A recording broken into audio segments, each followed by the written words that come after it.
Yo, thank you, Tootie. Dang. Shouldn't have typed out that whoa, true. Yo, Steph. Yo, Sayo, let's go, dude.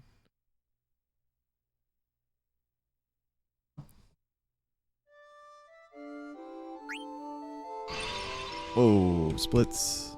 Classic, man. I don't know what's wrong with my freaking live split.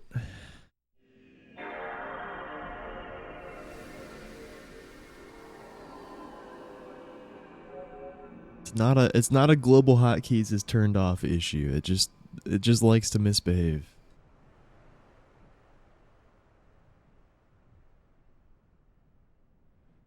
Yo, Kihi, hey, Rainover.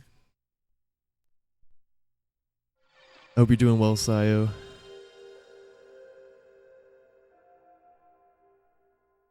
I hope all of you are doing well. False start. Pete Swanson, 10-yard penalty. Repeat, first down.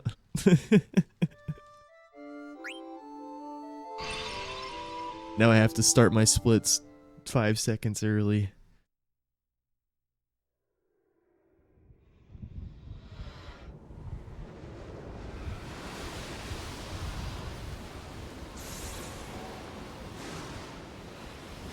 Should you get Doom and Doom 2 on your Switch for $10? Maybe? I don't know if that's your kind of game. Steph says yes. Yeah, I was gonna say Bomb Bomb would say yes. Yeah, Bomb Bomb loves the old Dooms.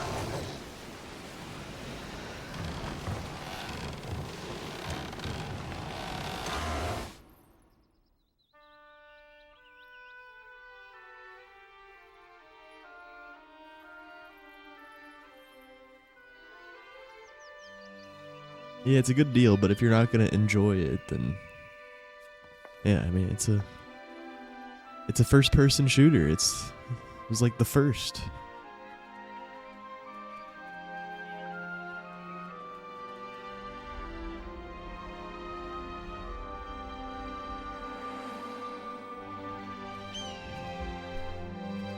Flower.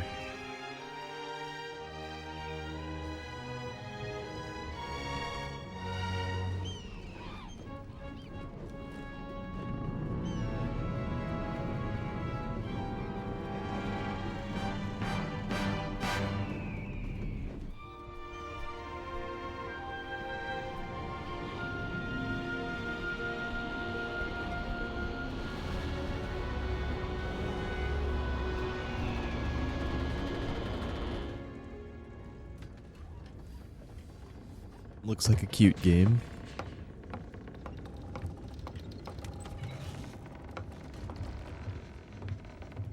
You collect flower petals and change your environment. And explore. Wow.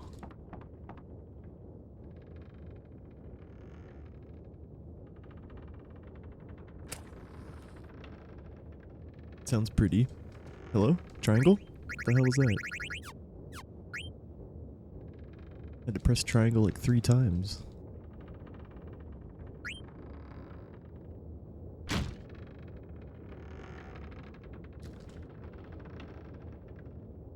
Hello? Triangle, are you there? This is Pete Swanson calling into the triangle button. Please confirm your status. Shit. Just dropped my controller. Triangle down. I repeat, triangle down. Shit, steal.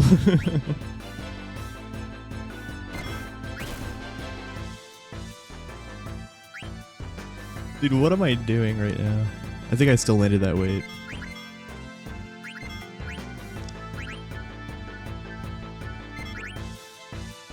Yeah. Senna down. I repeat. Or I don't repeat.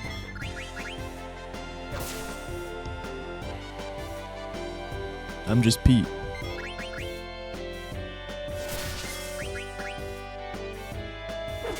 We can take this.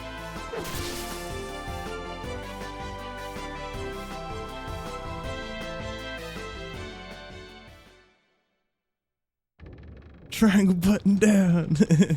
God damn it, triangle, do you read me?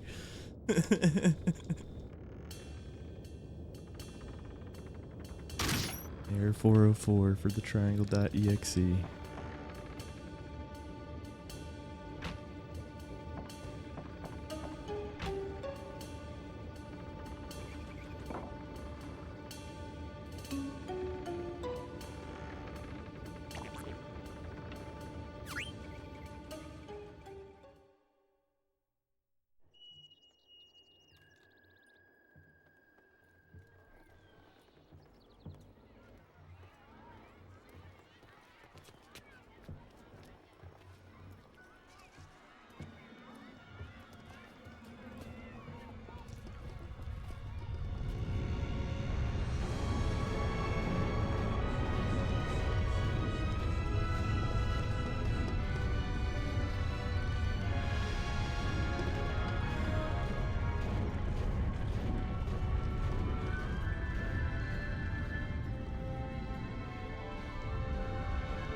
Yo, thank you, Intiki.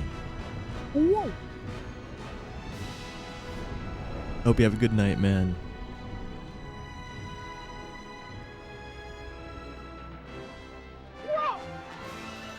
And all the Europeans are gonna have to set their alarm. They're like, oh shit, I gotta get up early if Pete's gonna get the run. But you guys know I'm probably just gonna have to call it after a couple Giza resets. You'll be alright.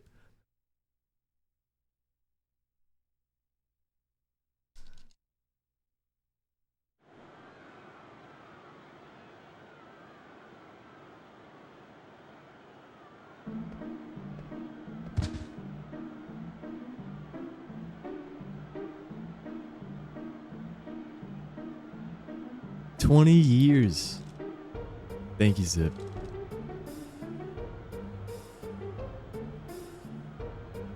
Streaking longer than Twitch has been a thing.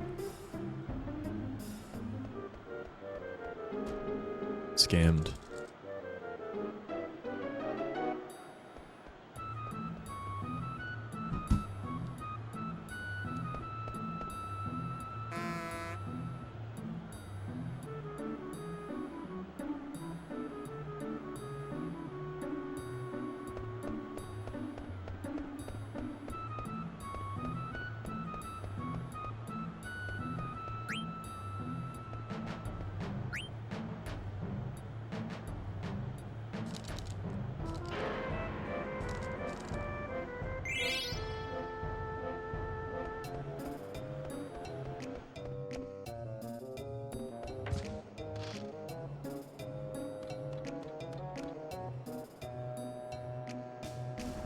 Maybe jump rope will bless the run. Too late. I guess I could go back. Thank you, Jay.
It's crazy how slow like FF9 starts.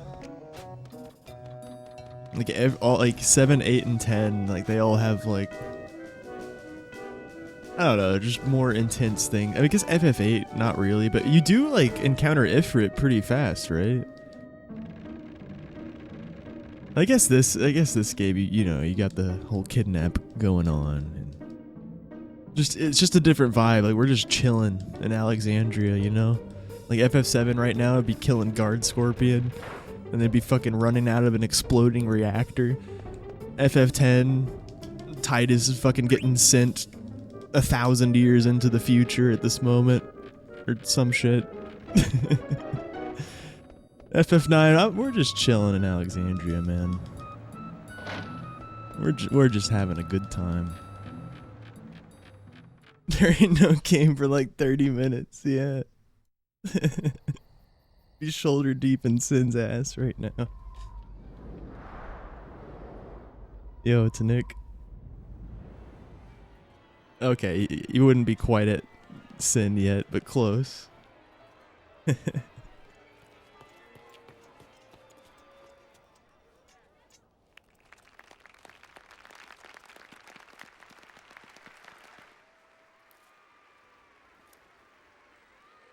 You're like on the way to Ifrit's Cavern. Yeah. Yeah, 8 and 10 definitely start slower than 7, but still much faster than 9. Alright, yeah, give me 1 second. BRB.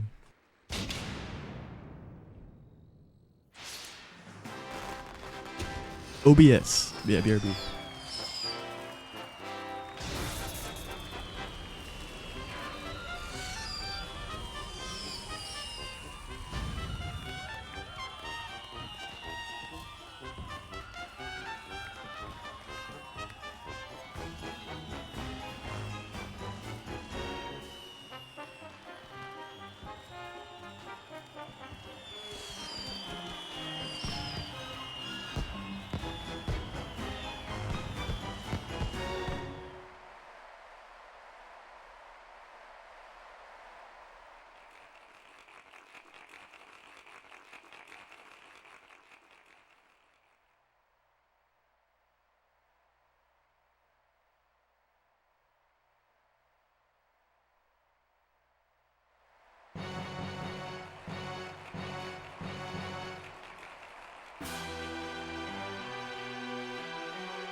Yeah. Well, worse for early resets.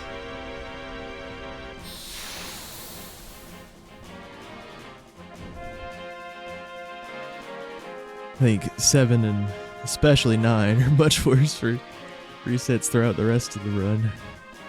Especially 9. Okay, this is gonna be a shit fight.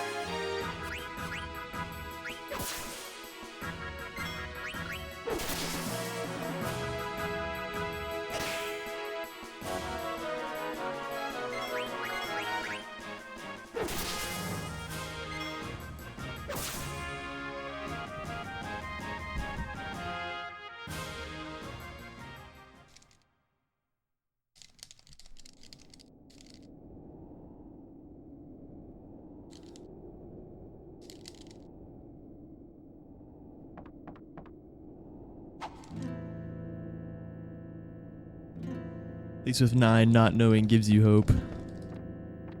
Yeah.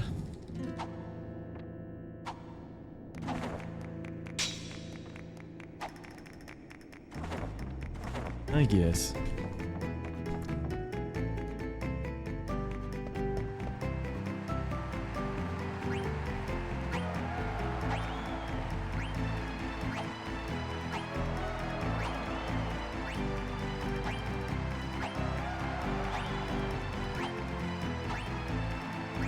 Oh, we fucking jiggling. Woo! See that out of the corner of my eye. I know who that is.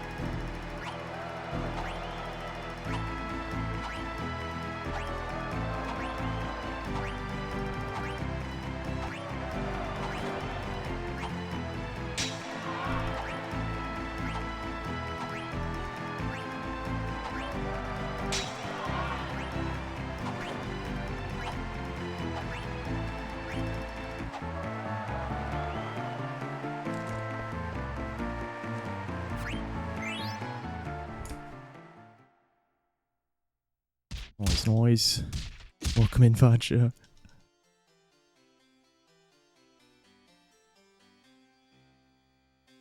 True RNG is a lot more of a death by 1,000 cuts, kind of FF9 style, but less brutal, I'd say.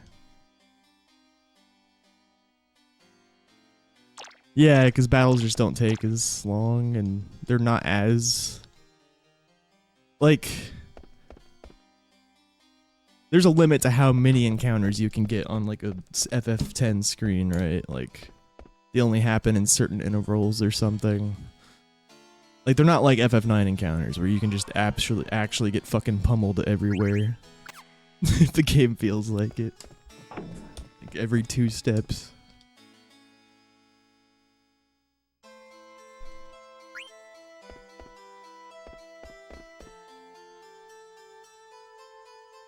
You can? Oh.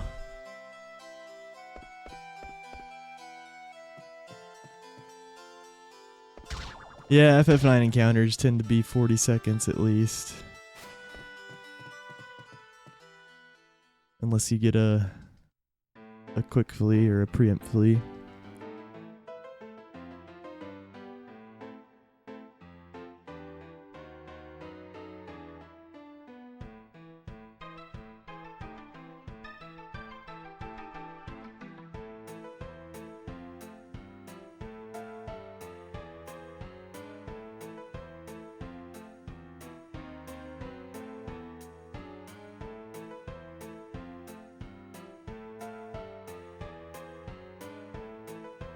Jiggling swords. Yeah.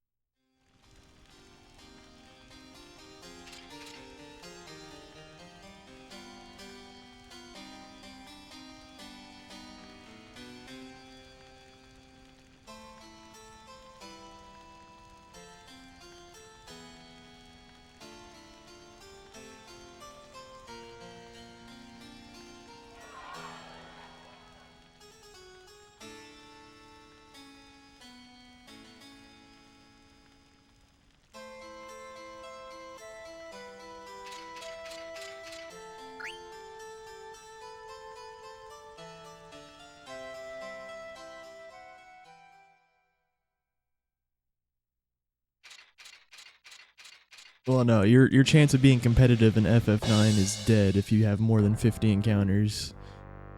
But unfortunately, the average is about 57 or 58. Yeah, for a competitive run, it needs to be somewhere between 40 and 50. Really between 40 and 45. Most sub 840s have been below 45 encounters.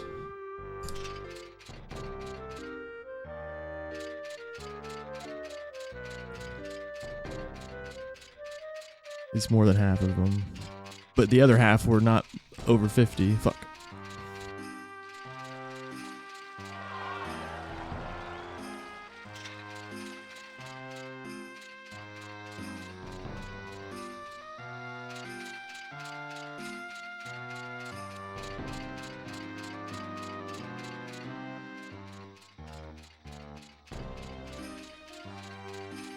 That's it, man. Game over, man. It's game over. What the fuck are we gonna do now? What are we gonna do?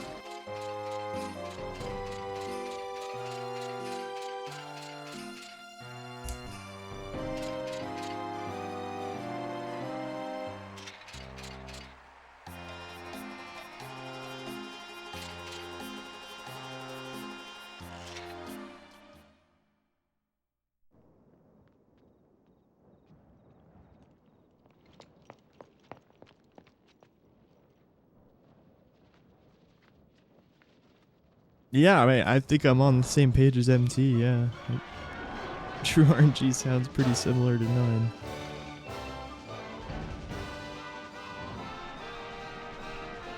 Just like, it seemed like Sayo was saying that FF10 would be worse with True RNG than FF9, and like... Yeah, I just feel like it's probably not true, but... Yeah, I mean, I haven't done it, so... And MT's saying 9's worse. And I'm definitely keen to think that, just based on what people have said that have ran both.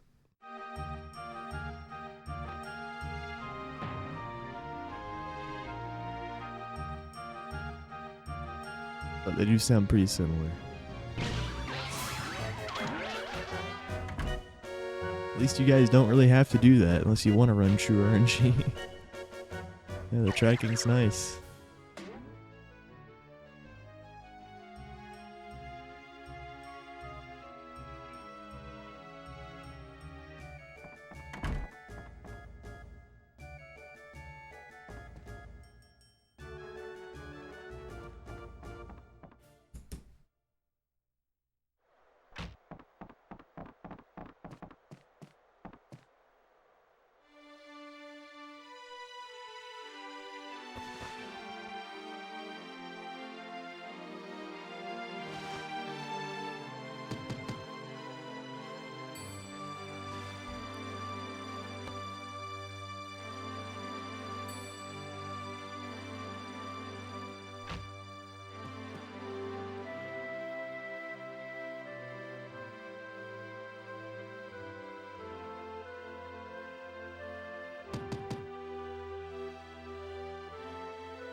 Yeah, so it's like as bad as 9 CSR. Okay.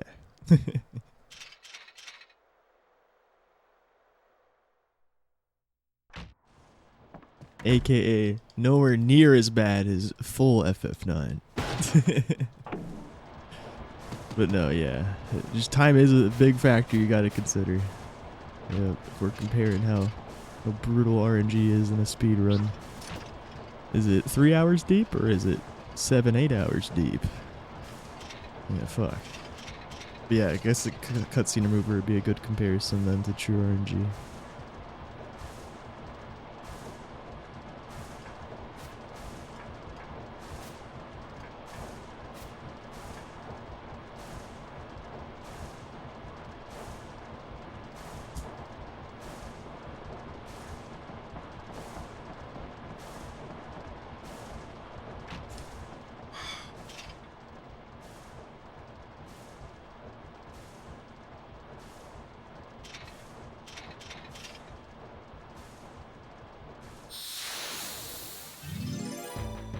I didn't realize how many things could just kill you in FF10 with True RNG.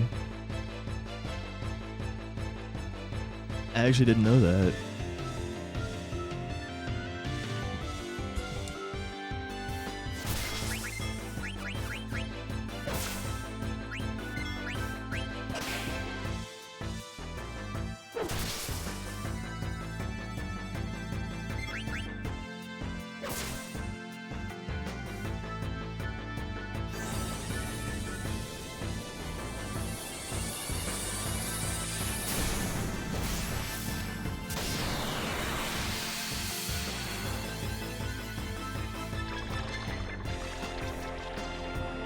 Gotcha. And is it likely to? Like, is it like Fornits and Grotto back attack? Or is it even worse?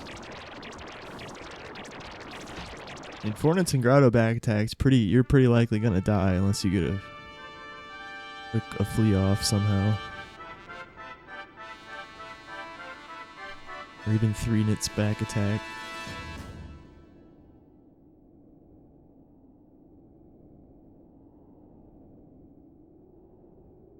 Thunder Plains, if you get ambushed by a specific monster, he one-shots the whole party.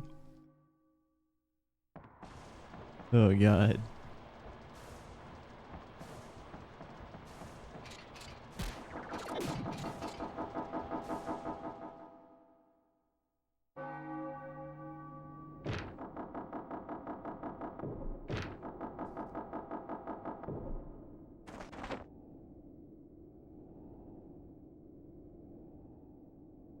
anything in Thunder Plains will just kill you if it's an ambush. That's crazy. Alright, yeah, maybe that is a little worse than FF9 CSR. Well, hold on. How common are ambushes, though?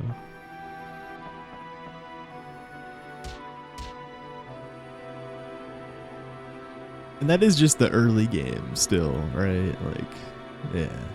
I think one of the reasons FF9 is so fucking bad is because 80% of the RNG is after the 5-hour mark. Like that, and it has crazy RNG before the 5-hour mark too, but like it's hard to describe how crazy the RNG gets once you get into disc 3. Like, it is fucking nasty. And that's like after you've already done more than half of the time of the run. Yeah. But yeah, I guess we're comparing CSR and True RNG FF10, which is also CSR. So in FF9, yeah, CSR, I guess it's like the 2-hour mark where you're in disc 3. Which is much better.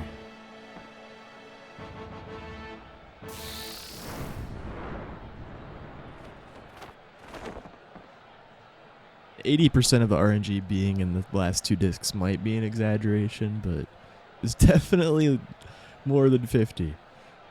Probably more like 70% or something.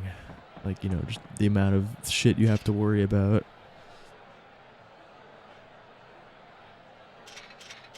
And I feel like in most games, usually the RNG gets better as time goes on. But FF9, it just gets worse.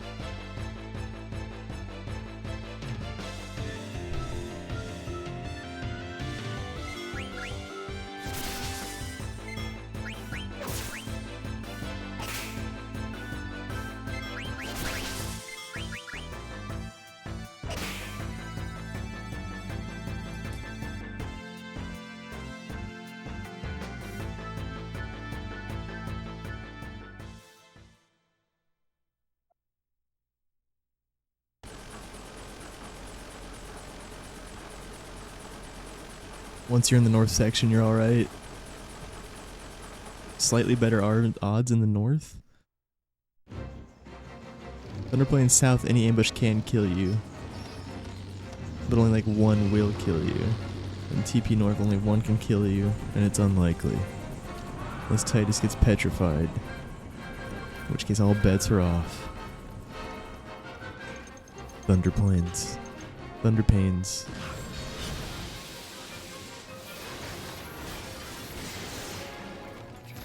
Burmecia, Realm of Eternal Pain.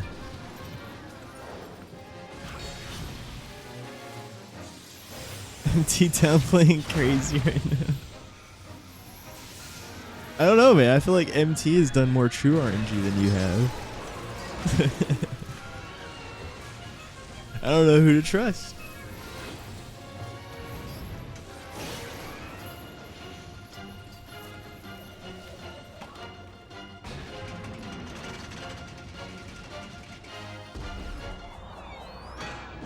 The start of FF10 is so slow, it's not a great speedrun to watch. IMO and FF10 might be your favorite FF game. Well, I mean, 9's really slow too. But yeah, maybe 10's even more slow. Yeah, no, 10 is even more of a movie than 9 is, for sure. 9 is pretty crazy slow. Like the full runs, obviously, not CSR. CSR for both games is pretty active, as you can imagine. Why am I holding ATB? That's okay. It's just stupid of me. Oh, it's not okay. No, I actually fucked it. Wow. Just briefly holding ATB, which actually messed it up. I never do that. I honestly didn't even know what would happen. I thought it would still be fine, but that I guess makes sense.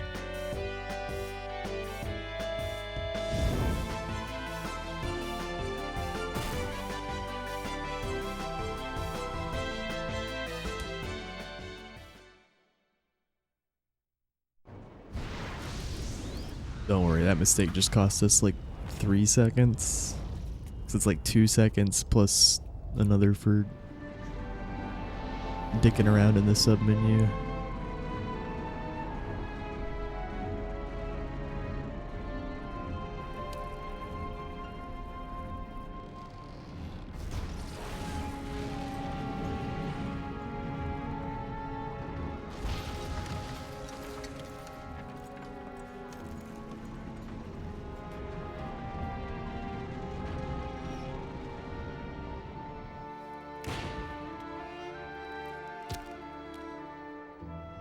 The issue was I didn't get bomb skip there, so I'm supposed to skip the bombs, or sorry, technically you're skipping a Steiner text box, but I just messed up the technique by like just zoning out and holding ATB with dagger when I wasn't supposed to.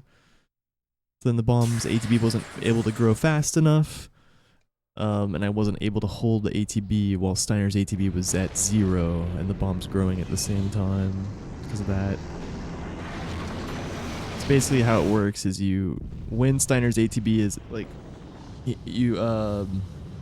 he says something after Marcus and BV's suicide, and then you hold it, and then the bomb will start growing if you did everything properly, and you'll hold ATB while the bomb's growing so Steiner's ATB doesn't grow.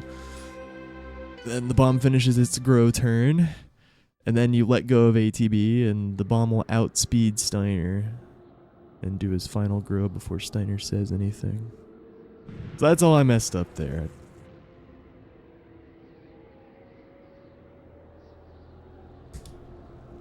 But yeah, really stupidly too. We did it right, and then I just held ATB for some reason when I wasn't supposed to.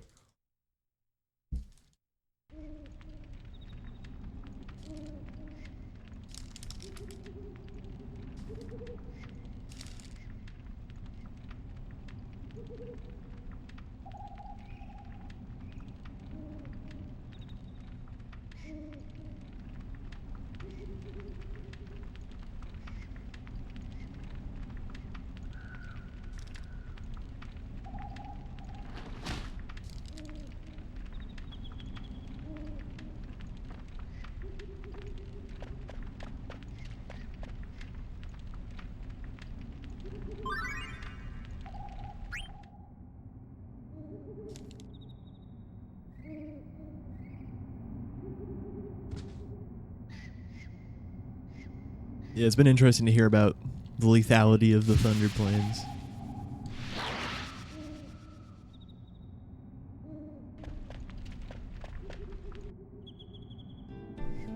And your guys' differing views on it as well.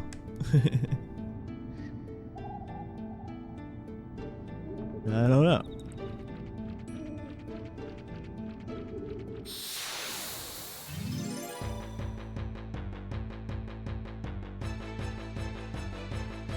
That's my kind of game. And we'll do true RNG FF10. No, if I do FF10, I'm fucking doing... I'm gonna manip everything. I'm gonna manip things people didn't even think manipable. I'm gonna make Waka say "ya" like 5 more times than normal somehow.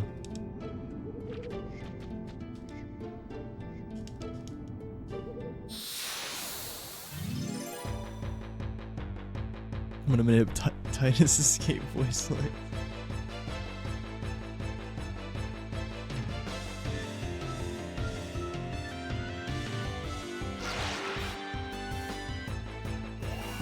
Take revenge on FF9 by commanding FF10, that's right.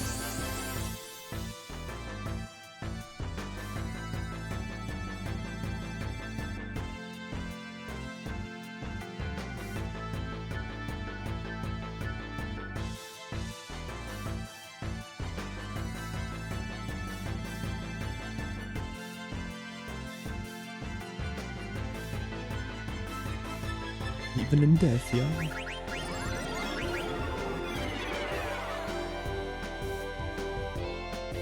Manipulate the manipulate itself.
ever.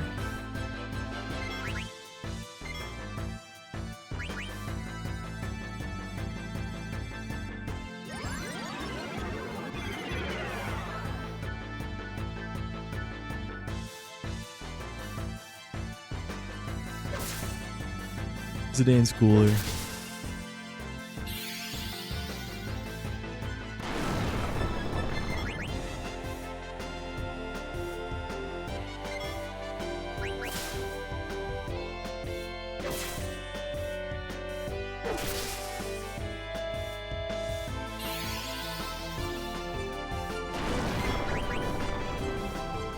No, Titus needs to shut up. I like how what Bertle said the other day. He's like, there's no other game where the main character is just so constantly confused.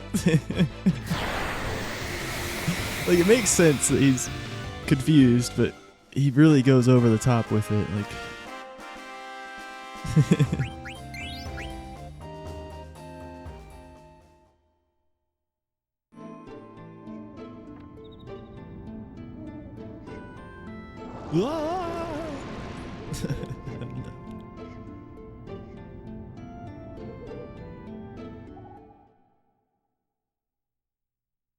Doom Guy is a better MC than Tidus.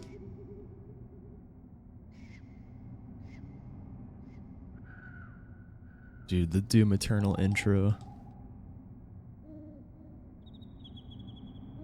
does give chills.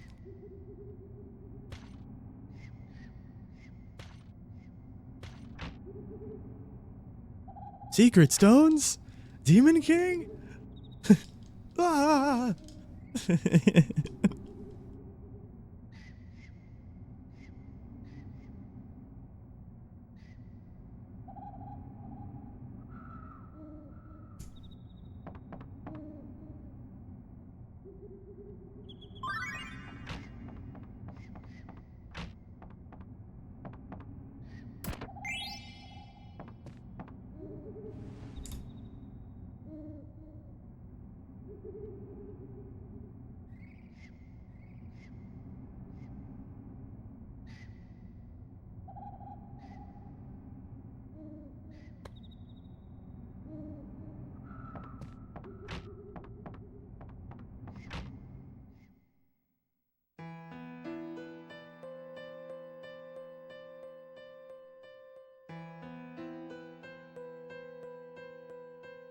Ten hits hard though.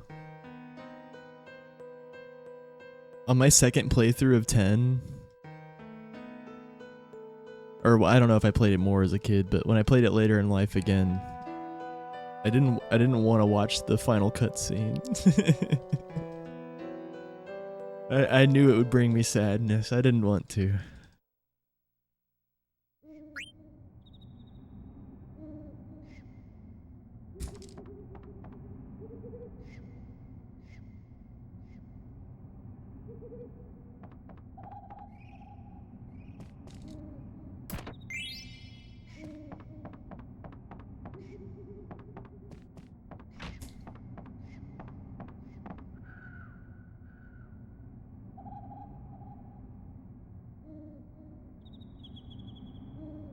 Yeah, 10-2's combat's pretty sick. That's for sure.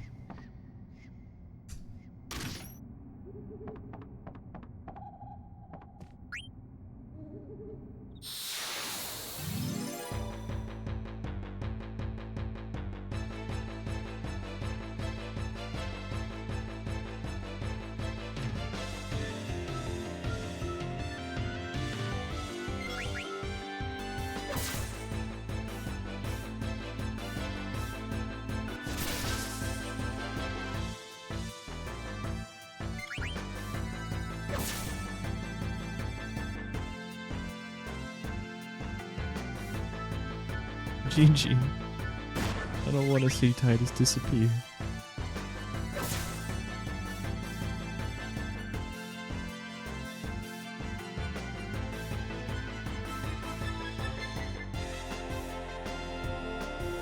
Twitch plays FF10 during my subathon was alright. You got, yeah, you got to the impossible bit, yeah. pretty much.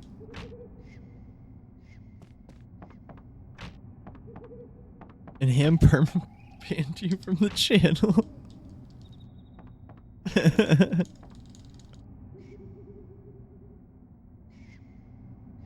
don't even remember that. I did forget.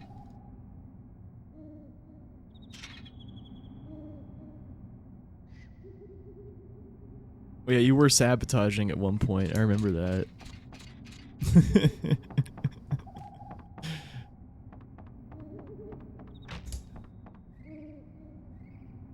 Yeah, I remember you were sabotaging the FF9 at one point. And Ham was not having it. You want to do a better strat. Oh, okay. But you were going against the group think very actively. You were not participating in the hive mind properly. You're going too against the grain, you know. Straight to execution.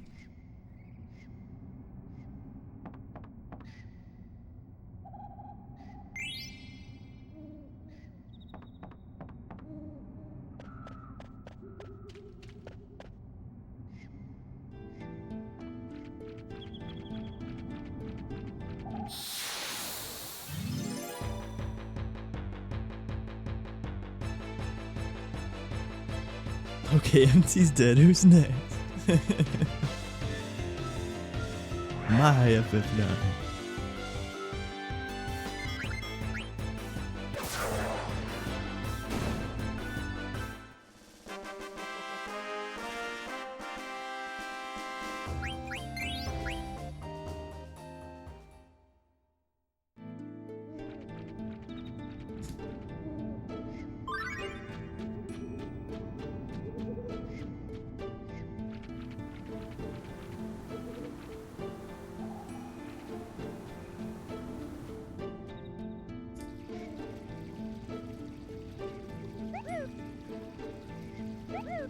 Hey, Bode, welcome in. Yeah, Expedition 33 was nominated for everything, as it should. Pizza?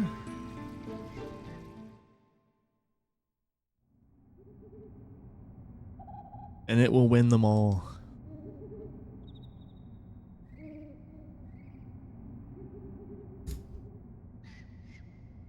It'll win a lot of them.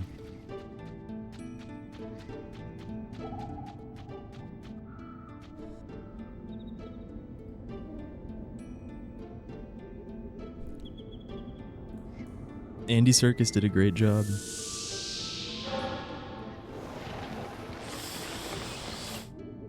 Yeah. Oh.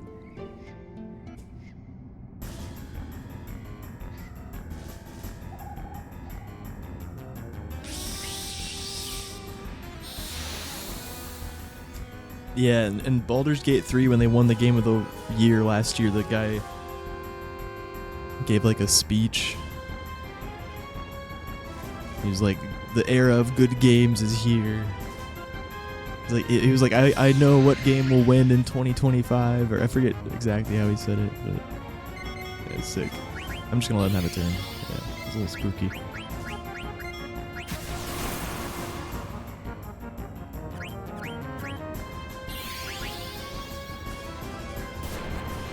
This is on the PS2, just because it runs faster than the PS1.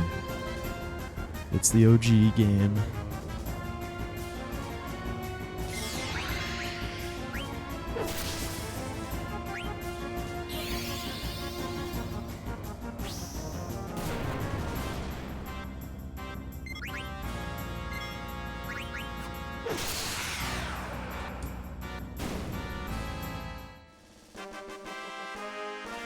Oh, 2 years ago, yeah.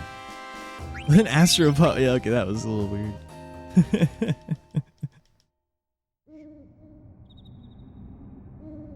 Claire's winning this year, though, damn it. I mean, you know, if there's a couple other games that, you know, I couldn't be too mad if they win, but I will be just because Claire. Yep.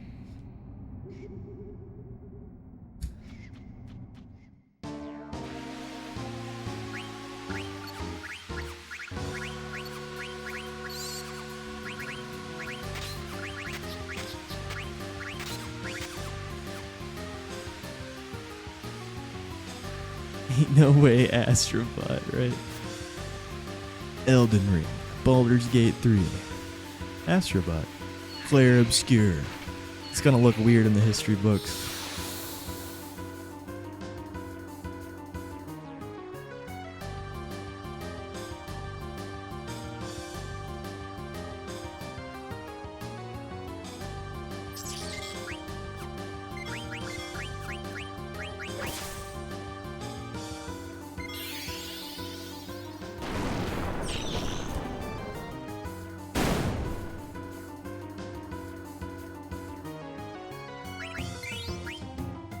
Vanwheel. You don't even remember the name of it properly, man. This game's gonna win Game of the Year. I don't even remember what it's called. I'm just kidding. No, it's just Vanwheel Gone, right? Yeah.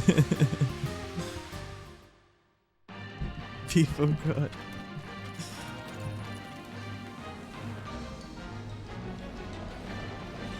Yeah, this speech didn't hold true too well for Astrobot. I forgot about fucking Astrobot, man. I just blotted that out of my memory like a bad FF9 run. Rob Blank of his stuff before he gets stoned. Yep. Thanks for the sword, Blank. Oh, you got a map too? Hey, throw that. Yep, thanks. Peace, dude. I'll catch you later. We'll be back. Don't worry, man.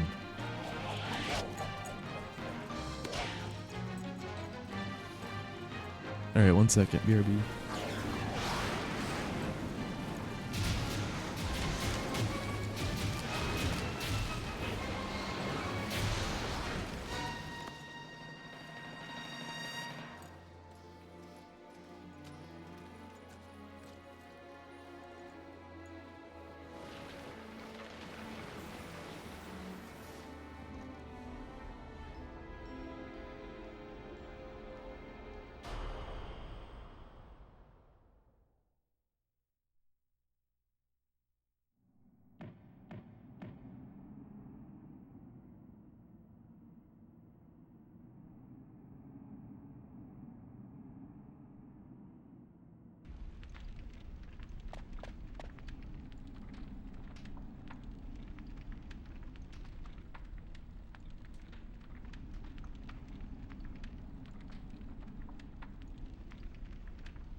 Dougie. He said a future winner, not the next winner. Winner. Well, he said like, I know who will win in 2024. I know who will win in 2025. It's the game that cares. Blah blah blah blah. Yeah, I don't know. It was a good speech. There's this video. You can find it in the Clair Obscur channel in my Discord. Aaron shared it. They gave like a 20-minute history of Clair Obscur's development, and at the end of the video, he like had a pretty hype segment where it was just the Baldur's Gate 3 speech. And then, you know, like cinematics from Clair Obscur. But most of the video was like just a history of the development process. Like they started very small. One of my favorite parts was that the lead writer of the game came in as a voice actor. Like she applied to be considered for the Mael voice role very early on. Game over, man. It's game over. And then shortly after being brought in, they were like, "Oh, you should be lead writer." It was like when it was in its infancy, basically. Makes sense that roles might be more fluid, but yeah, I thought that was cool. And then the lead composer was basically a SoundCloud artist before the game. Or was it Lorien? Is that Lorien Testard or is it the other guy? I don't know exactly.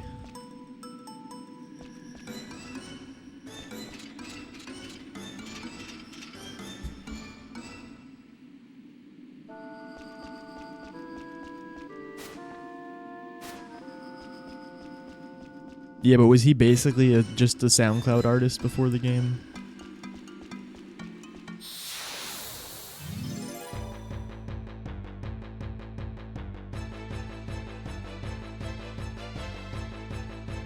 Okay.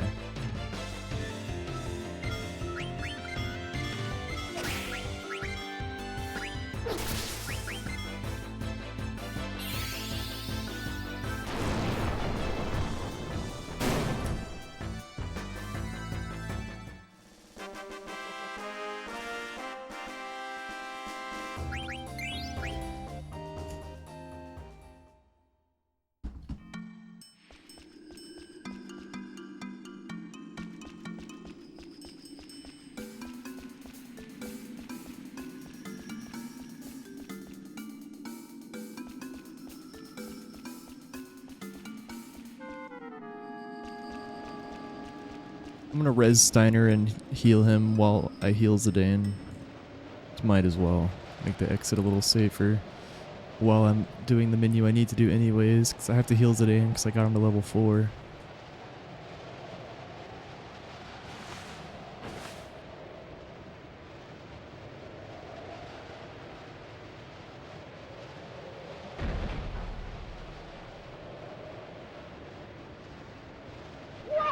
That encounter, so he was at 52 XP plus 49, 93 plus 41, 93 plus half of 35, 17. Wow, he actually is exactly at 110. He should be exactly at 110 at least. Yeah.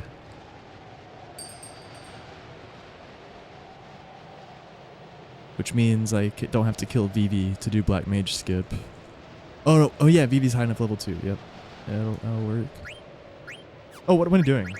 I can't heal Steiner. I can't res Steiner there. It was a nice idea, but I forgot it. They were literally not in your party menu at this time. Makes sense.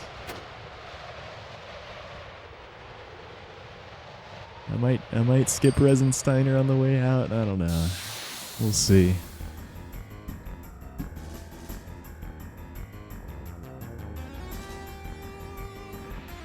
Thank you, Spider. Pepe. I probably will still. Let's see how this sea lion fight goes. I mean, we're level 4. Can't be too bad. I had an encounter already, but at least yeah, it was a preempt. I forced level 4, so I might as well. I suicided Garnet Steiner and then Fire Old. Oof. So we're not getting the preempt. No siree.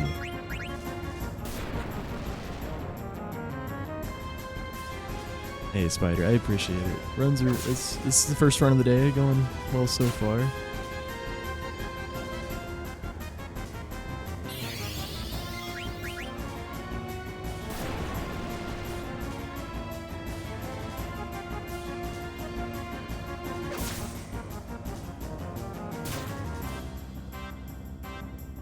Runs.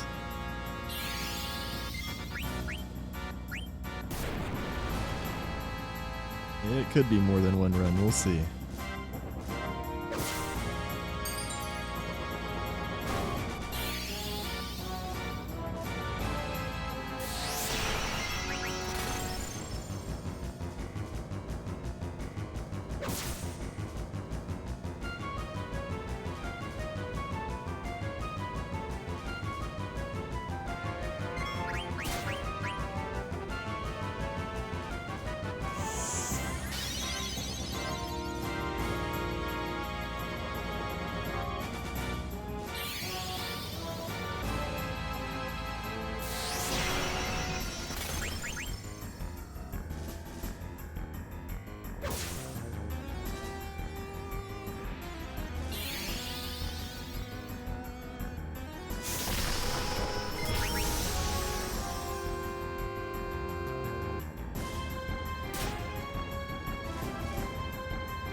Yeah, there's some situations where I might risk it. At level 4, no. Level 4 is not the norm, though. Usually we're level 3. There will often be times where I might have to risk it for a 1 in 6 chance to die or a 1 in 3 chance to die if I want to save a turn and not heal. At level 4, no. You're never really gonna die.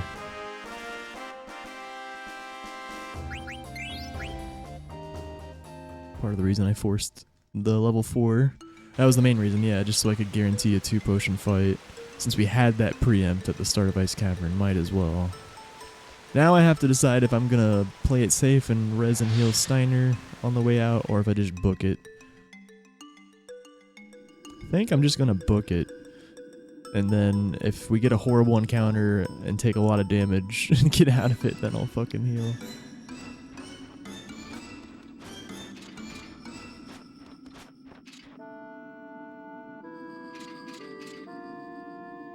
I probably should. Nah, I'm gonna play it safe.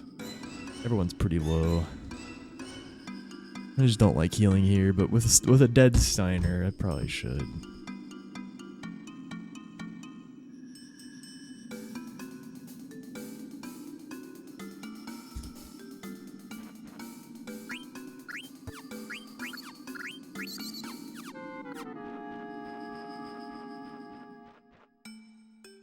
How is it possible? Well, we got an encounter. Encounters are 40 seconds usually, at least.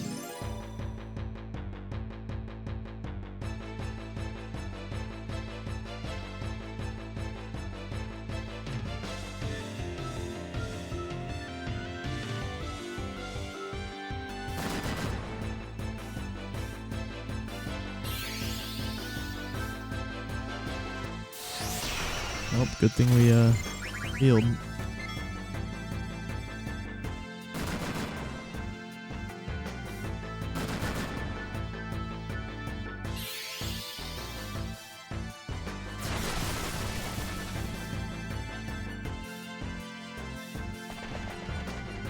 There's no auto splitter.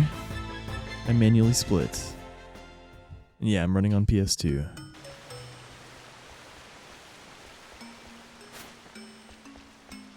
And no one uses auto splitter for PS2. FF9 at least.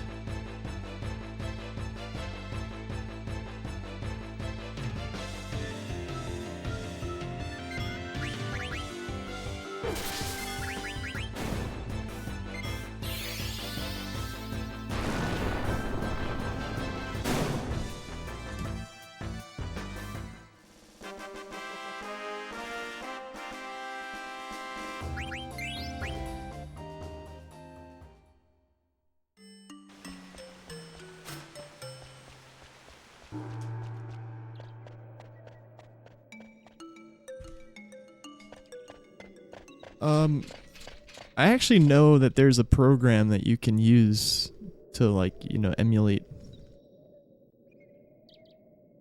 a Windows interface, and it's not too demanding on your, like, there's people that use Linux and use LiveSplit with all the integrations, but they have to run LiveSplit through a separate program. Like, yeah, I guess a Windows emulator of some kind. I forget what it's called. Has memory leak problems, so.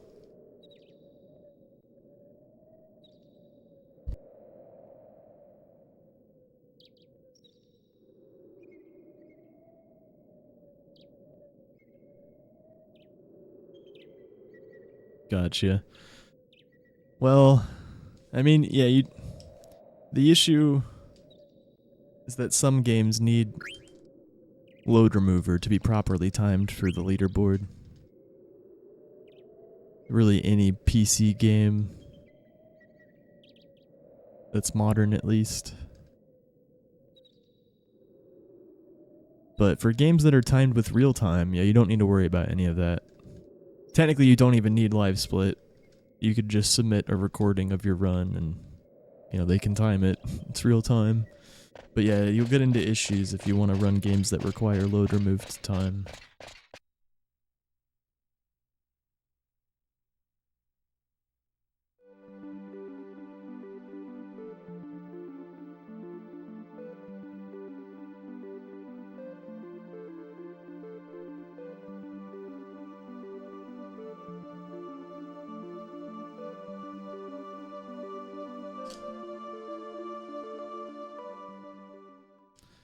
And unfortunately, we had a 3 encounter ice cavern. Oh, ad break's happening right now. 3 minutes all at once per hour. Look at those birds.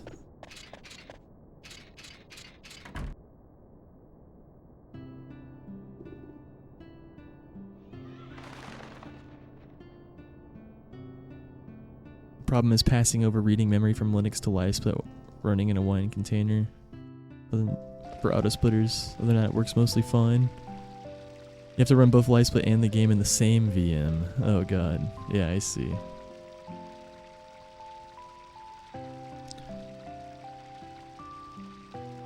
But yeah, that works. It works. Just imagine there might be some performance issues with running your whole game in a VM. It's kind of technically the mod's job is to remove load times that the game runs LTR. I honestly disagree. Like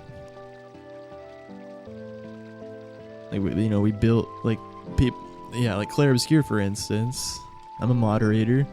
If someone submitted a run without LiveSplit and load remove times, I think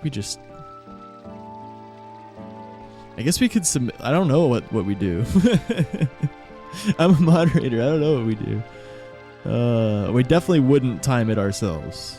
We would either reject it or we would submit it with only real time, and it would be much lower on the board because of that. We certainly wouldn't do it ourselves. So we have a program that does it for you when you run the game. And it'd be really complicated to do it on your own with all these little tiny loads everywhere throughout the game. Yeah, we just accept it and just only put it as RTA, and your time would suffer a lot because of it. Yeah.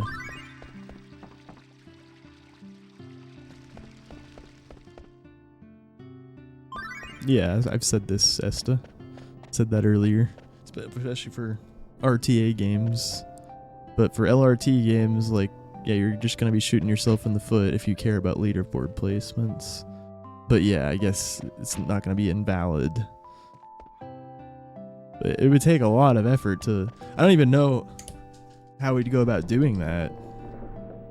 Like, manually load removing all the times for a modern game like Claire Obscure. Like, yeah, I don't think you understand how complicated that would be. Yeah, it's definitely not the mod's job.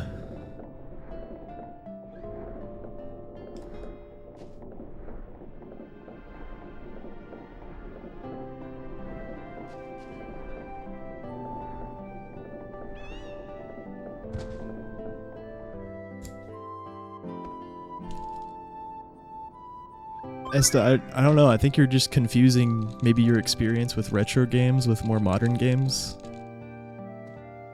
Like, it's not a human feasible task to do what you're talking about. Like, I don't know how else to say it. Like, there's hidden tiny loads like, I guess it is, but it would take, like, way longer than you're thinking and you wouldn't even do it right. Like, you'd have to fucking frame by frame count 500 plus loads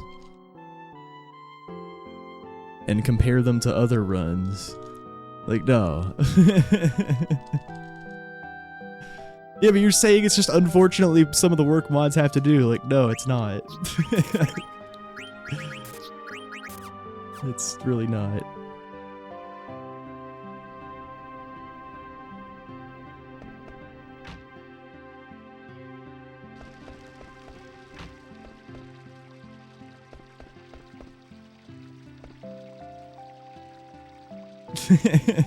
It names a fellow mod. Would you want to fucking... Do you think it's our job to manually time the load remove time for a Claire run name?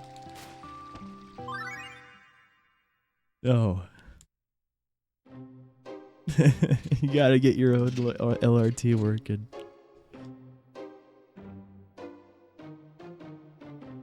Yeah, maybe we get paid. already work making sure no one cheats and doesn't obscure things that are not supposed to obscure in their run.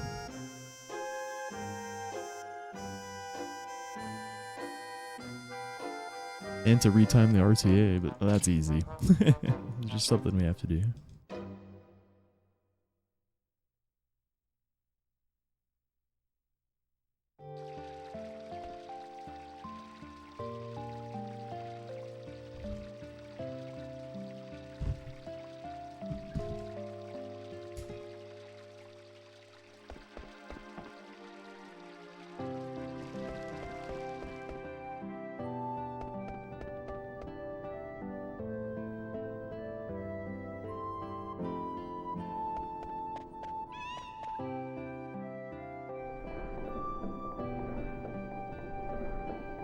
I guess the only, like, you know, maybe an exception could arise if someone was on a very nice run and then their live split just fucking broke. Like, that's the only situation where I could see, like, okay, maybe I would actually try to figure out the LRT for the rest of the run.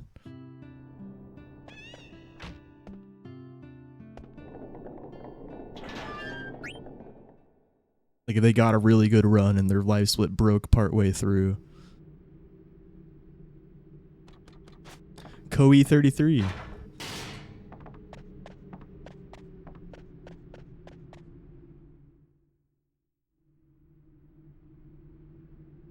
Kobe 33.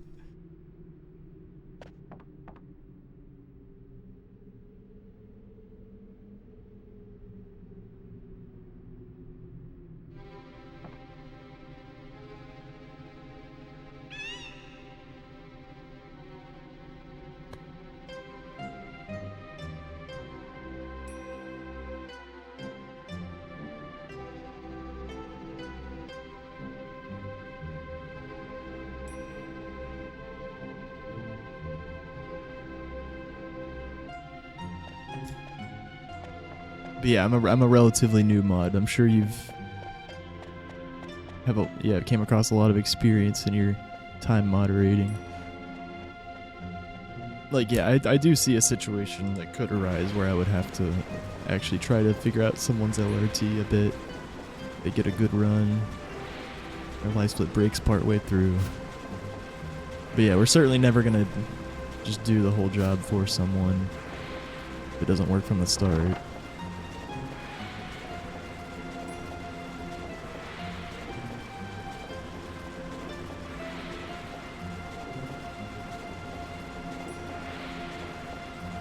Yeah, and that's how we have it set up. Well, as MT said it earlier, actually, it's not required, but you're gonna have a bad time on the leaderboard if you don't get it set up, because you're only gonna be ranked by your RTA time, which is gonna be higher.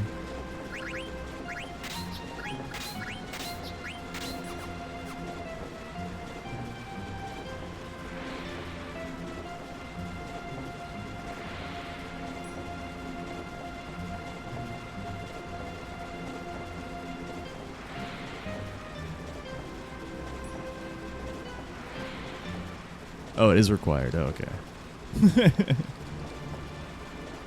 Yeah, when I said that, I was like, wait, no, I think it actually is just required. But honestly, I don't think it should be. I think we should accept runs if they don't have it. But then, yeah, you just get the RTA time.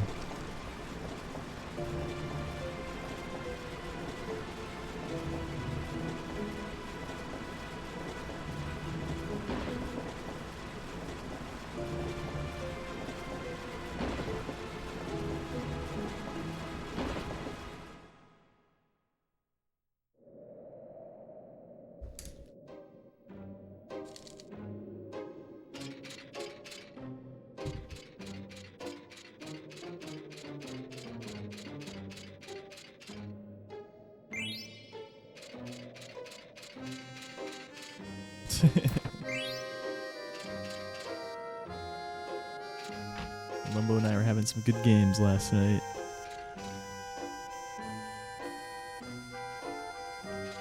arc raid and... Well, we were on a really nice start, and Ice Cavern had other plans. Still a good start, though. It's fine enough. Just, yeah, it should have been a fucking 59, maybe even 58 with 0 encounters. But nope. Or, well, 1 encounter, because, yeah, we had the one before Sea Lion. Then we had 2 more after.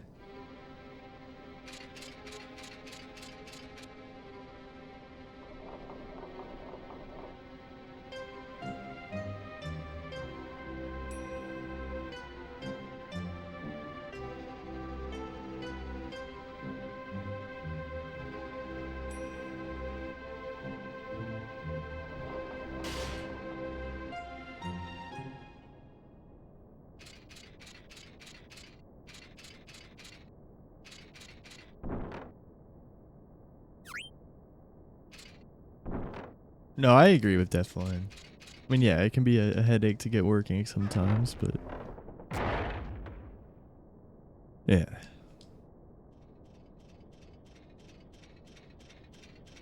Especially if you're on Linux, though.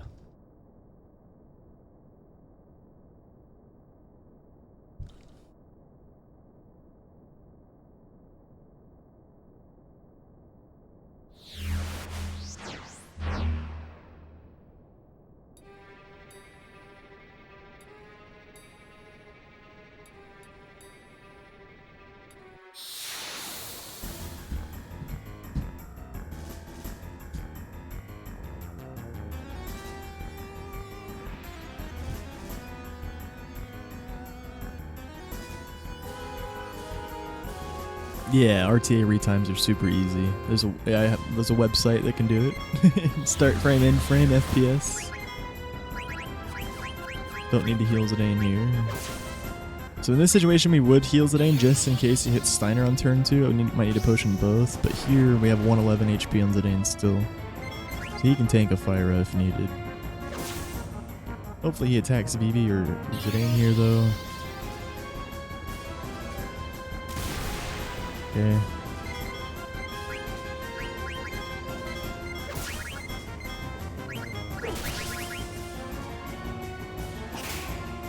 Throwing a VV bop there so that Dagger reses Zidane after Black Waltz 2 has already picked his target. He won't kill Zidane here. And that only works on Black Waltz 2, by the way. It's also kind of the same reason the mechanic of Fyra Skip even works. Other bosses, we can't get them to not attack someone by resing them as their ATB bar fills up. Like for instance, if Antlion gets killed, if Vivi gets killed by Antlion, we can't res Vivi at the last second. Oh my god. I'm just kidding, that's not the split. To avoid Vivi from getting targeted the next turn. Unfortunately, Antlion will it'll pick its target as it casts, basically. But for some reason, Black Waltz 2 doesn't work like that, and we can make sure that Zidane doesn't get attacked there if we, yeah, I threw in that VV bop to buffer a little bit of time and then queued the Phoenix down. We also skipped the Fyra counterattack there. That's why I suicided Zidane in the first place. So Black Waltz 2's previous target on turn 2 was Zidane. And the way the Fyra counter works is as long as the person he's targeting currently is alive and he gets pushed below half HP, he casts Fyra all. But if the person he's currently targeting is dead, then he doesn't. And he was still currently targeting Zidane because his ATB still hadn't filled yet for the next turn when I pushed him over half HP with Steiner. And then we did the delayed resurrect on Zidane to make sure he didn't get attacked the next turn.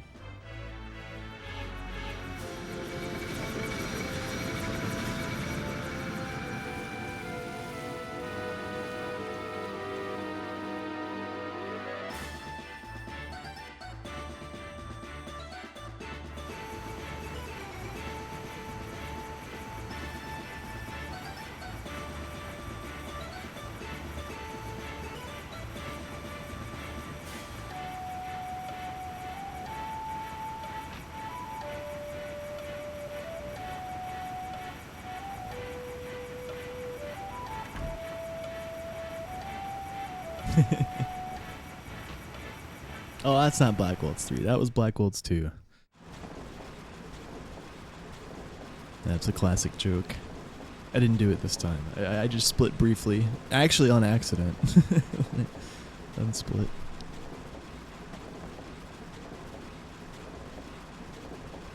I used to have a Black Waltz 2 split. Just a long time ago. At one point I just decided I don't want lots of splits for especially sections that don't have like random encounters.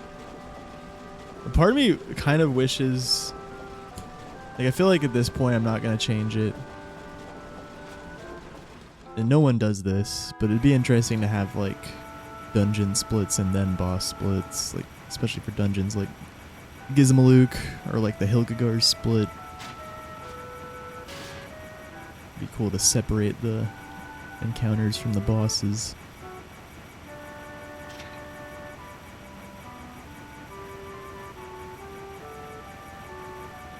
Usually when speedrunning, you kind of just want to have splits that are similar to most other people's, and mine are like that. Except a lot of people split on Sea Lion and on Plant Brain. I like to split on the exits of both Evil Forest and Ice Cavern.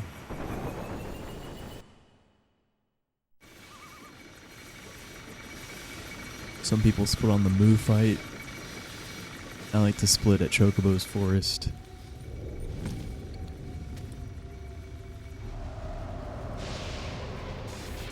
I could use sub-splits for that. I've never used sub-splits. But yeah, that's how some people set up like the disc 1. You can see disc 1, disc 2, disc 3. But I could do that in a smaller way, is what you're saying, yeah.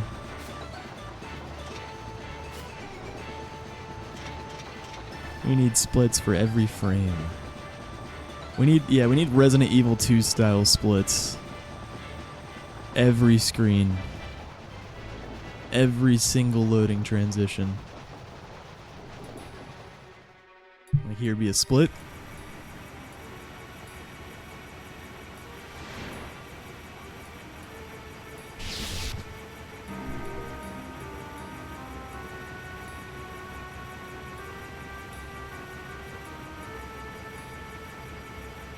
Then we'd have another split right here. There's a reason we do it in the Resident Evil 2 runs, though, if you don't know. Oh my god!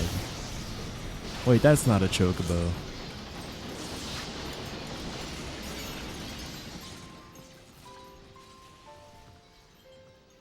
Oh 07.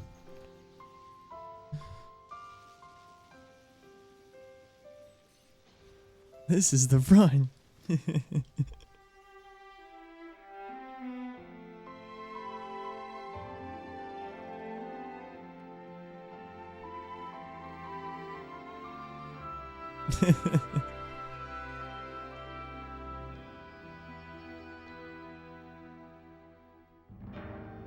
Hey Pablo, welcome in.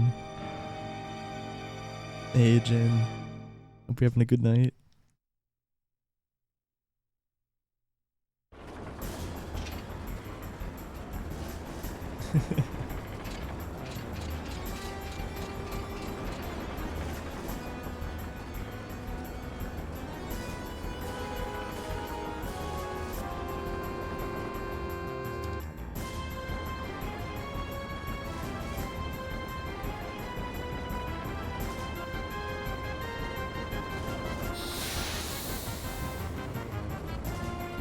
That'd be funny if I had like a fake reset that only shows up on stream.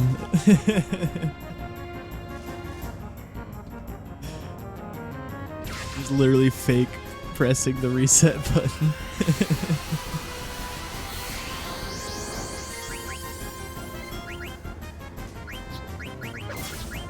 Ah! Okay.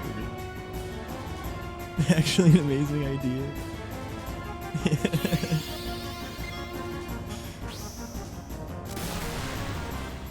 Surely wouldn't be that bad to set up. Yeah, you just get the audio of it and the visual of it to only go to the stream. Oh yeah, but you'd have to like mute It'd have to be at a quiet part in the game so you guys don't hear the game sounds still. There's a stream redeem of Reset the Run. But it's just fake. Nice. Yeah. I was thinking that too. Yeah, it could be either something I do or a channel point thing. Uh-oh. Okay, we should still get it. Don't troll, VD. Okay.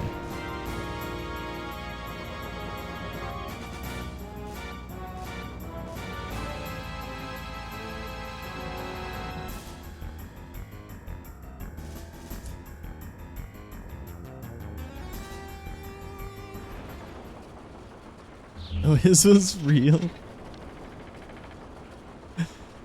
Only exceptions you on pace in the last 2 splits? That's fucking awful.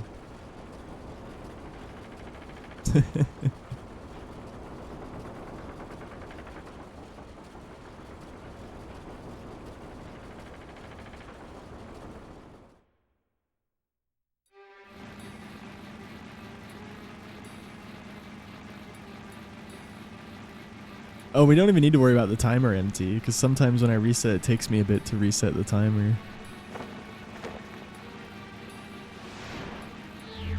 And yeah, the audio is the main concern, yeah. You could just do it at quiet parts of the game, I guess. Yeah, there's always some sound, though.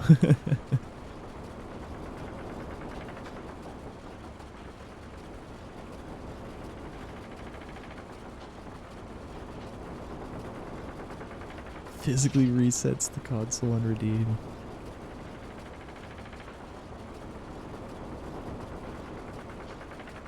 Gotcha.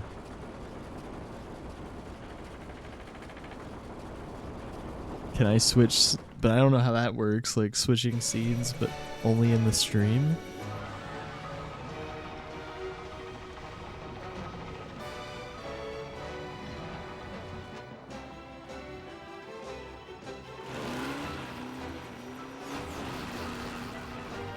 Because I can't fuck up my recording, you know?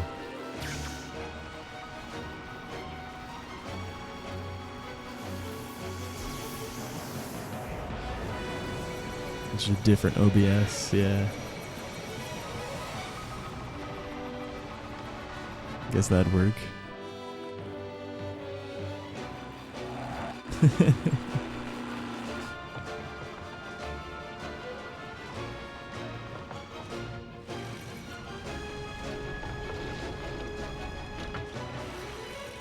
Yeah, the disc transitions are pretty quiet.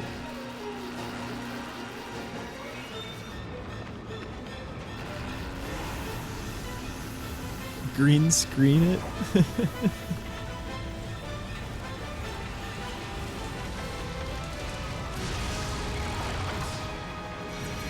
I mean, getting the visual and the audio of the reset to only show up on stream would be easy.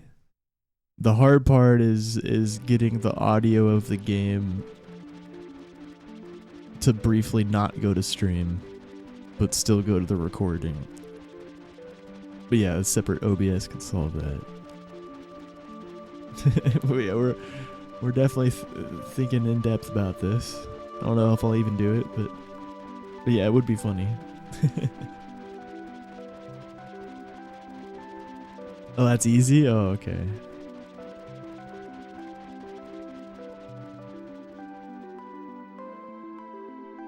Yeah, but like... Oh yeah, I could just set up a hotkey.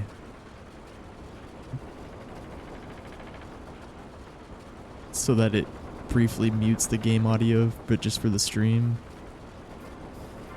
Yeah, I know what the advanced audio mixer, like, yeah, I know how that works, obviously. Because I have to, you know, whenever I stream music or whatever. But yeah, I guess I could just manually click that off and then do the fake reset. I gotta take it off the streaming track.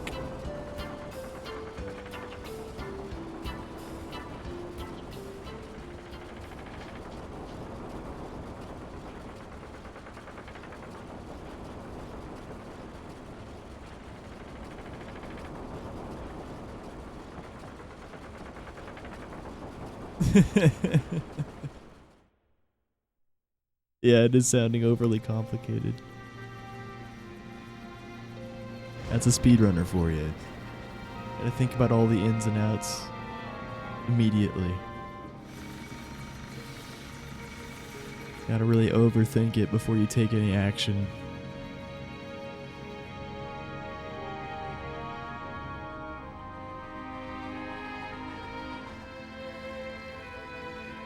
Or a 5-second joke. Well, it could come up multiple times. You know, once I have it set up, I could do the joke like once per stream. Maybe twice. Maybe several times if it happens to be funny that day.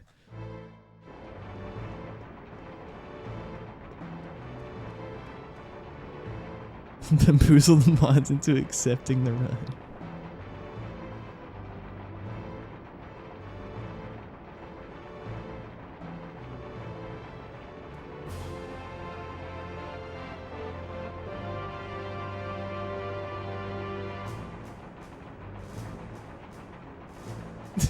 Dude, I bring the Steiner menu joke to a whole nother level. Oh, the green dot. Claire Obscure shenanigans. Yeah, sorry. No, I didn't. I do now.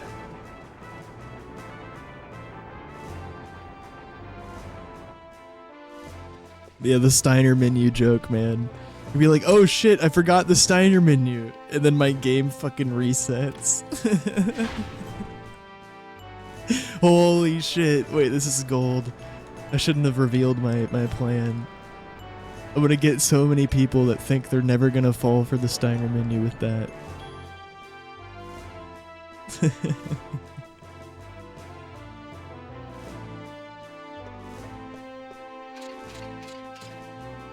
He actually forgot the Steiner menu. He just reset. Oh, I'm just kidding, guys. All of a sudden it goes to Black Waltz 2.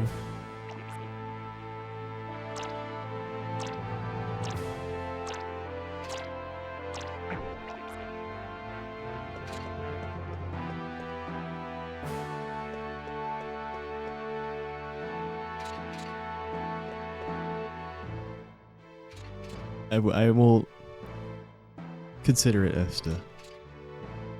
No, I should.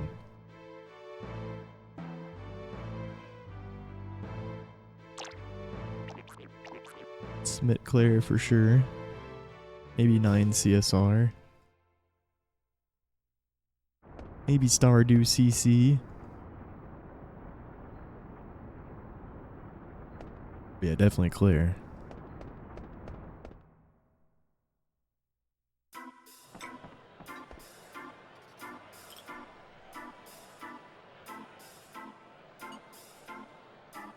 Maybe Pepsi Man.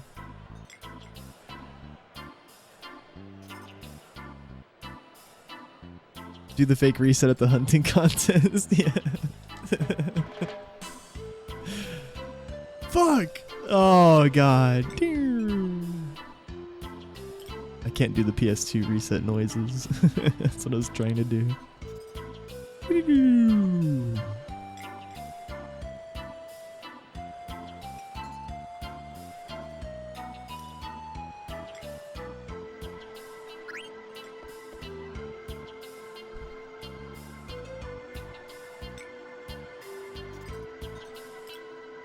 P% marathon run getting less and less viable, by the way. That's the point, man. No point doing it yet. We gotta make it very ridiculous and then do it. Be like 100 hours of speed gaming, not counting breaks. Okay, maybe not that long. We got a lot of games though. A lot. They're more than an hour.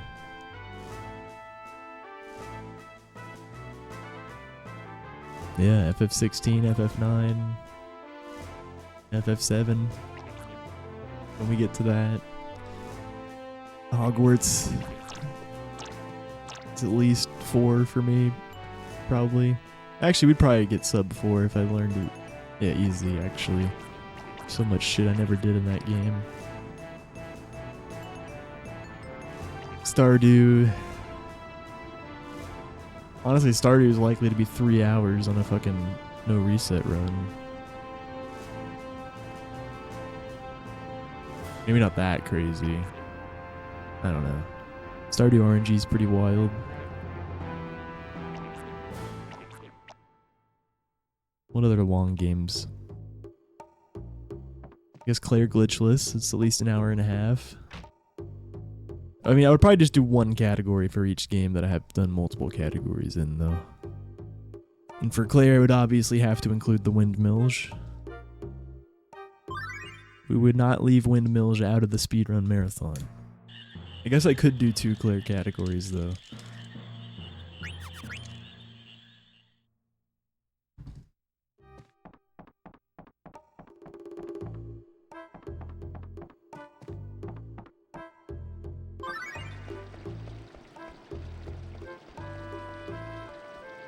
If Pete commits to a 12-hour day of Amok world record grind, I'll upgrade to tier 3.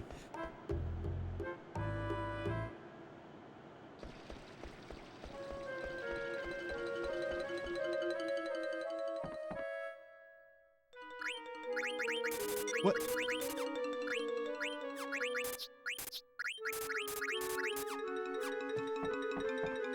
Scuffed start. Jeez.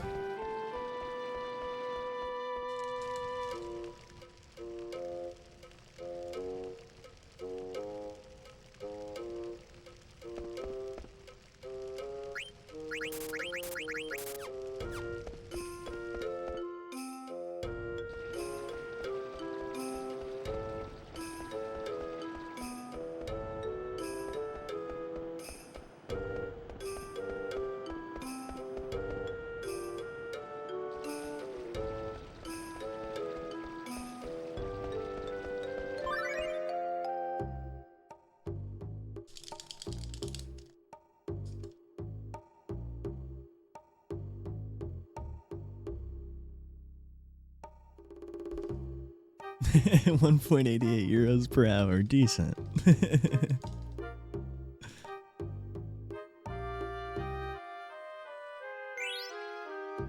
But yeah, I mean, in the long term, that could be important. It's just, do you think grinding Amok for a day would help with the Partner Plus push overall? Maybe. I might actually get a lot of people to come in and be like, what the fuck?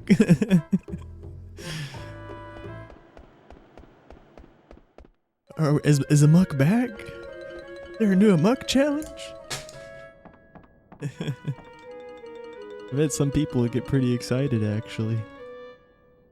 Until I have to reset to Mansion Lunch 38 times in a row.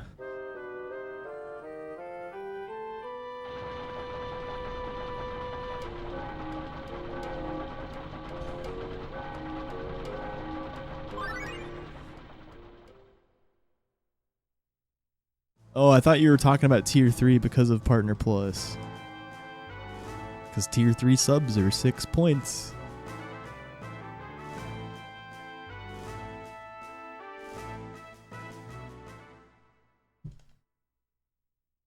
Oh, but you're... Oh, okay, I see. You want me to commit to it and I'll do it after. I see. Okay, I understand now. Well, shit. We're adding on new incentives.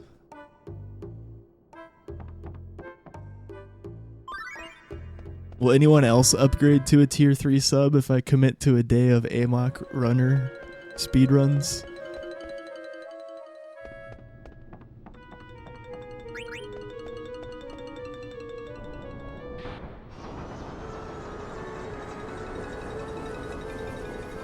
Pete, what is your favorite SRC challenge run game so far? I mean, Amok was iconic. But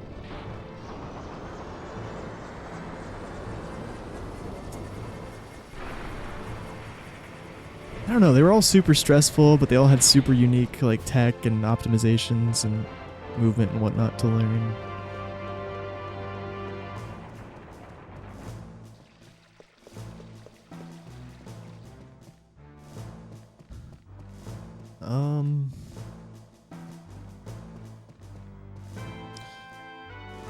I don't know.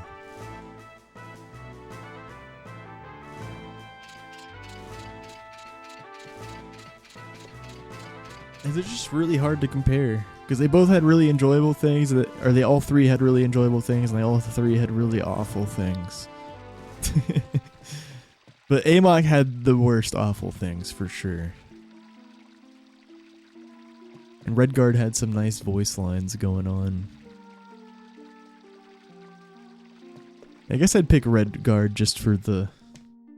because it was less painful than Amok, and it was memeable in a similar way.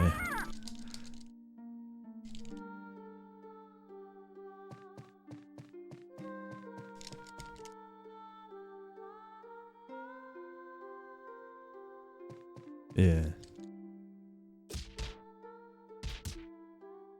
Yeah, I got $200 from Van Wheel Gone. Yeah, it was hard just to pick between that or Redguard, I guess. But I think I'd have to pick Redguard just because a 5 minute, or yeah, no, it was about a 4 minute speed run. That's just, ugh. I definitely prefer speed runs to be at least longer than 5 minutes. Redguard was like 12.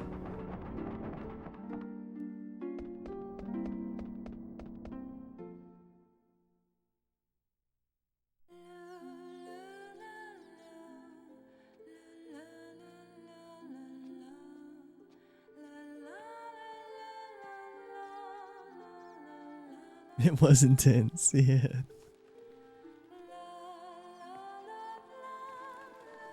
Sweaty.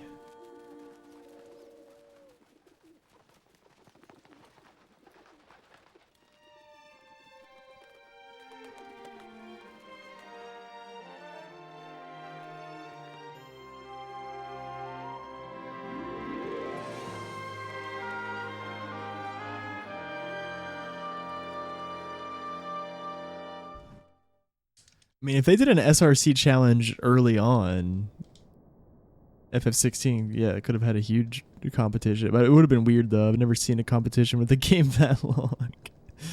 But yeah, no, you can't do it now.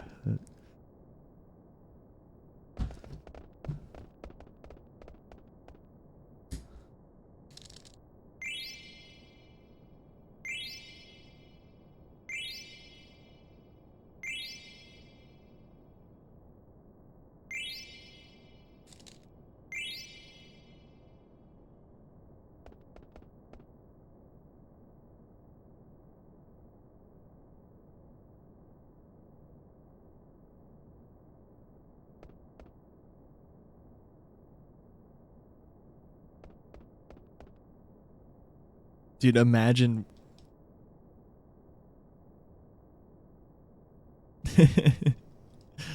I mean, yeah, like there's just so much to learn in FF16. It would just be giving, free money to Yida, basically. As long as he's willing to to like do a run.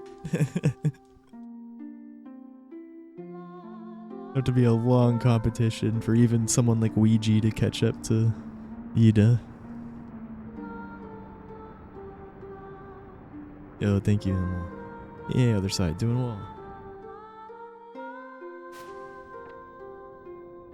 And most speedrunners that are interested in the competitions like that aren't going to be interested if it's a clear unfair competition. That's why that one Moist Critical Challenge, Another Crab's Treasure, was not liked very much among speedrunners because Spicy already had already invested over a month into optimizing the run, and it ended up being the same category the competition was.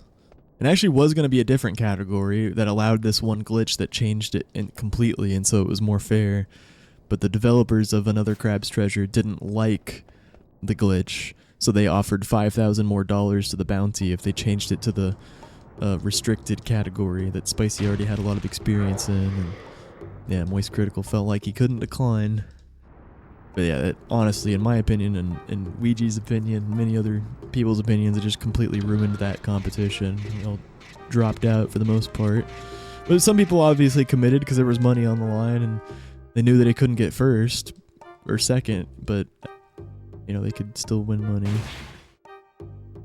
But yeah, it's can't really have an unfair experience gap in competitions like that. I think it's okay if the game hasn't been out that long.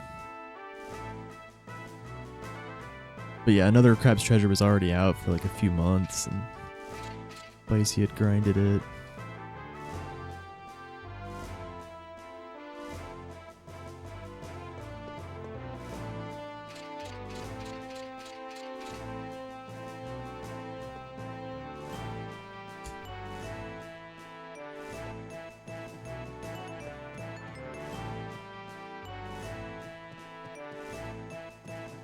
Spicy felt bad about it too, but I mean, he was also happy for the free 5K or whatever.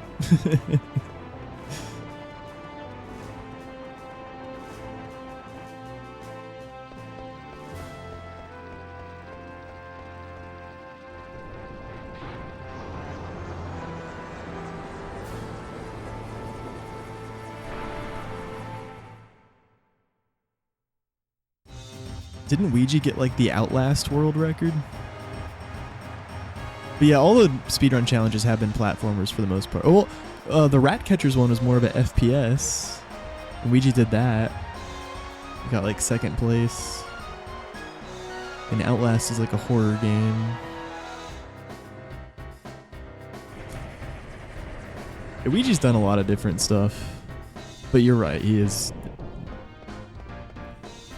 known for Mario, and also most of the challenges have been platformers, yeah.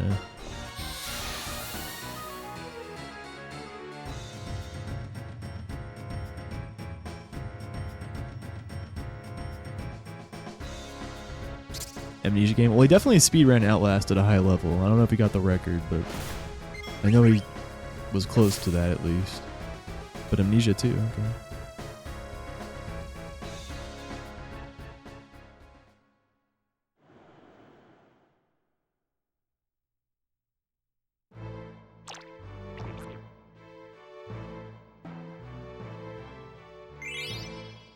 Yeah. Dude, if Ouija could channel what he channels during speedrun competitions constantly, he'd probably be better than Sweegie. But Sweegie's fucking dedicated, man. Ouija gets like discouraged, I feel like. But he's honestly just as good at Super Mario 64 from what I've seen. Just Sweegie takes it very seriously, and Ouija's, yeah. He takes it very seriously. He fucking grinds practice, of course, and pulls out crazy runs. I feel like, yeah, Sweegie does it like completely full time, basically.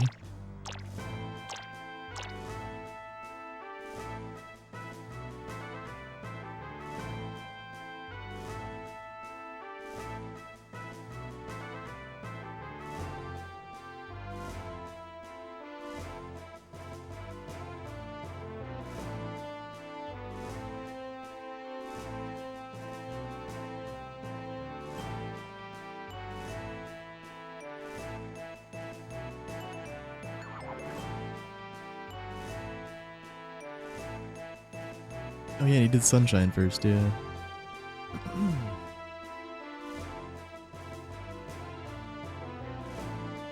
Top level Outlast in 2019. Thank you, Surprises. Yo, dude. Yeah, Sweegie and Ouija.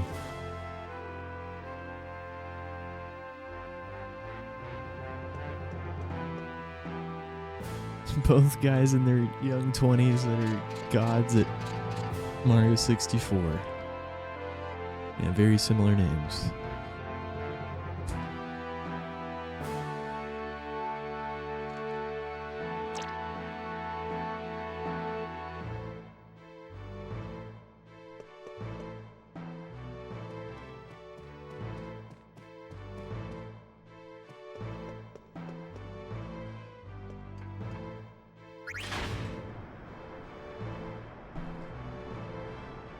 Just like Mario and Wario. Yep.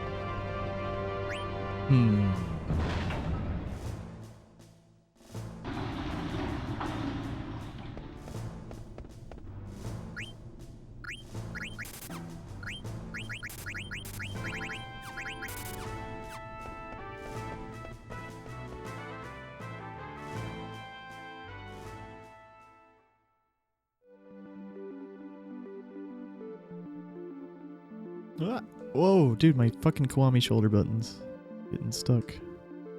All good, no big deal. It's just weird.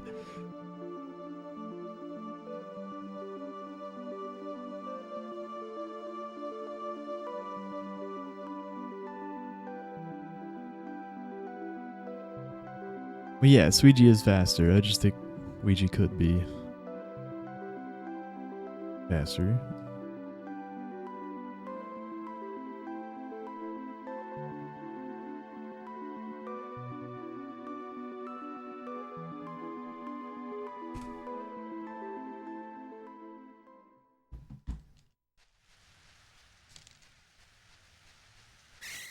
Oh hell yeah, yeah, the tournament was cool.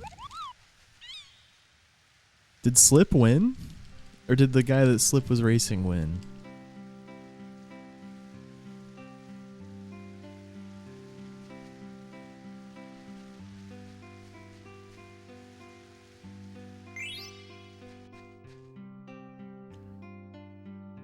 Yeah, it's a ton of fun.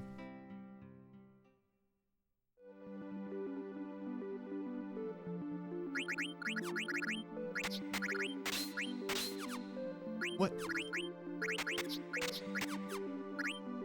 Somehow hit circle instead of square there. I was expecting to go to abilities and I went to the base menu. All good.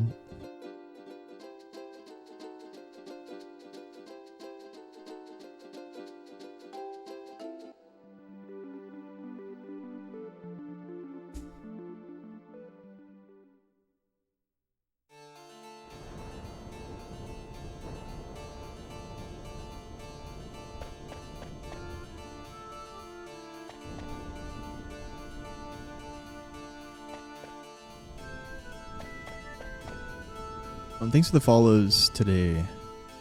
Nada, Larko, Jig, Jesus, thank you.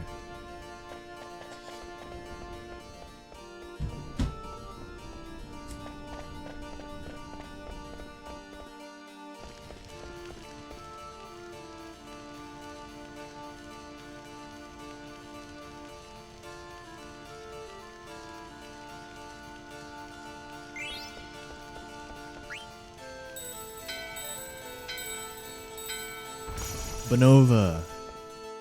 Yeah. Yeah, that's who Slip was facing in the grand finals.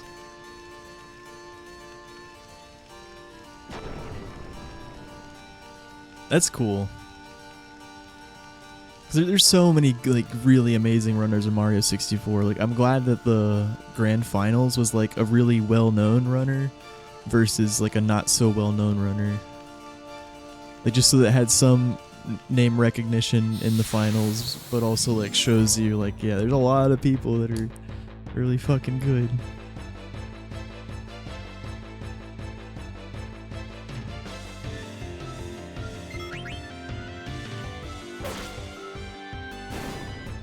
I don't need a suicide BB here. Don't do it. Oh, okay, I guess for suicide, or I didn't. I mean, I didn't need him dead, but there's no point to res him here.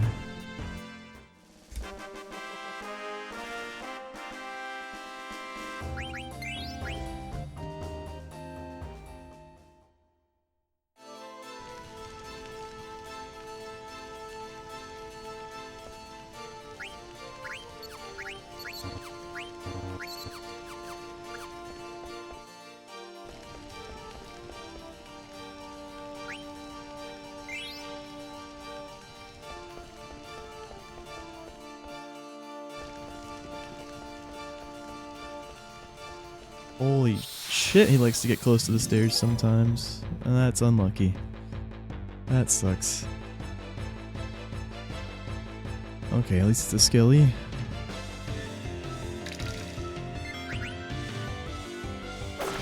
How much AP is that? Just one?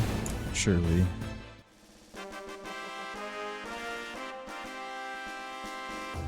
Yep.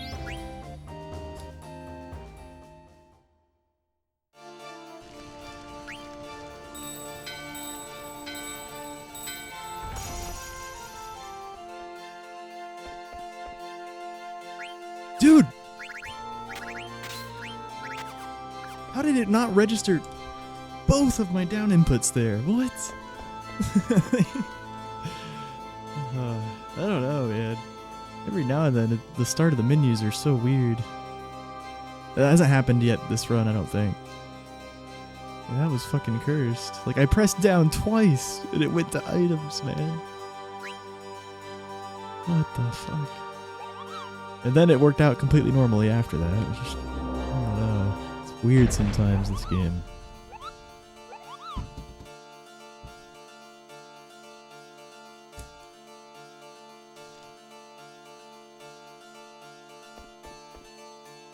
Sugar, we are not going down.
Well, 2 encounters. At least they weren't that slow.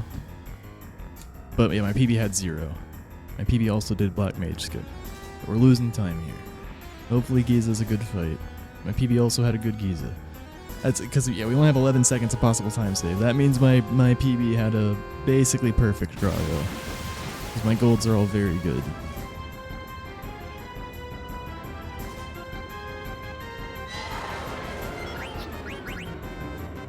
Oh, I could just go for trance strat. Let's see if this tent lands. Okay, it does. Probably for the best.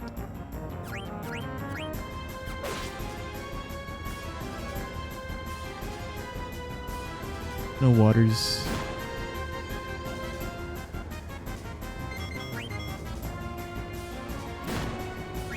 Should have checked for a trance. You didn't though.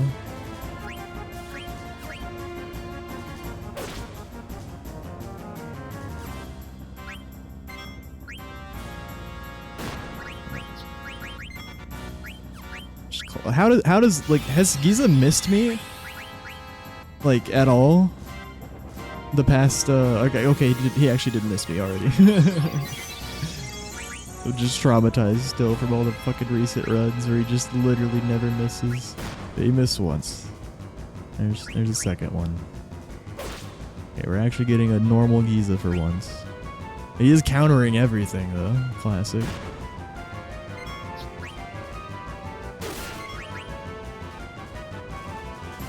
Yep, literally countering everything. Can I please proceed to play the game, Giza? Do not counter this attack, maybe? Okay, thank you.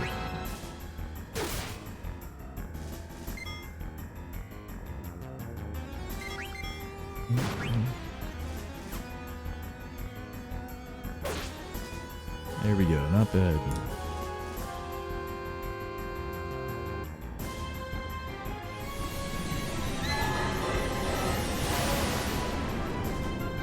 We'll take that.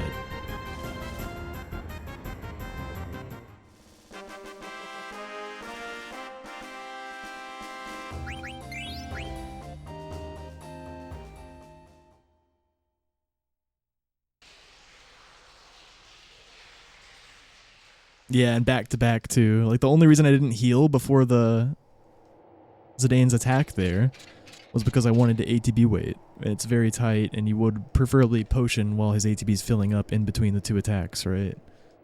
So when he was low HP there, I did his attack first before healing because I wanted to, you know, get his attack in, ATB wait, then heal him, and then finish the ATB wait, do a second attack. If I heal before that, it's not going to work. Actually, it could still work, but it's going to be really hard and slower. It was just gambling, you know. Surely he won't counter and kill me here, given he just hit me and I can do an ATB wait. But no, he punished me. But yeah, we played it right. Just unfortunately got punished there. But yeah, those were the only 2 times he hit me, though, at least. It just sucks it was those 2 hits, yeah. Back to back. In a situation where I'm supposed to risk it. For the ATB wait.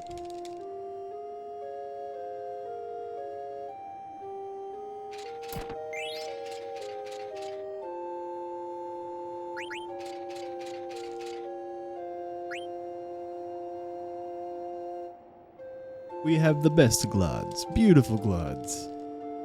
They say that our Glods are so beautiful. Perfect Glods.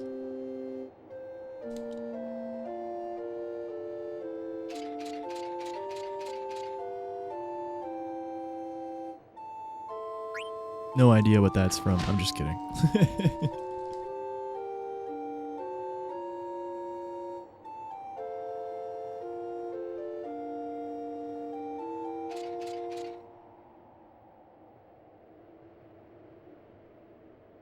I need to watch the new South Park season. Yeah, I know. I haven't watched any of it.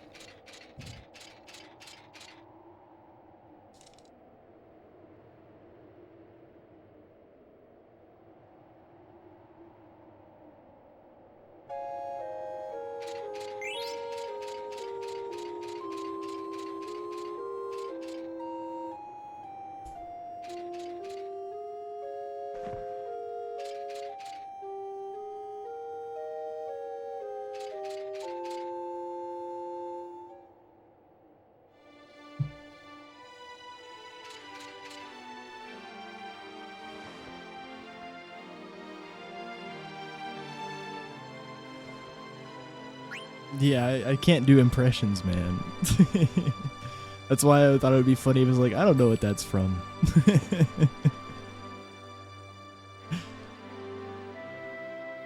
This guy really lives under a rock.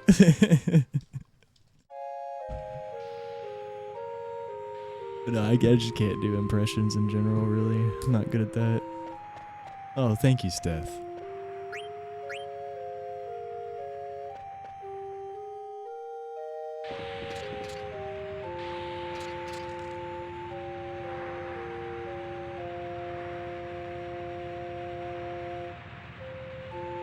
You can't do impressions either.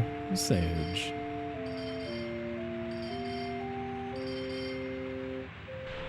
I'm too honest.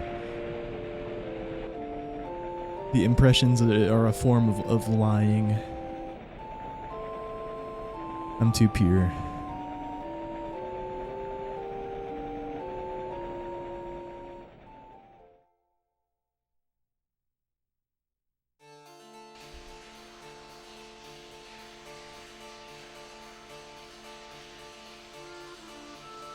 My dad does that thing where he talks to people in their own accent. Pure Pete. There's the YouTube name. So pure.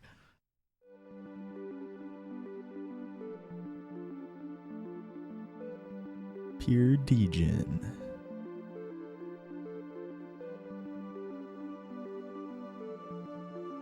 You like the new season a lot, Cord? Hell yeah. Yeah, but watching like a recap of the episodes without actually watching the episodes. I don't know why. 'Cause, I like YouTube sometimes.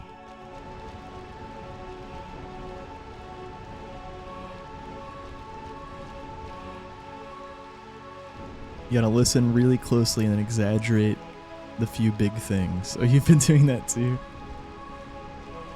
Johnny Two Cellos?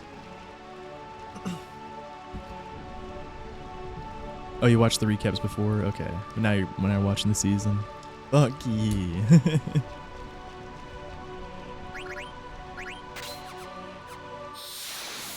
Dude, that's crazy we got the encounter like as I did the dagger menu. That's such an early fucking check. Thank God we did it right then, I guess. Oh.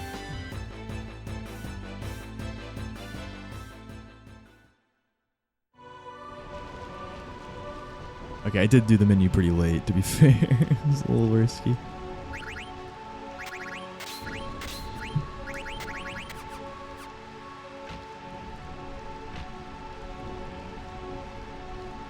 But yeah, I mean, 90% of the time if you get an encounter, it's going to be after the halfway point. And I did it at like a third of the way through or something. But yeah, that was an early check. At least we didn't get two. Yo, Lily? Oh yeah, we forgot to pick up the Salazio there. The encounter was trying to remind us.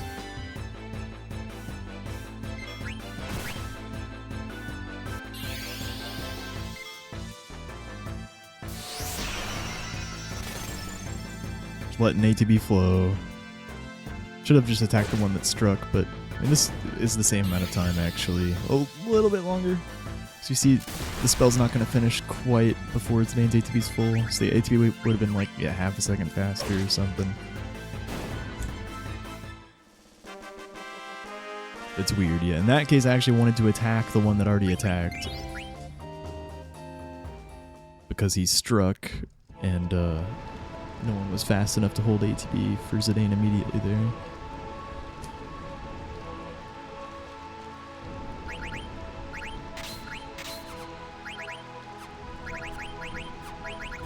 Help.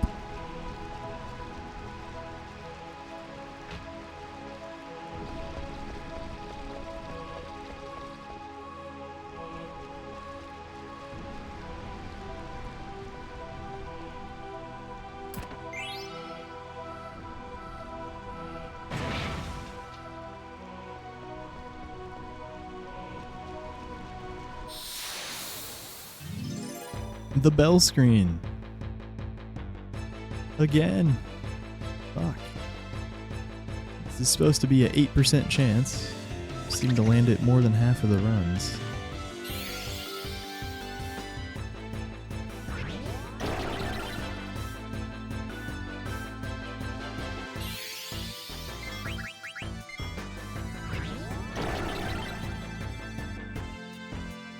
On the second screen in Bermesia, by the way, where the Black Mage fight was, we triggered that fight from a specific spot to skip the last encounter check at the edge of the screen. That's why I went like up left and then up instead of just straight up into the fight.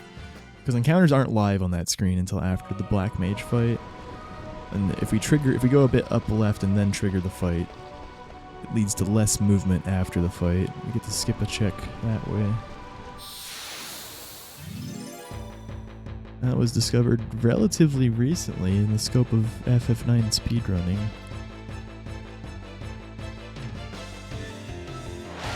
By Luzbel.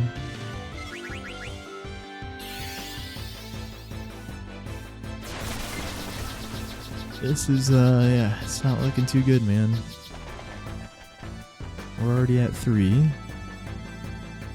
One of them was a very slow back attack.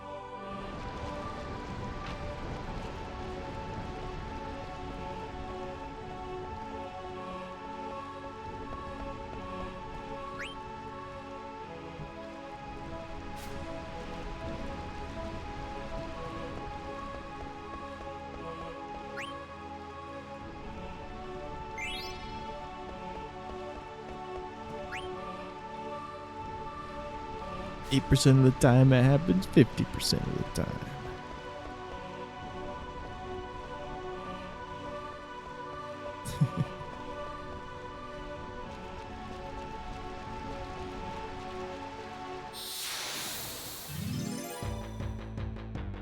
I think this is actually, this might be a short stream, guys.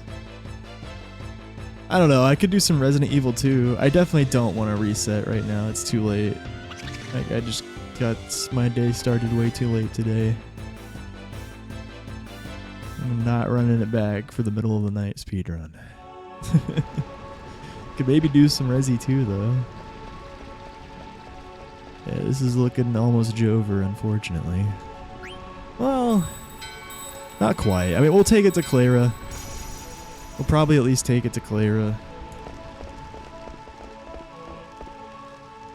It's a pretty active part of the speedrun all the way from Grotto to Clara. We can at least see how the RNG is throughout. But yeah, I'm just being honest. It's not looking too good. It's not Jover yet though.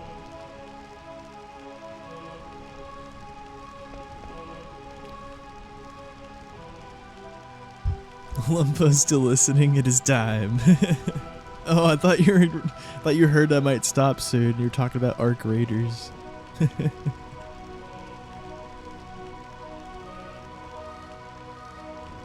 Matrix 1. Yep. Chad 3 a.m. RA2 runs versus Sad 5 p.m. FF9 run.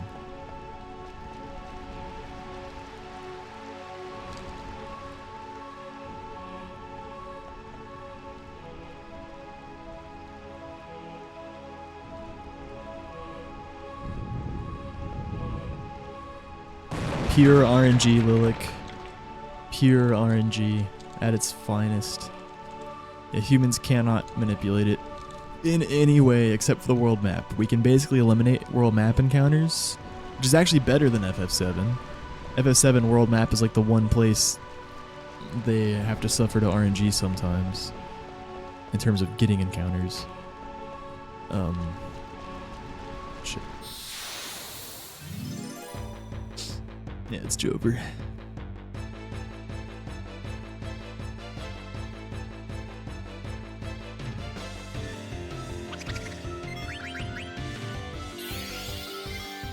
Five encounter Burmy.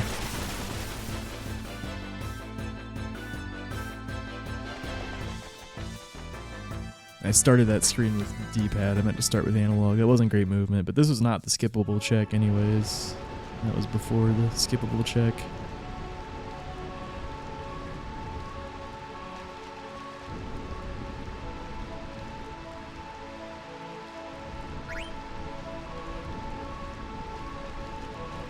Yeah, throughout the field, anywhere that isn't the world map, there's nothing we can do to manipulate encounters. Nothing. We'd have to be able to keep track of where the RNG pointer is pointing on a frame-by-frame basis, like all the way from the start of the game. That's just not feasible. Can't even manip Mage Masher, actually. That's how unfeasible it is. That'd be step one if we were gonna manip something. It'd be easier to manip Mage Masher than any random encounters in this game. Yeah, it's hard to explain the technicalities of it, but basically FF7's encounter system just works completely differently than FF9 does. And the way FF7's was designed lends itself to step routing and, yeah, completely determining every encounter you get with proper movement. FF9 does not lend itself to that.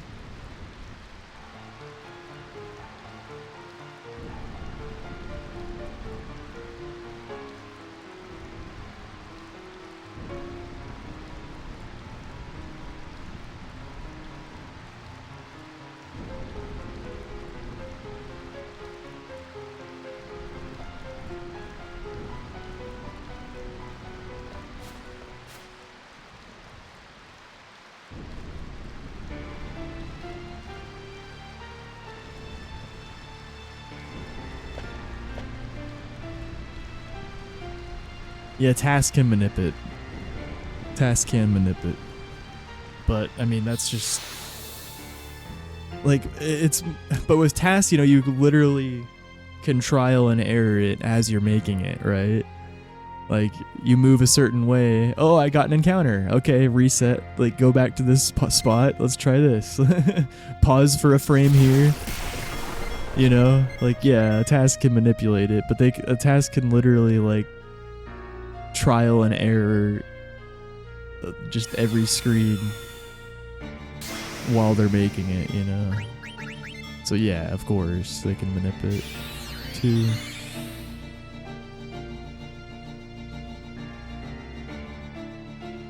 Three.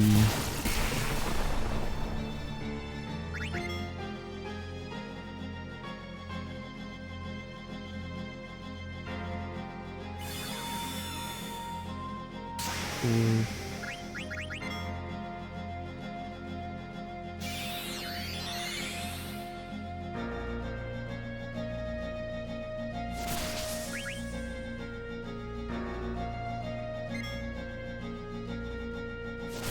Six. Oh, we're surging.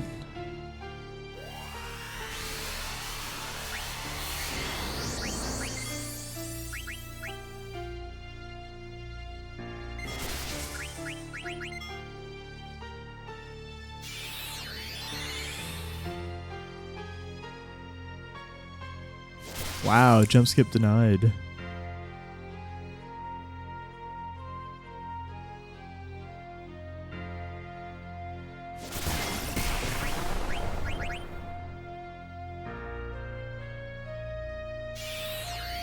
Vivi was too slow to suicide on turn 8, so I couldn't do jump skip.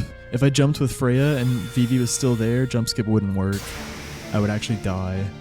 So yeah, I just have to wait out the 10 turns.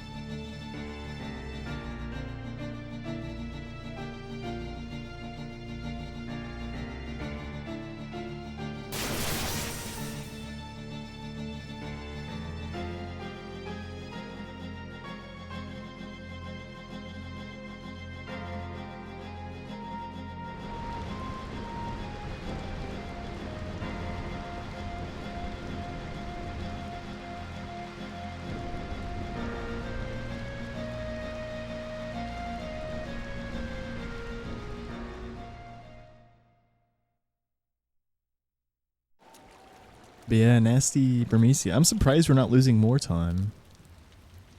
Like, oh, I guess my PB, yeah, my PB obviously didn't have a great Burmy either. Or maybe 5 encounters too. Honestly, my PB could have also had 5 encounters, but maybe just didn't have a back attack and had a faster Beatrix 1. That's probably what happened, actually. Or maybe it had 4 encounters and similar fights.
Yeah, it's actually not over yet. I didn't. I mean, yeah, high 216 is bad, but I never quit a run that's below 217. That's like the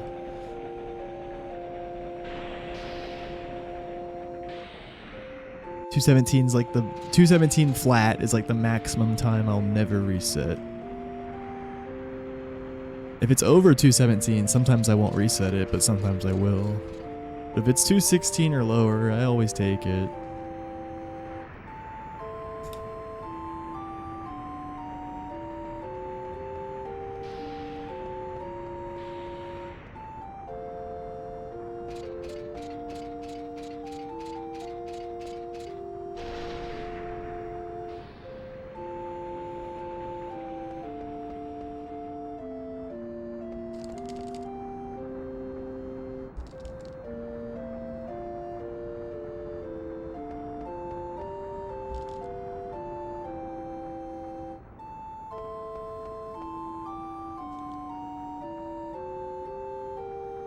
Let us praise.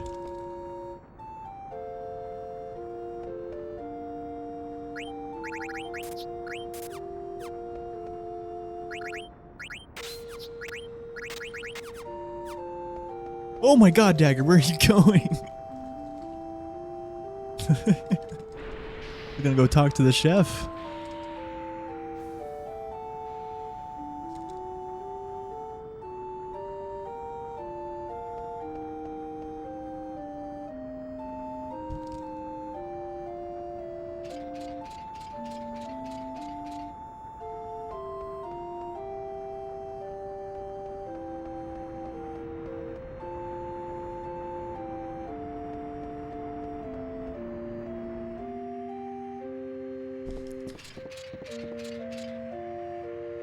Card tournament's a big one, Skull.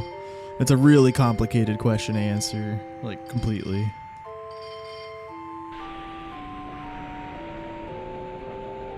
I just don't feel like going over every split in my head right now. But yeah, card tournament's a big one. I know end of Disc 2 is really rough, like the second half of Disc 2 overall. And everything after Arc. No, I could talk about it. I don't know. I'm just like, it's always a weird question to answer. But no, yeah, card tournament I have like 3 minutes. Arc, I have 2 minutes, but on average we don't even save time there. The rest of Disc 3 is pretty awful. Disc 4 I have a lot of time save actually, especially after Kraken. There's a shit ton of time save. I have time save in Clara. I think oh, I have a lot of time save in Ralph. Wait, 1 second.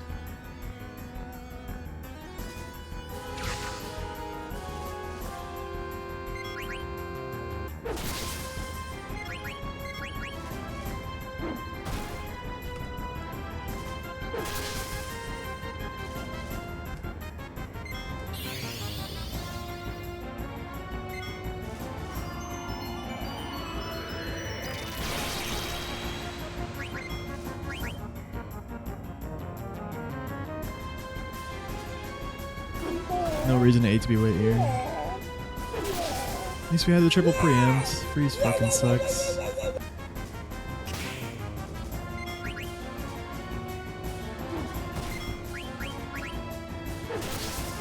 Crack's not gonna kill, man. Actually, this is still faster though than not killing Marcus. Yeah, because Crack is such a fast animation, and now I just kill him. I did play that right. And the reason I didn't ATB wait with Dagger is because he wasn't guaranteed to just kill Steiner there. And ATB waiting wouldn't even have saved time, yeah, because just letting ATB float there, I was able to attack with Dagger immediately. But yeah, if I did ATB wait the turn where Steiner was frozen, the Crack would have killed.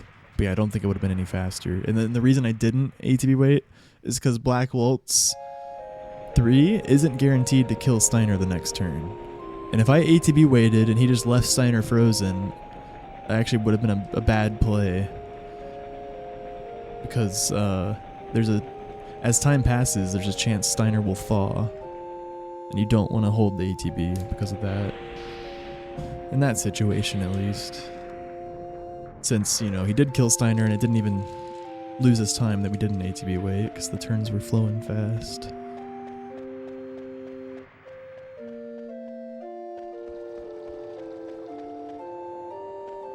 And another thing I could have done is I could have attacked with Marcus first. And then had Black Waltz 3 kill him, and then attack with Dagger, and then the Crack would have killed. But yeah, that would have been slower, yeah. Just suiciding Marcus right away was the fastest call. So we don't have to watch another Black Waltz 2 spell. Or 3-2. Black Waltz 3-2. He's called Black Waltz 3-2 because it's Black Waltz 3 and it's the second time you fight him.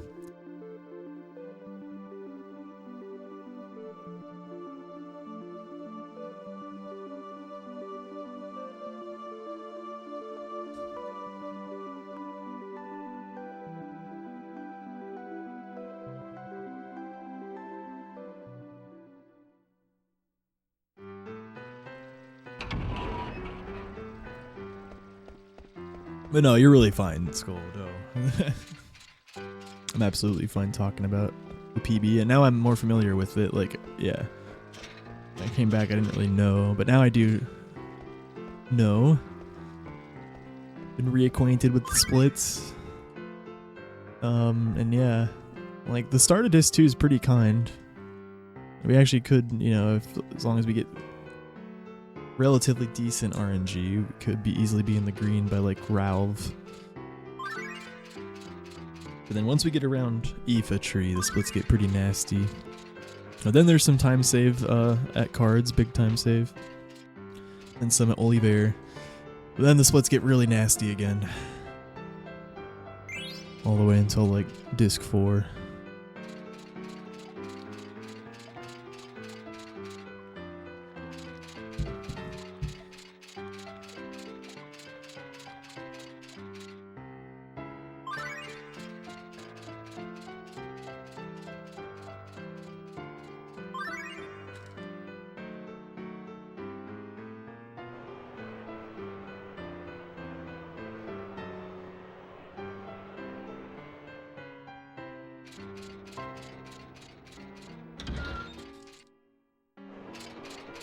It's my PB, Rodriguez.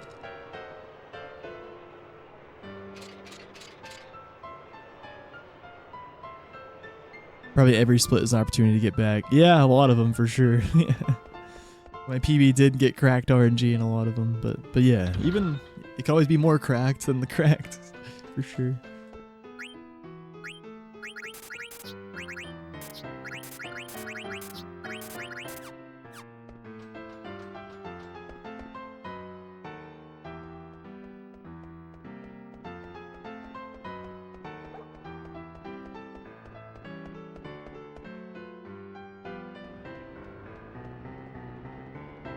Shaggy, why? Fuck. I'm struggling getting around that guy.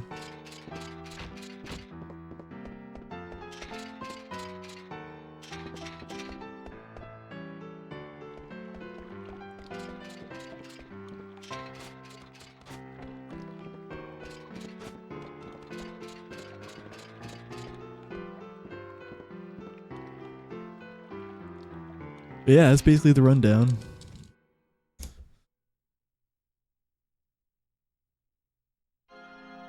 And then Disc 1, you guys are probably pretty familiar with the splits for Disc 1 at this point, but it's an alright start to run against. Not the craziest RNG, but then Grotto at my PB had insane RNG. And then Bermesia, we have time save. But yeah, I think my PB got 4 encounters and we got 5, so that's why we lost time there too. Yeah, that's actually me. Oh. Oh. Whoa. Oh god.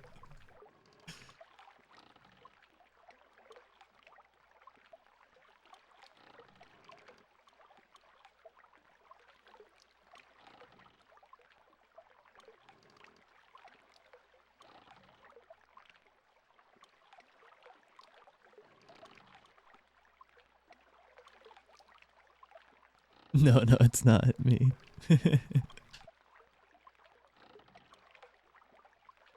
Chums is Joshin.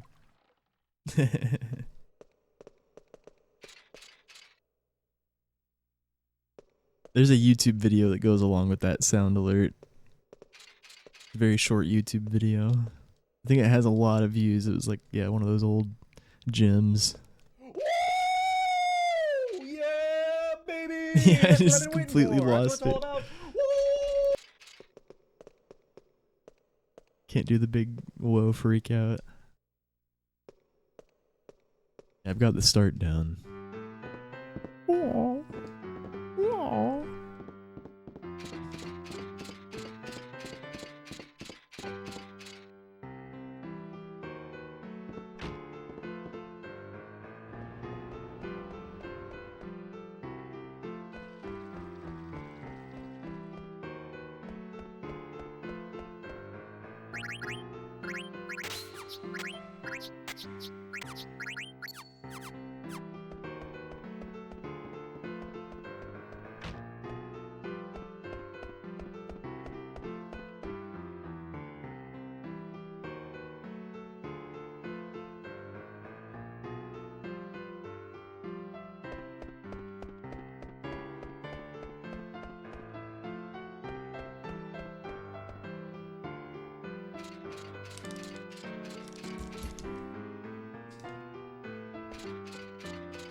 So if you notice right there, before I interacted with this feed lever, I exited the screen and then re-entered it.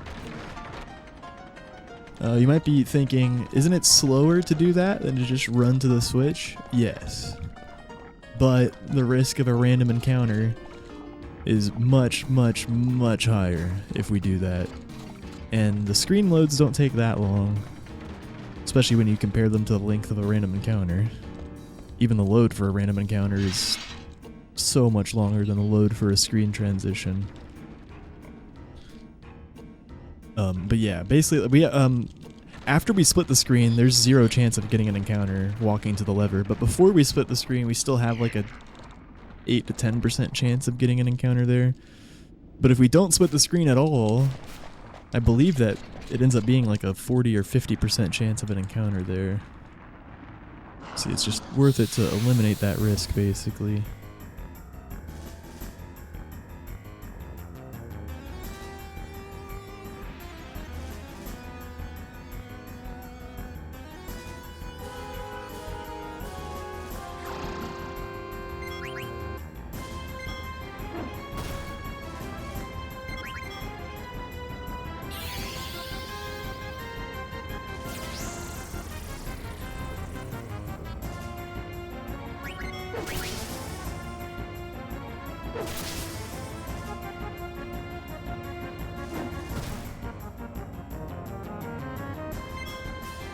Didn't take that potential Marcus preempt because if he killed Dagger, it would have been real bad. Alright, so here we're definitely just going to attack with Dagger. Yeah, even if he crits, yeah. Or if he misses, I would have rezzed. So here, technically, he can Bizarra max hit and kill Steiner. If he does that, that's just a huge fuck you. But yeah, he didn't do that, so as long as we don't miss here. Yeah, most things will not kill Steiner here. It has to be a Bizarra, it has to be his max roll.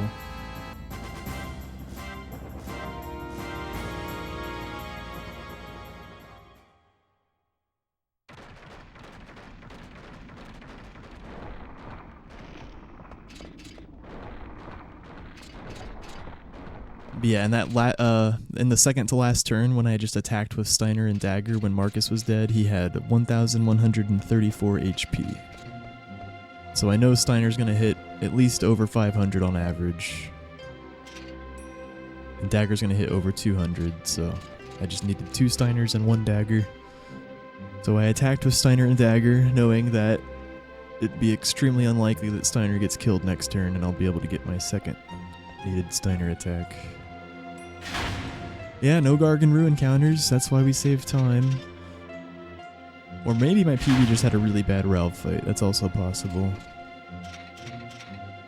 could have had 0 encounter. Yeah, my PB either had 0 encounters with a bad Ralph fight or 1 encounter with like an amazing Ralph fight. But probably the former, because Garganru encounters tend to take a while because you don't have Zidane. Can't flee from them unless you get a quick flee.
Woo! Yeehaw!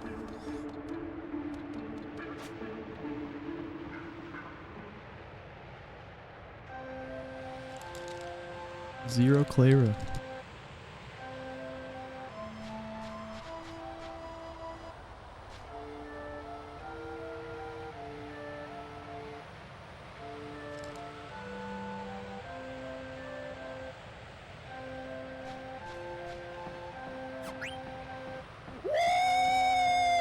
Yeah, baby! That's what I've been waiting for. That's what it's all about. Woo! Hell yeah.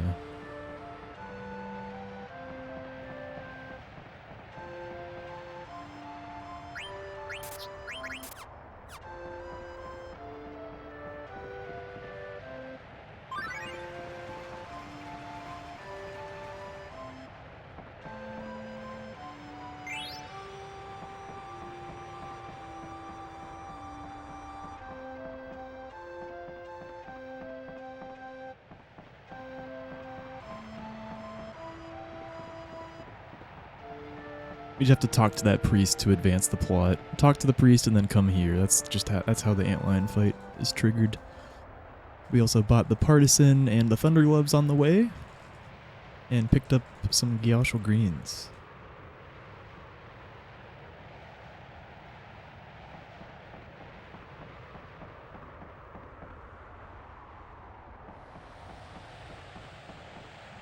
No.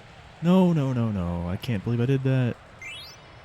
Forgot you could even go that fast to talk to him on accident. Actually, though, like, you have to move pretty well. I just had to not mash so soon. Unfortunate.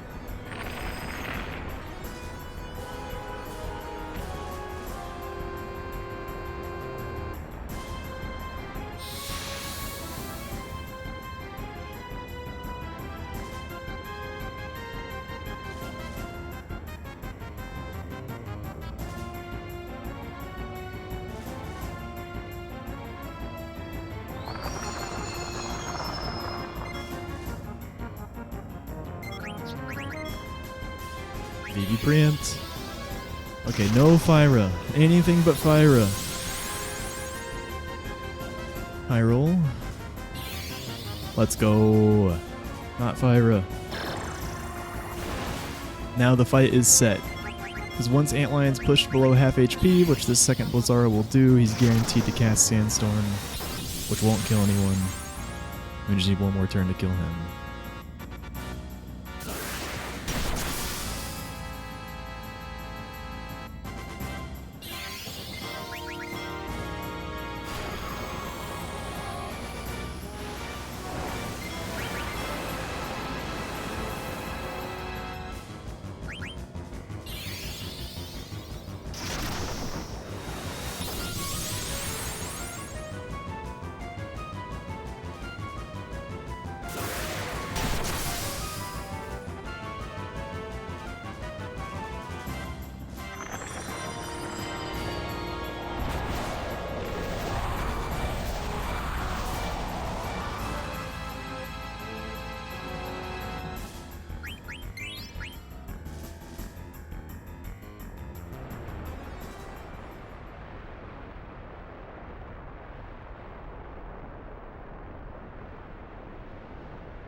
Yeah, the run's very much alive now.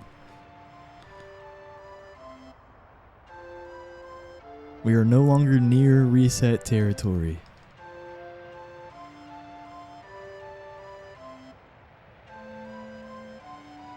Alright, be right back. Well, today it wouldn't be reset territory. Today it would be GG territory. Yeah, BRB.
Bringing the dream back. Yo, thank you, Runel. How was Chrono Trigger learning, dude?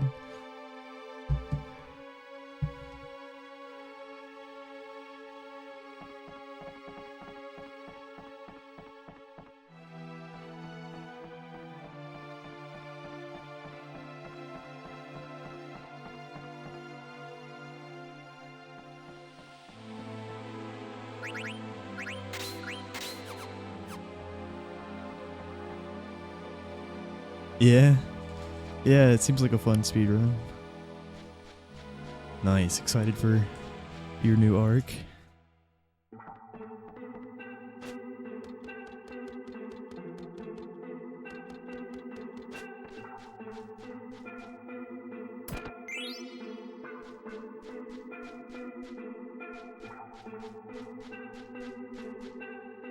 Got the greens.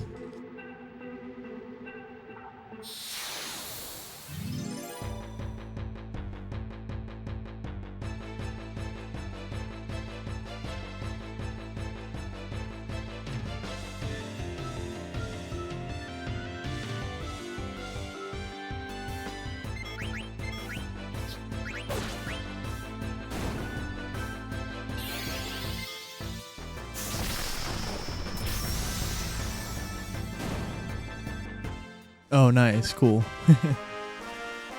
Resets for a bit and then switch to Chrono Trigger learning. Yeah, it sounds like a good plan.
Really nice first 3 fights.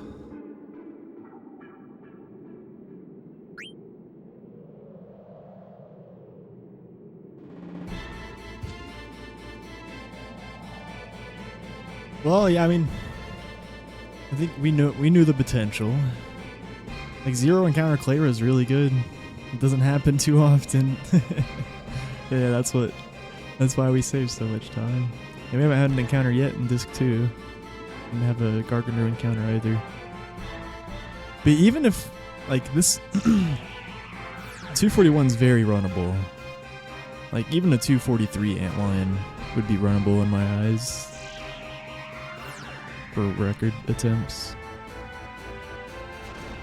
So even if we broke even at Clara, it still would have been fine. Yeah, now it's good. Definitely a decent pace right now.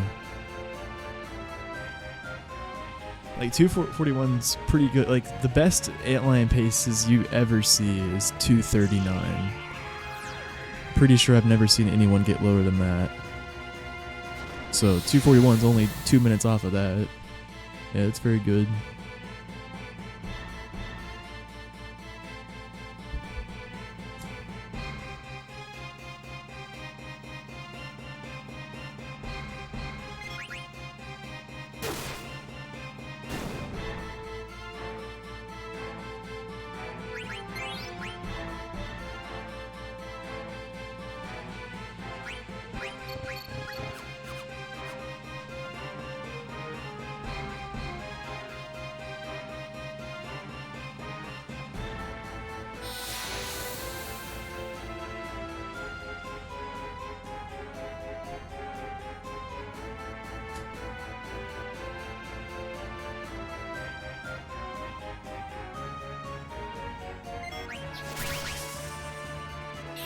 Wow.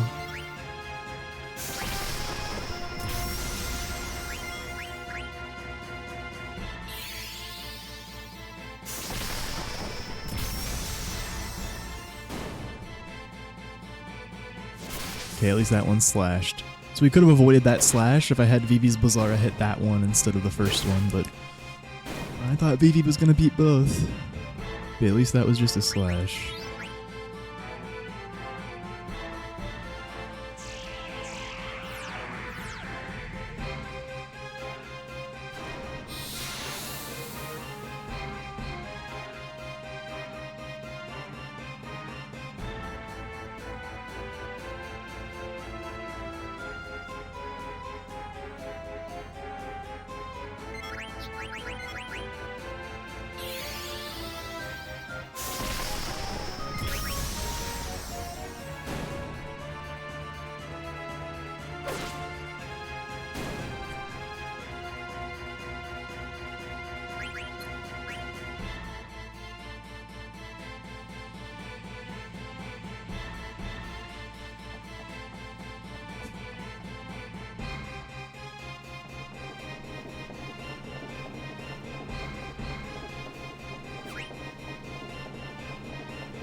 I was considering ethering Vivi early, like before this fight, but I don't even know if I have an ether yet, so didn't want to fucking have an awkward moment.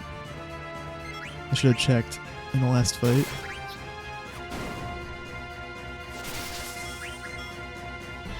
Okay, slashes. Yeah, we didn't have an ether. Yeah. We get an ether from the surviving clay runs before Beatrix 2. That's why how we always at least can ether before then. You need to pick option 2 here for XP reasons.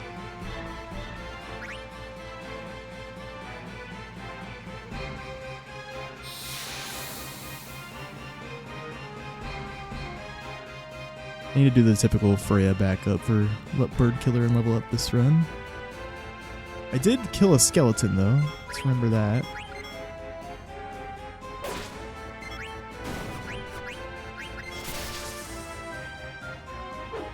Oh my god, are you fucking kidding me? Bro. Wait, I don't need to wait that. We still need to kill Vivi here, even though he's already crit for XP.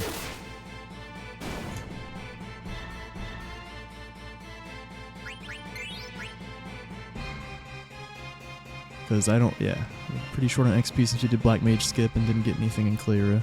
Actually, maybe I could have left Vivi alive, but better safe than sorry. Better safe than sorry. I mean, he was dead for that one Black Mage fight. You know, Vivi's fine. I just need to make sure that Vivi doesn't die for any of the escape fights. Can sometimes be at Monka HP on Hilgagars. He got XP from that skeleton in Grotto. And then, yeah, all of these fights except the last one. Yeah, he's fine. He's fine. I'm gonna just take a quick look at Freya. Pretty sure I just need the typical one ogre with the bird with the bronze armor on, and then Iron Helm with one ogre after arc. Now let's see here. She typically gets 30 flat. Bird Killer AP. And yeah, we're just missing one. Because we're missing 2 from the Black Mage fight, but I killed a skeleton. And then level up.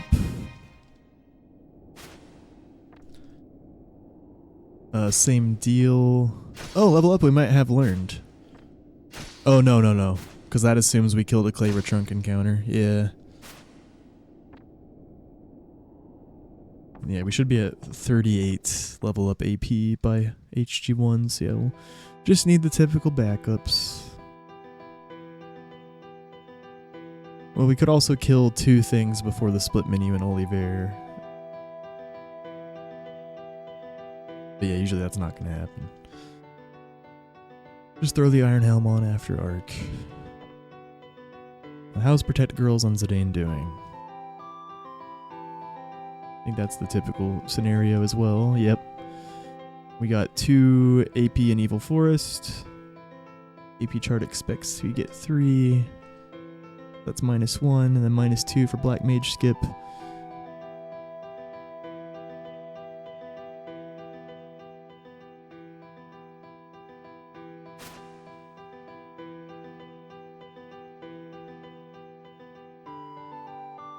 So yeah, we'll be 3 AP short if we just put the Butterfly Sword on at Soul Cage.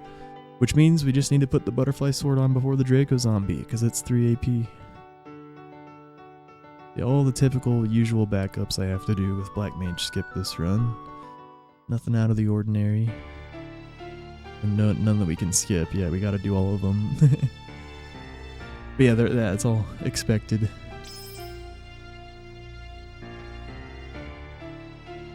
Yo, thank you, B-Dud. Appreciate it. Yo, yo, yo. Hope you're doing well, man. Good luck on the expert glitchless Eclair's here runs.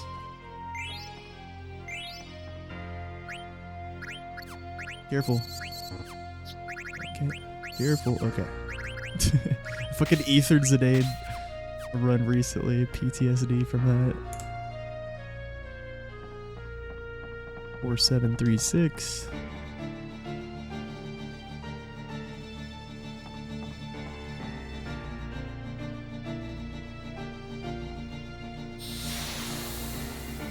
If you guys don't know, B-Dud and 01337 are going to be racing each other on GDQ this winter. Expert glitchless. Claire Obscure. It's going to be hype. And they're expectedly running it in the meantime. Preparation. Can Freya get in here? Yeah, she can. She can. I can get in here. She's fast enough.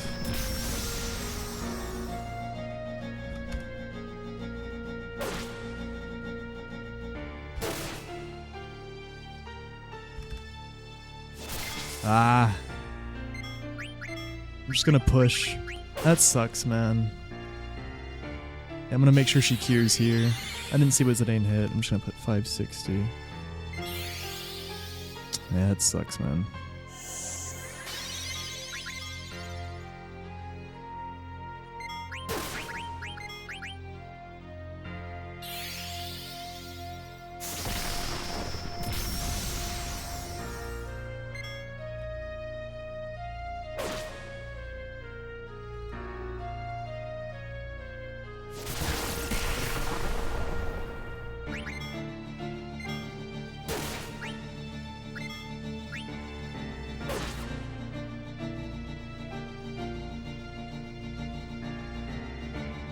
Oh, still sub 20. Yeah, it was a good invasion.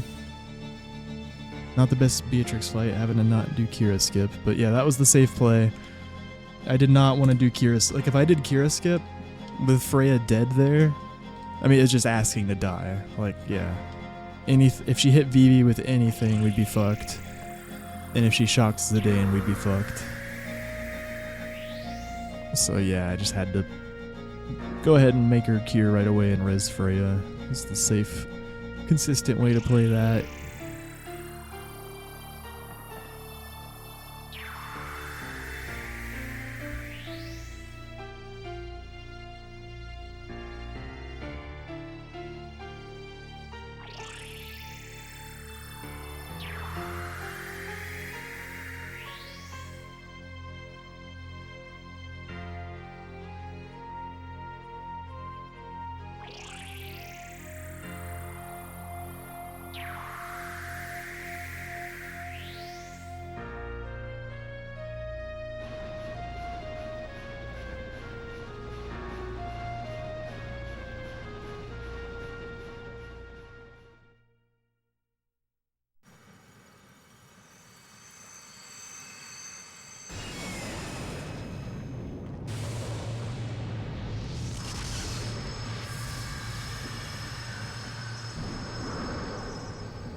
Yo, Ryan.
Yeah, we're not getting the perfect swing.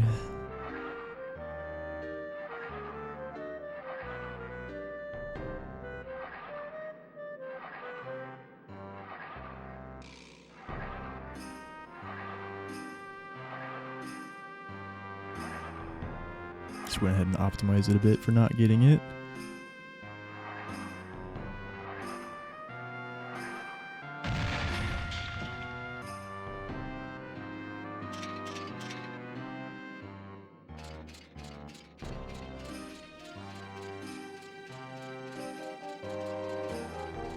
Oh my fucking god, let's go.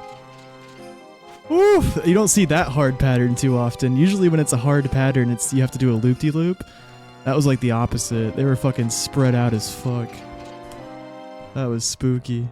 I really had to thread the needle there to not wait too long to get caught by the first guard, but also wait long enough so I could slip past the second guard. That was tight. I'm glad it was possible. Sometimes if you get really unlucky, then they're just too far apart. But they were just, yeah, barely workable. But you know, part of it, I had to skip the first guard very well. Like, I looped around her pretty tight, so she was confused and did like a big loop around before she started chasing me. That was very important. If she had like if I took a wider loop around her, she would have chased me more accurately. And then, no, just watch it, Gorn. And I just talked about it afterwards, too. Just run it back. No, they were really spread out. It was a weird, hard pattern.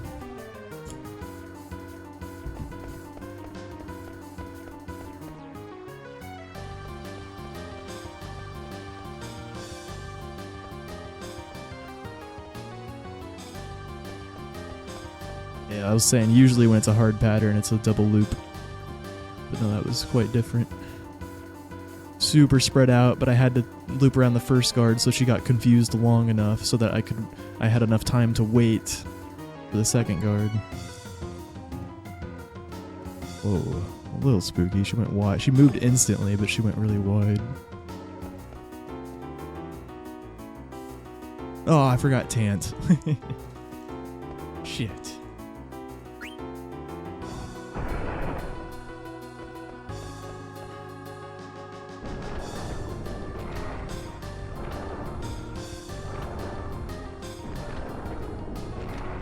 Yeah, you see what I mean now.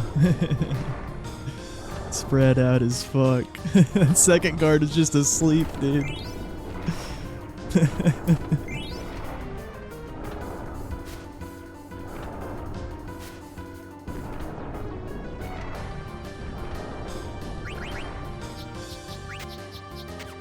Jesus, oh well.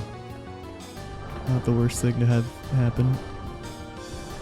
I'd rather waste a second or two in a menu than get caught by a guard, you know? Fuck that, that was weird. I don't know what just happened there. Well, I expected to end up on Freya, but it was on Steiner, and then I just pressed the wrong page up instead of page down.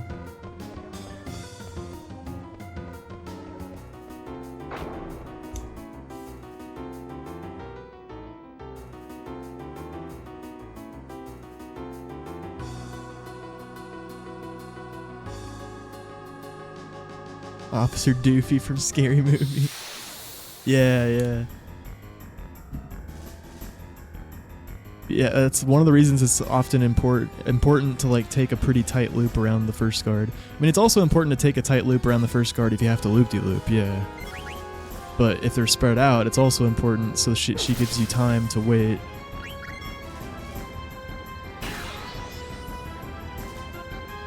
Officer Doofy.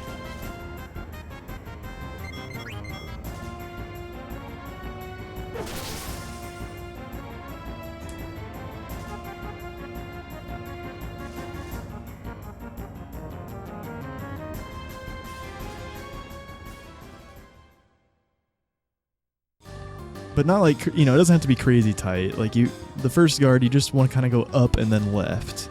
I think issues arrive if you kind of like curve around her, like go up, left, and then left. Like then she's gonna kind of chase you more accurately. Like really the important thing is that you just go up and then left immediately. And if you do that relatively quickly, she'll tend to get pretty confused and do a little loop before she chases you properly.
The resident, yeah, the zombie dodging, it's paying off.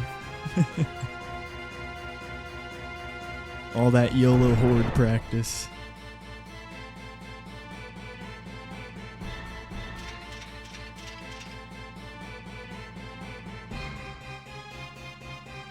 Thanks for the clip, Deathline. Yeah, it's a good guard skip to watch.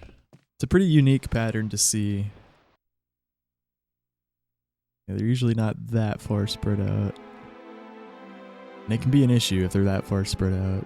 You saw we barely got past both of them.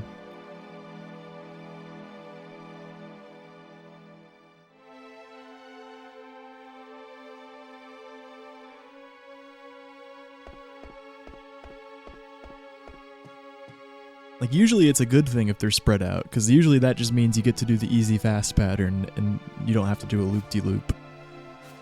But if they're super spread out, then yeah, it gets real spooky because you have to wait and thread the needle just right.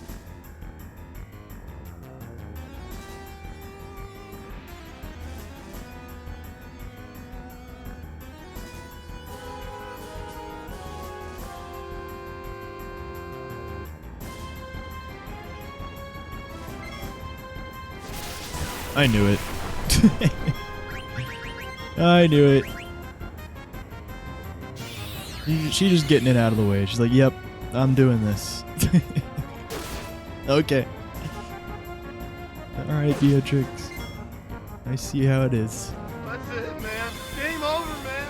Game over. What the fuck are we gonna do now? What are we gonna do?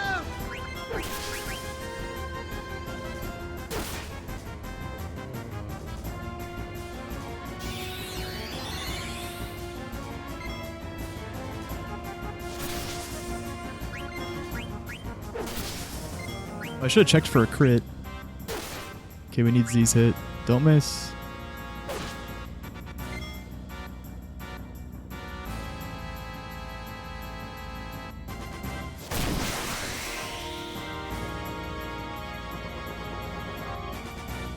Yeah, I mean, for Steiner getting killed, it's a nice fight.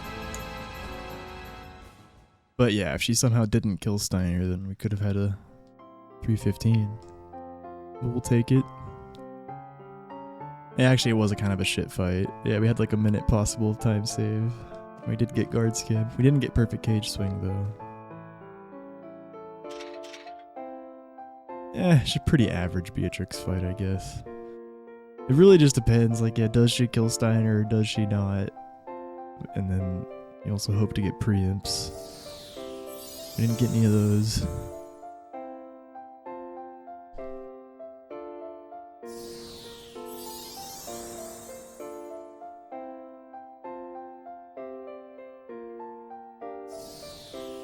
I nearly golded a few days ago. I crit Beatrix. I think I got a counter too. No, it was fucking crazy. Or it might have just been the crit. But oh, it was a preempt. That's what it was. Yeah. We had a preempt and then the next turn Steiner crit. Like Steiner preempt into Steiner crit.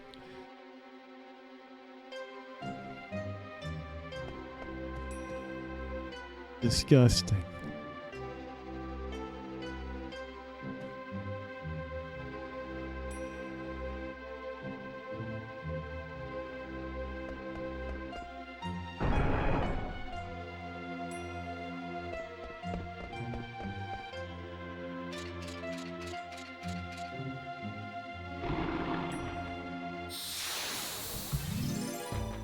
Always double stacked at the ladder at the center. Yeah, that's spooky.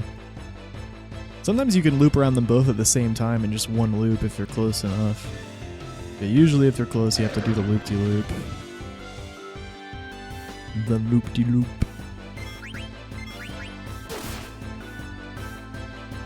Damn. I was not expecting preempts there. That was a slow puppy.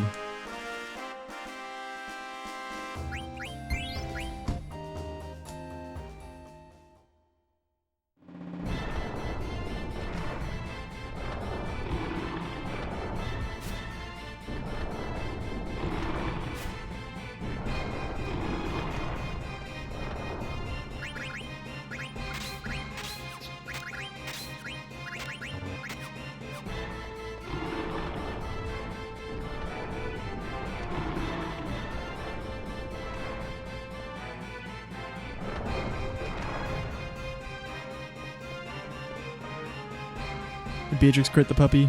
Yeah.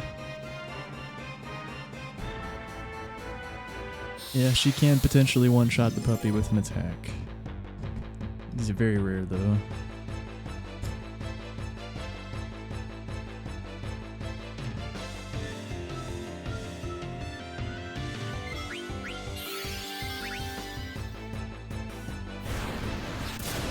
Go ahead and hold ATB here.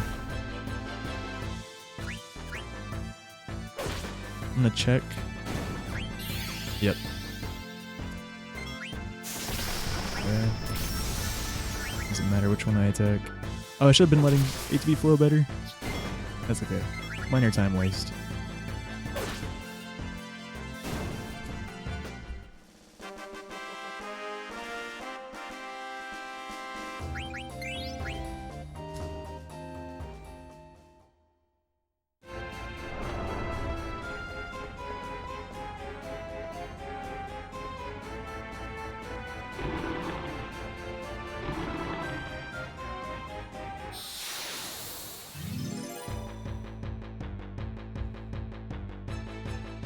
Oh, thanks. Yeah, you just want to check before you cast a Bizarra. Yeah.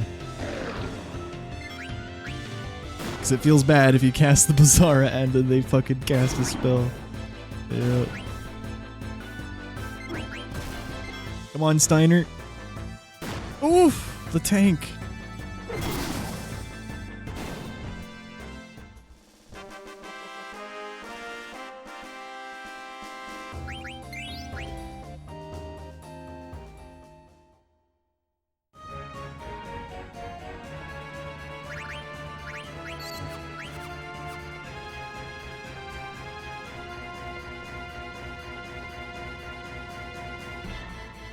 Yeah, that would have been funny.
Oh yeah, let's go. I always get nervous before this fight. It's such a relief when you see a fucking full Beatrix ATV bar. Ah yes.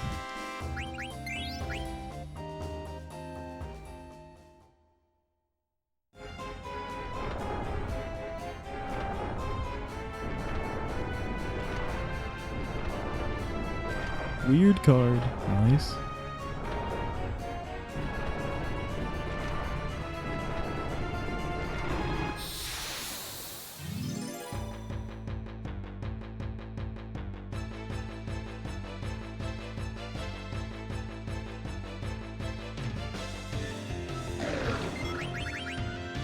Oh my god, she's popping off.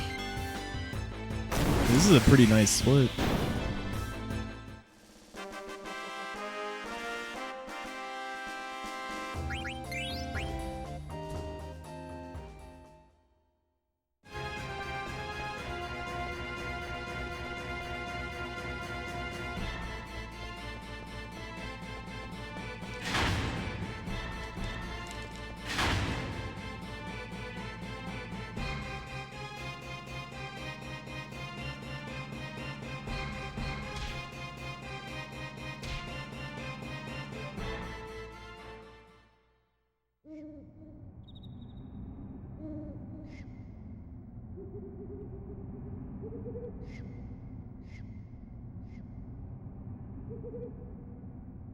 Oh no, I did not. I'll do it sometime. I promise.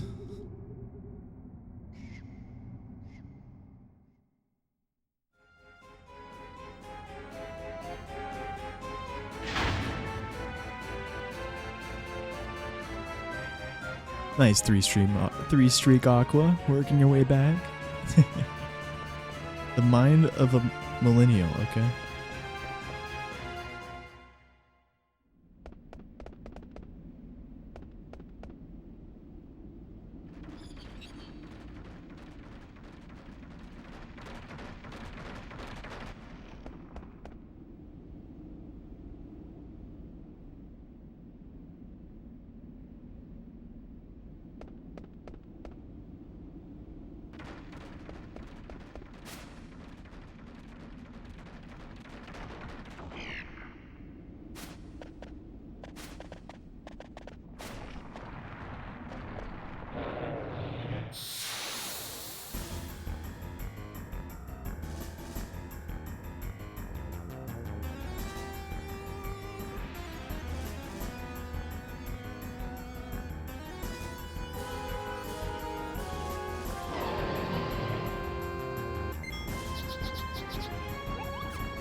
Wow. Oh! Please high roll. Bro.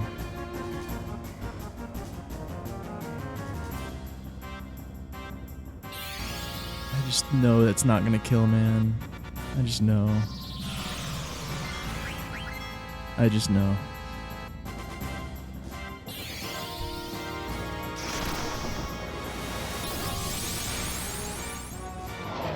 I wasn't calculating though, I kinda wish I was, but I'm pretty fucking sure.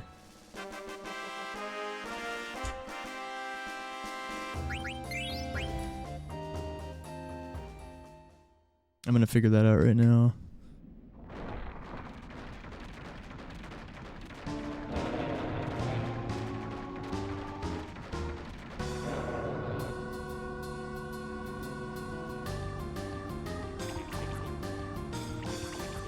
I guess I should have just gone for the attack anyways, because it wouldn't have been that much time lost if it didn't kill versus when the Bazaar would have finished.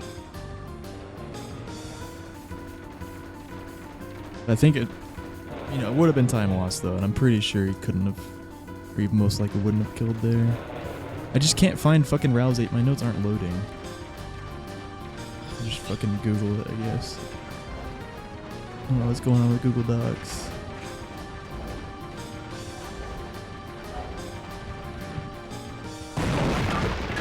Yep, he had 672 HP left.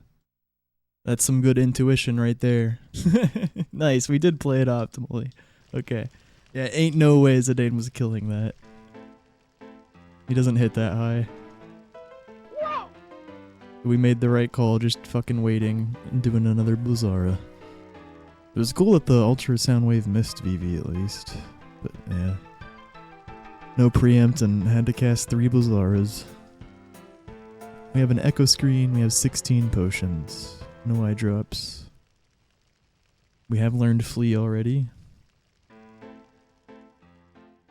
Yeah, they're both 1340, yeah. Yep.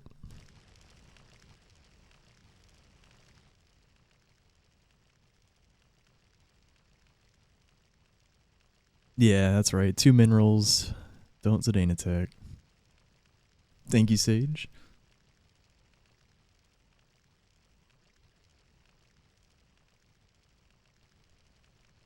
Okay, my notes are loaded now.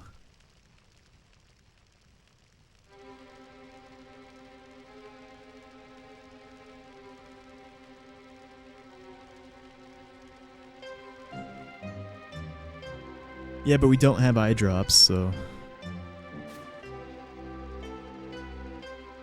it'll be more typical than usual. But I'm really fine with whatever in the Black Mage cell.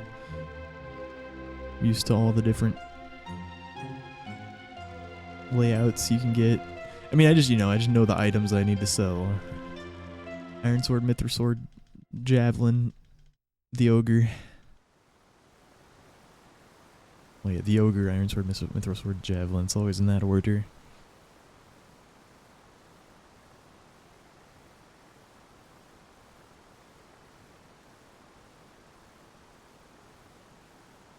World record is 833 by Karakarn.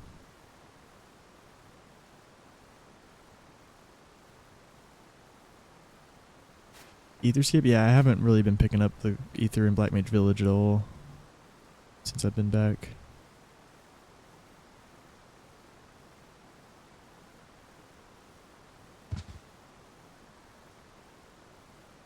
Yeah, I don't think I have picked it up.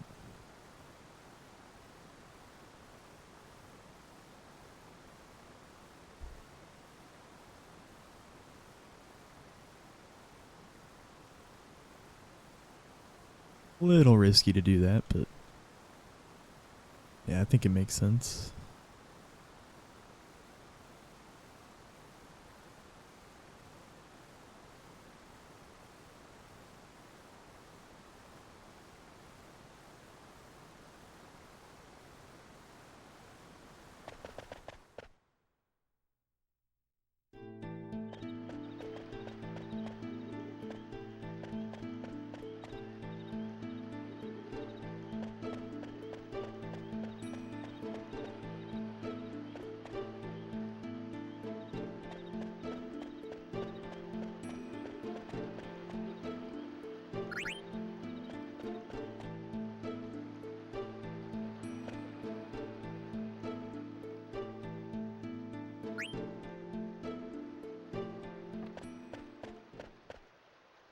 I wonder where our first encounter of Disc 2 will be.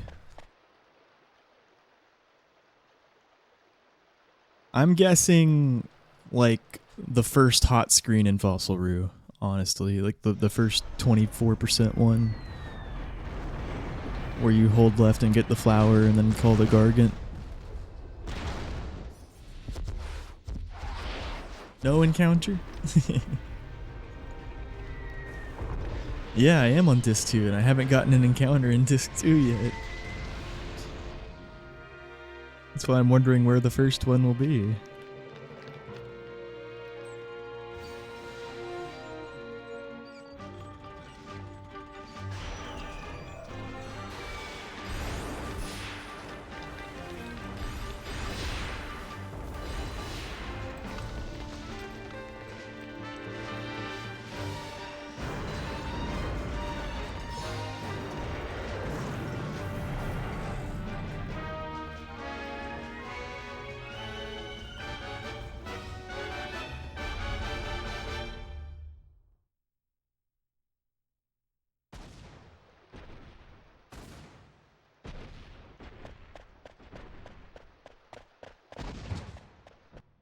The HD disc too.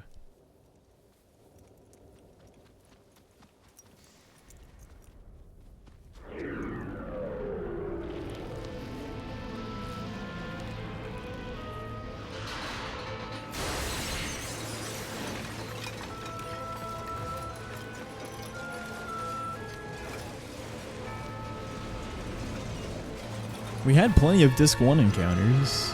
Yeah, how many did we have? We had 2 plus 3 plus 2 in Grotto? Was it 2 or 3 in Grotto? It was 2, yeah. And then 5 in Burmecia.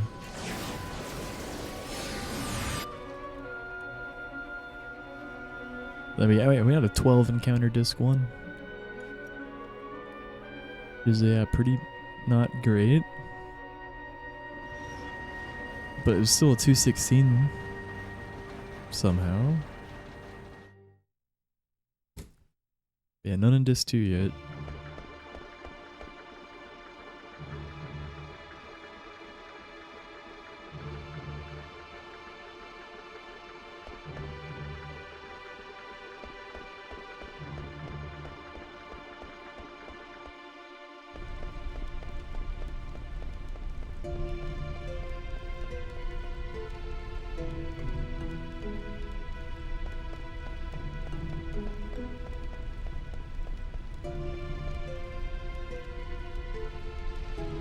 Yeah, they're very green, but this is probably a point where like my PB's worse than my averages. Or maybe not.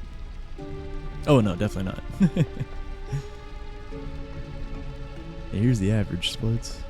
Yeah, my PB is very bad. After Clara until like Hilgi. I think Hilgi split was good. Or Fossil Roo split was good actually, yeah. Yeah, until Fossil Roo.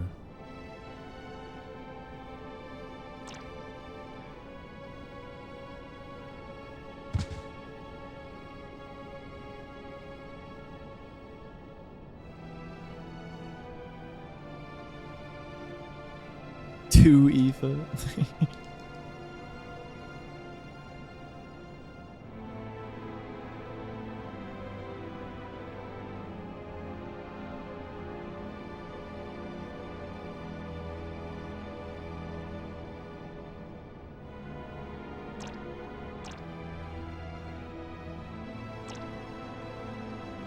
That'd be wild. I actually had a 0 encounter last screen of Aoife. My last time there, but it was still a 7 encounter Aoife. It was an average Aoife. Yeah, somehow we had a 0 encounter long last screen.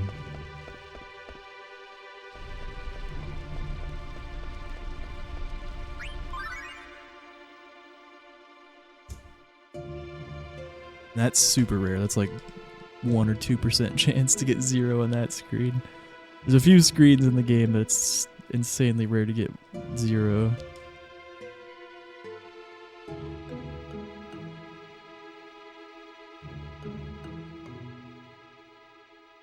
The Hildegard screens. The 5th screen of Aoife Tree. Second to last before the elevator. The one where you just hold up. The last screen of Aoife before the fights on the zombie elevator. What's another one? Oh, Black Mage Village. Insanely rare to get 0 in that forest screen. Then the last screen before Malorus, and the long screen before Kraken. I think those are all the insanely rare to get 0 screens. Like 98, 99% chance of encounter.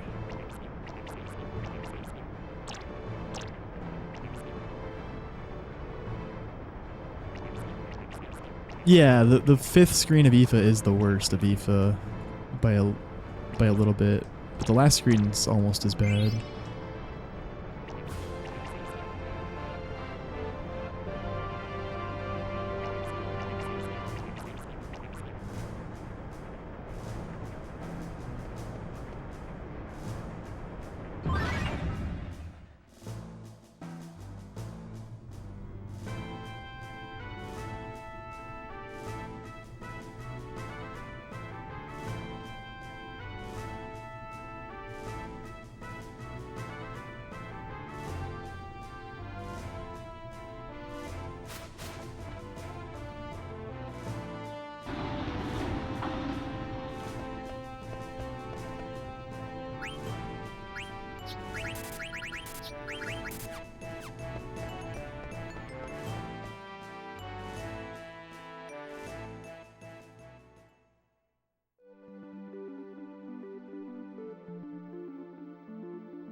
So in this fight, coming up with Lonnie, I'm likely going to attempt lucky 7s. And it'll be a 1/4 chance to instantly kill her. But if we don't land lucky 7s, I'll be able to do this back up and get 2 Zidane attacks in 1 turn by manipulating the damage done to her in a certain way. So once she's pushed over half HP, her ATB briefly resets. And so if I deal like 7/7/7 damage with Zidane, then the next turn I can attack with Zidane, change with Quina, and then push her over half HP with Bizarra, and then cue a Zidane attack just before the Bizarra damage goes through, and Zidane will get a second attack in that turn.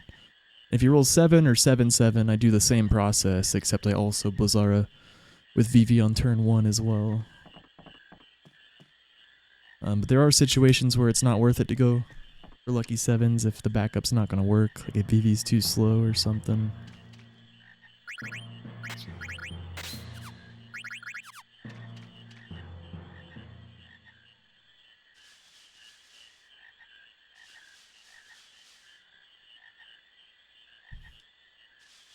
But if I'm not able to go for lucky 7s, I still might be able to do the ATB weight strat, as long as Zidane rolls low enough on his first 2 attacks and doesn't just immediately push her over half HP with just his attacks.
You absolutely could if you invested the time into it.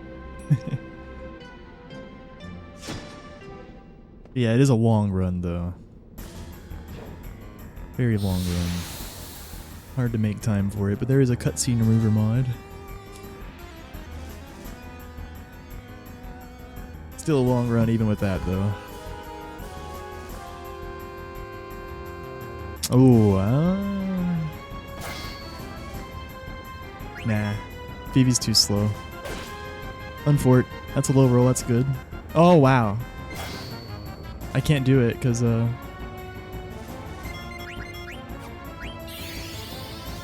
yeah, that's so dumb, dude. Actually, no, I still can do it, but...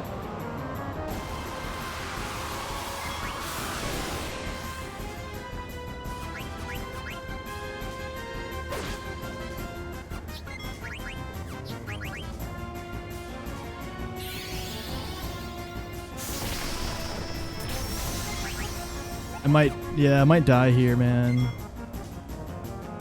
Because she's gonna counter Zidane. What? And water? Are you fucking kidding me? Already? Yeah, we're fucked, dude. We're actually fucked. How did that not work though? I guess it doesn't work if man. Oh! Wait. Jesus Christ, dude.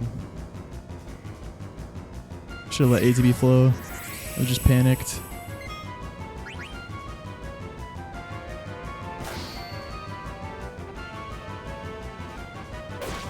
I just was sure she was gonna kill him. Okay, at least she's attacked that last turn, so I didn't cost myself that much time. Like, I could have gotten Zidane's attack in before that slash if I had let ATB flow. I just was fucking terrified. I think, right? Or no, maybe I don't know. Fucking Jesus, that was scary.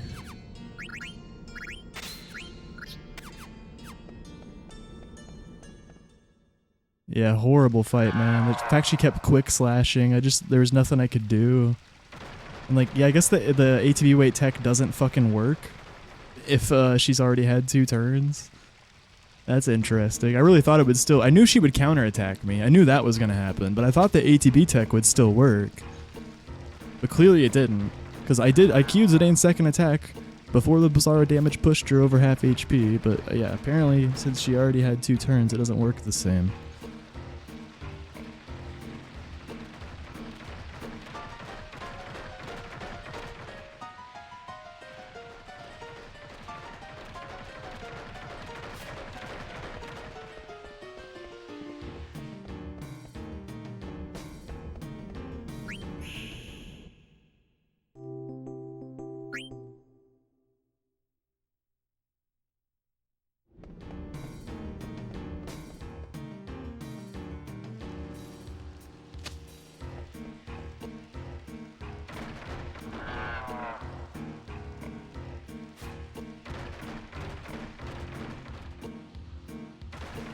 Yeah, that was a lethal Lonnie right there. Heavy hitter indeed. Not dead. Yeah, I did. I did.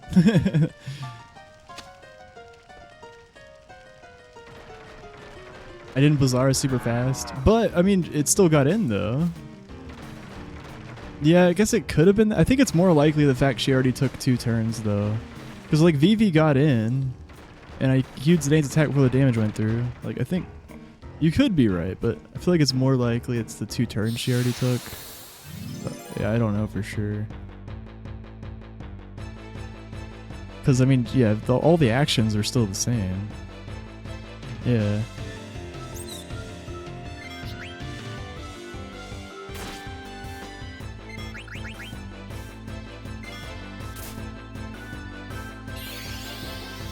There's the first encounter of Disc 2.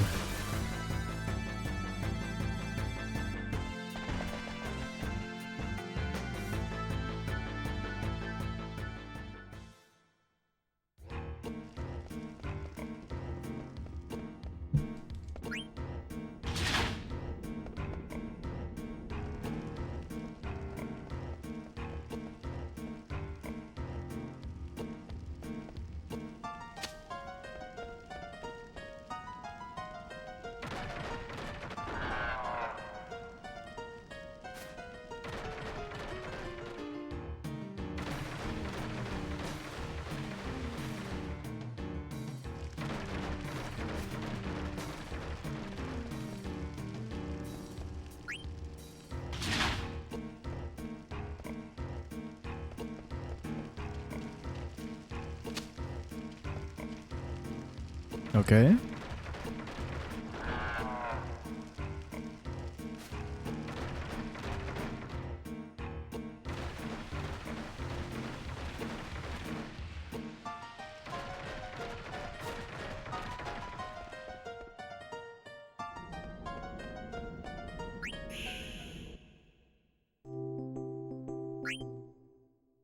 Wondering why the fuck I'm playing cards in a speed run?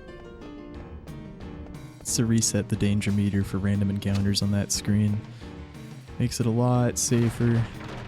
Much less likely to get a random encounter on that screen. Yeah, and doing the whole card thing is much faster. It's very similar to when I exit a screen partway through and then re-enter it just to go somewhere else on the screen. That also, yeah. Danger in this game works on a screen-by-screen basis. As soon as we enter another screen, the danger goes to 0 and then starts to increment. And also, it also resets for a card match. That's why we do that.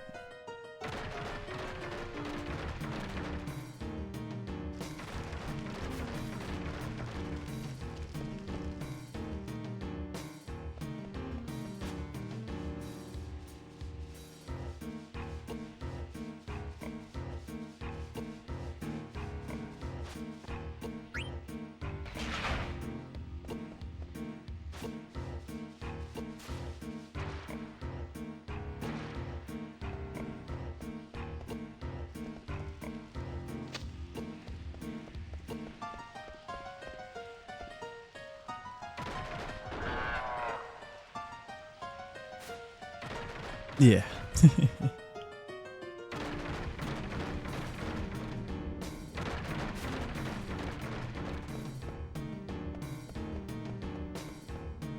Let's go, dude. One encounter Rue.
Rally ho.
What?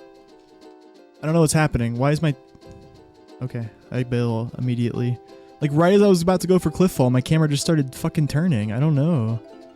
I must have accidentally pressed R2 or L2 again, or maybe one of those buttons got stuck. Oh well. No cliff fall.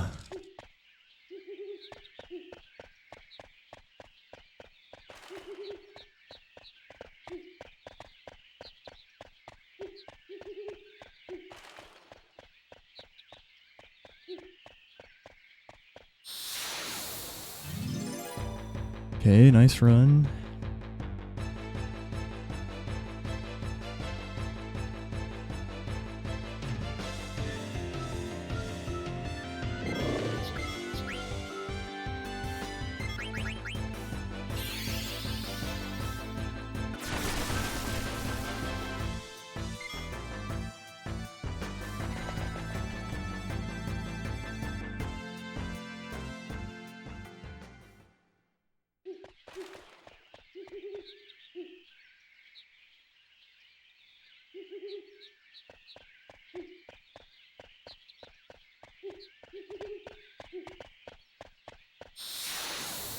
That sucks.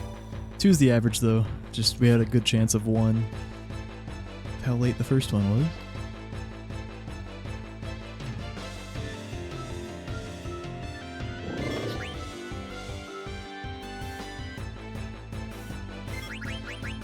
Wow, another flea impt. Some slow owls.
No!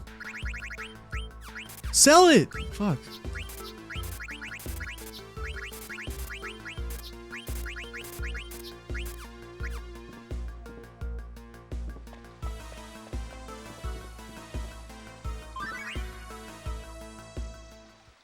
Sometimes I just can't fucking double tap X, it seems like. Well, at least the rest of the shop is good, I guess. I struggled to find the eye drops for half a second, too.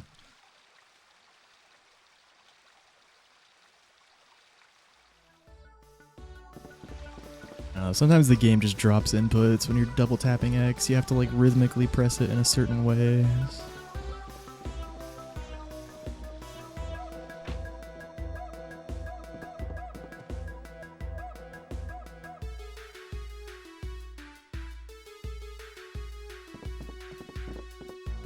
Sell it!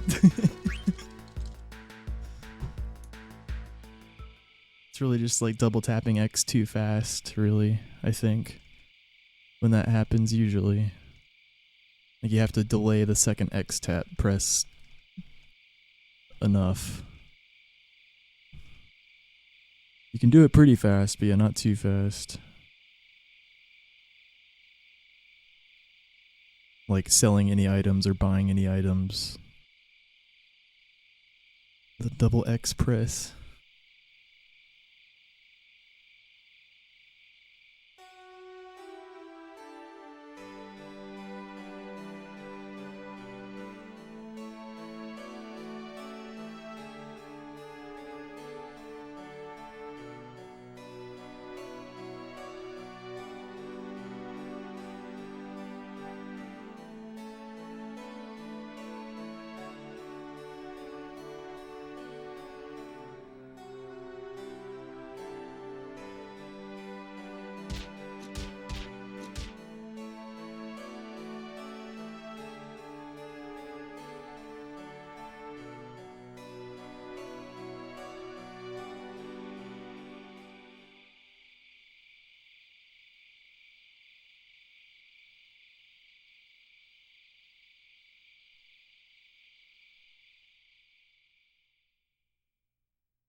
Hell yeah, Chaos. Yeah, I'm glad to see it.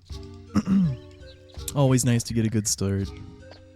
It was a high 216 into disc 1. We've just had a godlike disc 2 so far.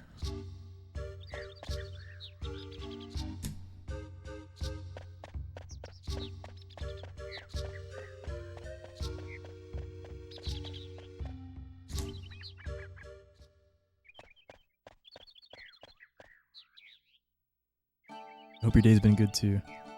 Welcome, welcome.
Okay. Horrible Helgi split, unfortunately. Hopefully... Oh my god. Please just let me out, man. Oh, we could be dead. Okay.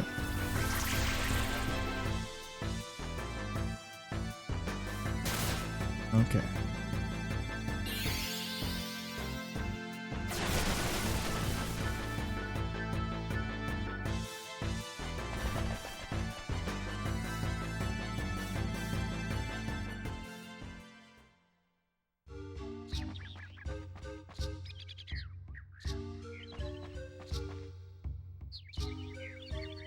I even did super tight movement on that screen. I was gonna skip the last check.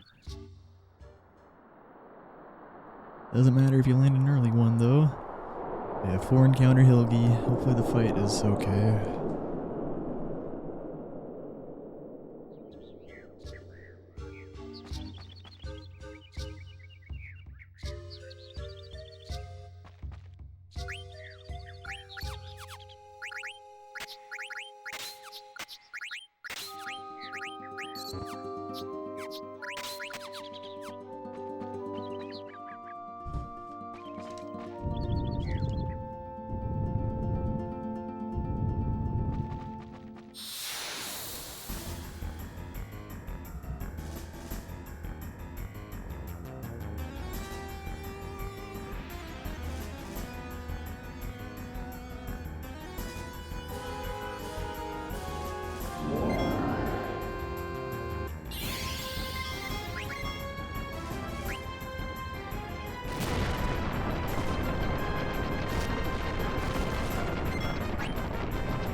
So in turn 2, we make sure to lead with a VV Bazaar and not as a Dan attack, so that we don't push him below, so that he queues his next turn before we push him below the Kiraga threshold.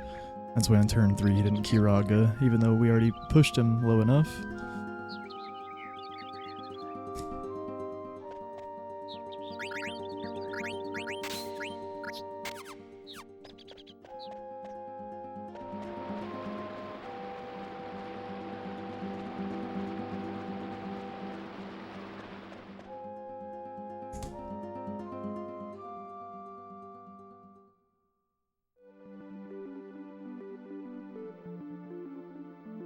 Alright, no post-Hilgi encounters on the Soul Cage split. Good start.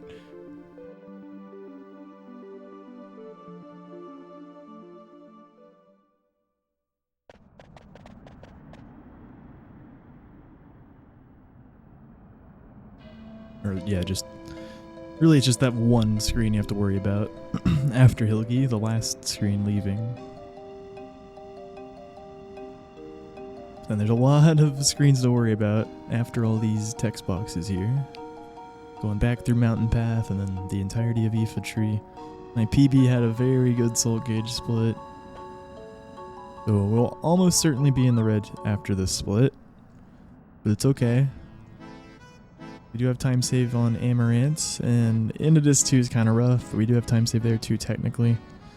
But then Card Tournament, we have a shit ton of time save. And then also Oliver, have some time save if we get lucky. Really is an average Oliver though. And then after that, my PB gets really rough all the way until like disc 4. Really rough to run against, I mean. It was a very good disc 3 after Oliver. How many encounters have I had in total this run? So we had 12 in disc 1, which is not good. That's poor. But disc 2 so far has been lucky. Before the Hilgi split, we literally only had 1. Yeah, the one in Fossil Roo. Then we had 4 on Hilgi. So we're at 17 in total.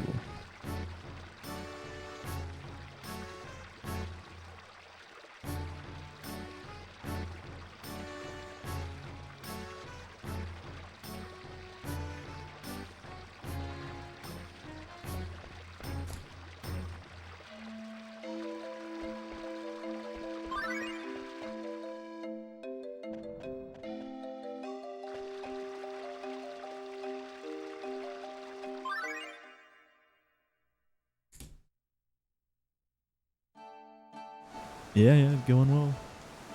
408 is a good Hilgi time for sure.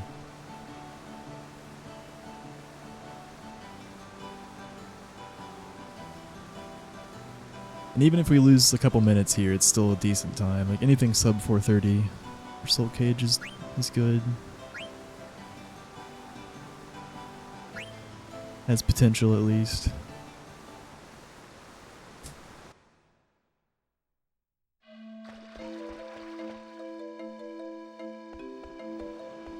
Or even above 430 has potential, but yeah, hope for a sub 430 at least.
Stop it, Mountain Path. Unfort. You hope for 0 before going into the tree. Of course. Please just don't, man. Okay. Well, that's why I kept the Rune Tooth on.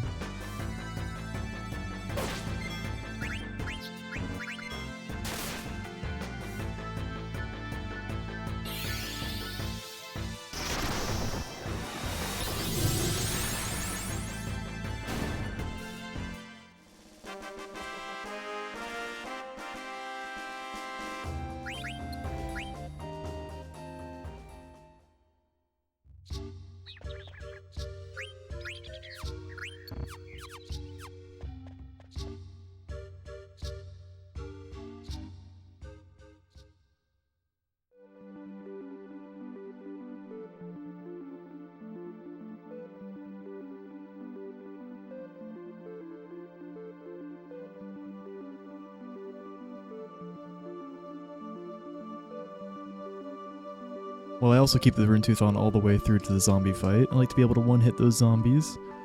We do have just enough AP to do that, and just put the Butterfly Sword on before the Draco zombie fight.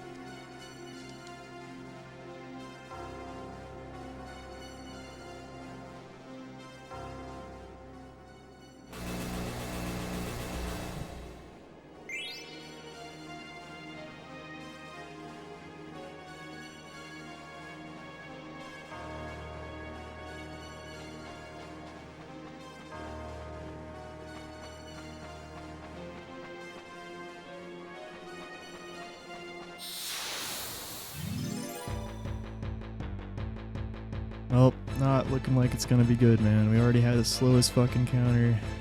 And this early check could get 2 on this screen. Fuck. And he gets a preempt somehow, of course.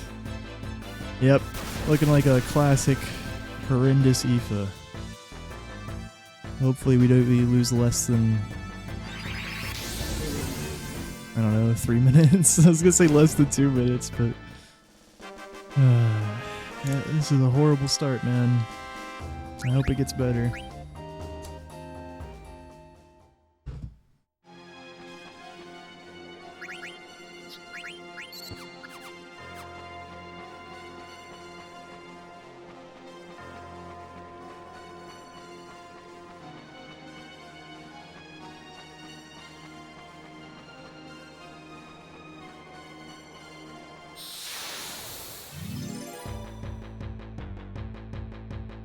Didn't hit the next 2 screens at least, but this is an early check. Definitely getting 2 here. 2's the norm. Just hope for 1. But ain't no way we're getting 1 with this check.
Come on, man. Just every screen, of course. Fuck. Every screen.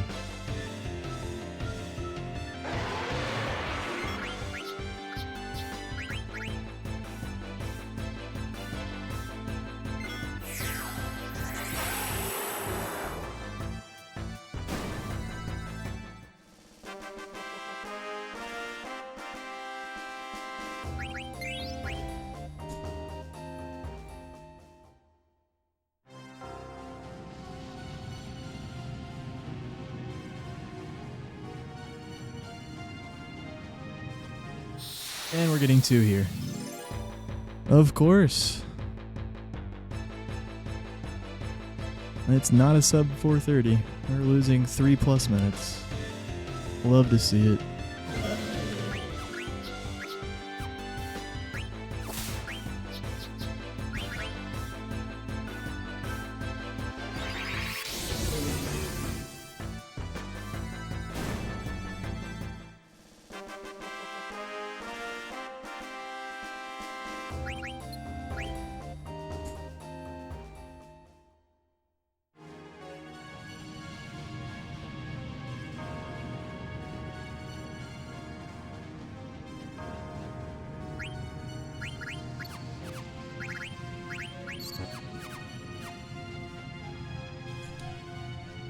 Wow, I'm surprised we got 1 there. Okay.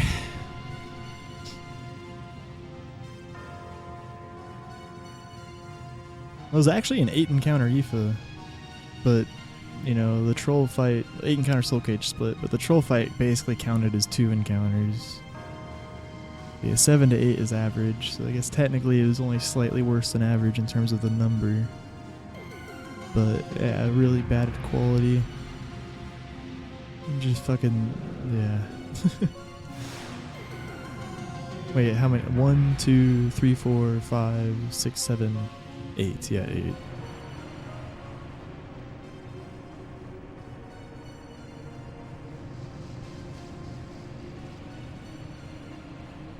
Alright, it probably will be sub 430 since we didn't get 2 on the last screen like I thought I was going to.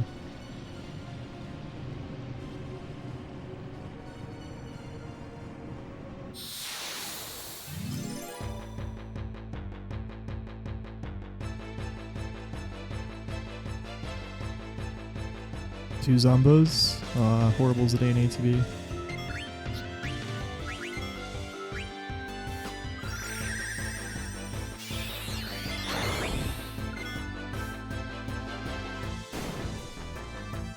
Oh, what?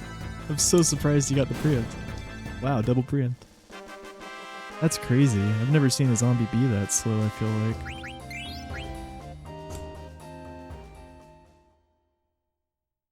I had like empty ATB.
Wait, no, it won't be. Yeah, it basically was like, yeah, it's really bad encounter quality. Like I said, that troll encounter basically counted as 2. Had to fucking berserk Zidane, and I literally had to kill him because we didn't get a flea. But good thing I knew how to react and not Q flee, just in case Zidane gets berserked. Wait to cast flee just in case he gets berserked, because if I did cast flee and he got berserked, he wouldn't have attacked that turn. It was HP just would have reset. So I knew to not do anything, and sure enough, he got berserked. We played it as best as we could have. It's just still fucking awfully slow thing to have happen.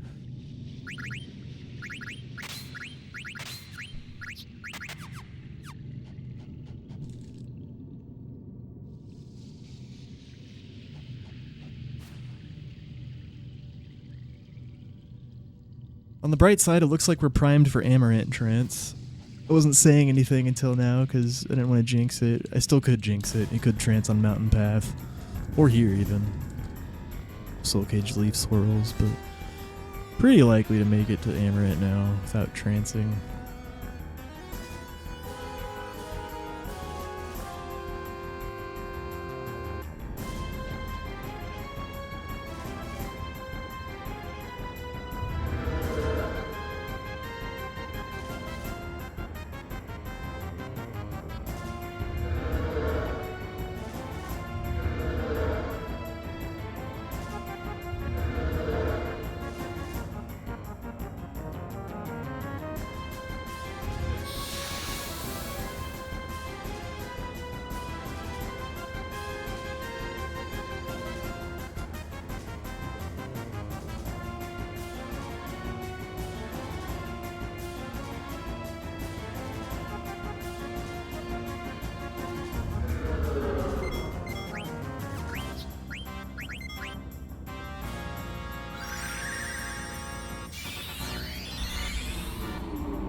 Oh yeah. Yo, Weeder, thank you for the prime. I appreciate that.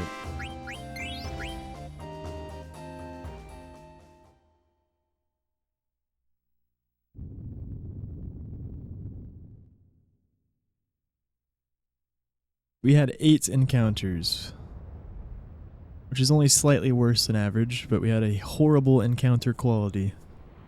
Pretty much everything had a turn, and a troll on Mountain Path berserked Zidane. I knew to not Q-flee, just in case he was going to berserk Zidane, and he did. So I had to let the berserk attack happen and then Blizzara him to kill him. Extremely slow thing to have happen.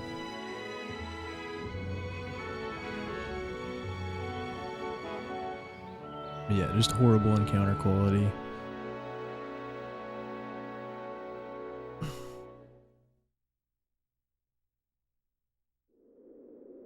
My PB just had like 4.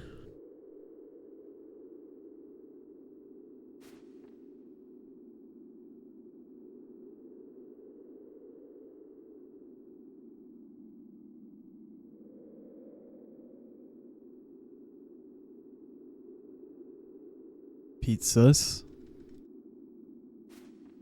I don't know what you're sussing about. Yeah, it's just a dog shit Aoife. My PB had a really good Aoife. It's not the most uncommon thing to see, to lose 3 minutes here, unfortunately. And it could be worse, you could lose more than 3 minutes. And unfortunately it was just 3, I guess.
Zero encounter Amaranth.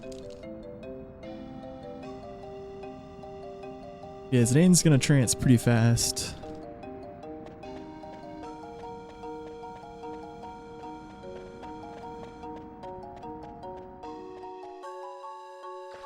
could maybe even consider, like, if we have a preempt, not taking it and letting Amarant hit us first. And then if he doesn't trance us, it won't actually affect the fight at all. It'll just, well, it'll be slightly slower because, you know, we'd be waiting for him to take a turn instead of immediately attacking, but we're talking like half a second or a second or something. Like, I'll still be able to get my attack in after he hits us if I cue it right away. And we don't trance. But if he does trance us immediately, then yeah, it'll be beneficial to not have cued the attack right away. Because then I can kill him with, if we have enough MP, Solution 9 into Shift Break, which I think we would have enough.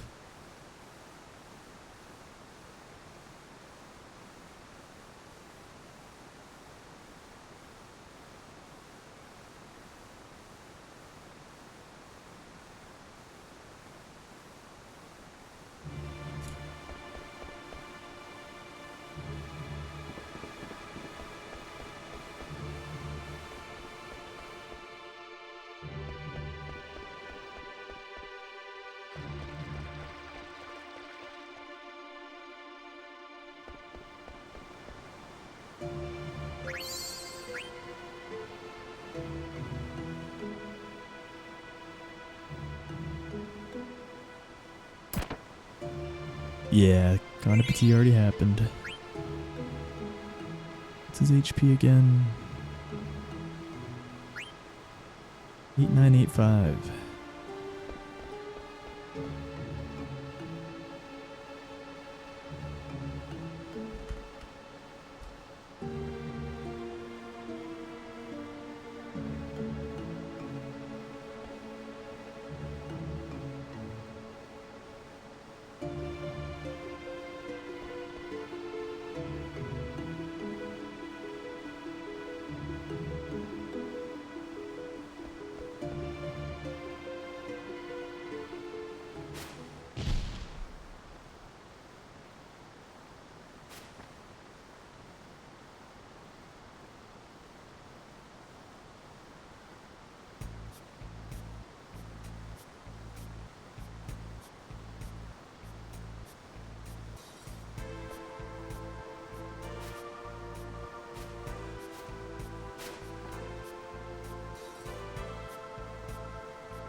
Bro.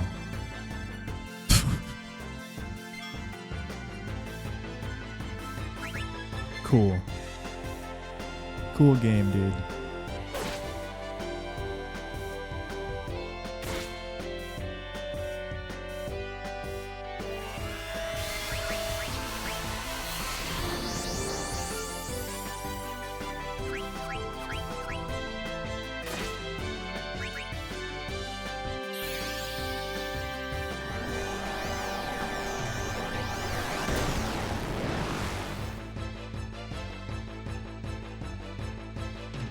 Okay, that actually wouldn't have killed him anyways. Or without the one extra hit before. It just depends on damage rolls, though. I think it still was just annoying that I fucking missed him. But yeah, he would have, if we tranced him on the counter attack and we solution 9'd right there, it would have been short by 100 damage. So technically, the Dane dodging there didn't matter too much because of the rolls we got.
I do envy a limit break.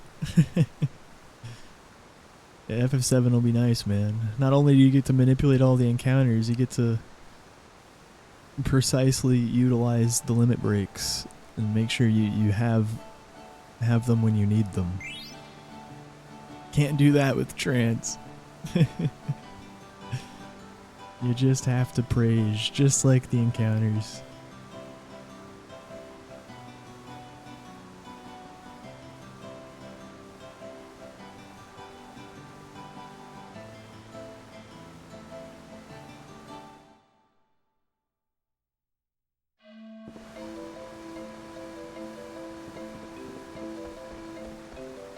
There still is some RNG you have to worry about with limit break stuff, but yeah, much different obviously.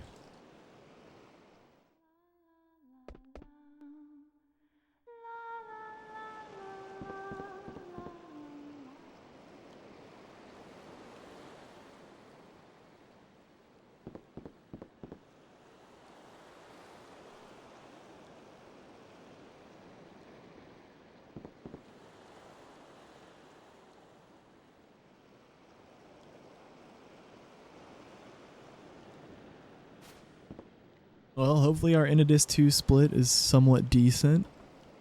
I'm just hoping to not lose time. But even if we lose some time, check out this 3 minutes and 7 seconds of possible time save at cards. My PB had nearly a 22-minute cards. And my gold is sub 19. Sub 19 is actually insane though. Like sub 19 not only requires like either winning 3 in a row or winning 2 and then losing to Sid. It also requires like minimal battles, which is just basically RNG. Like sometimes I have to take a lot of battles, but battles are slower than just capturing or not engaging at all. There's a whole battle animation that plays out, of course. Yeah.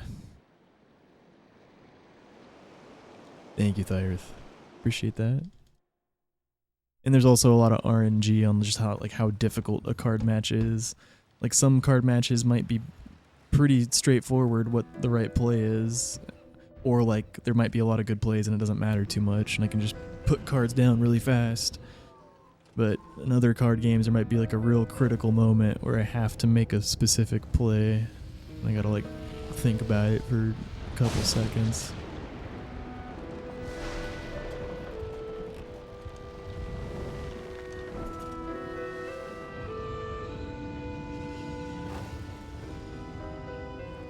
But even if you make all the right plays at cards, you're at the mercy of RNG, especially if you have to take battles.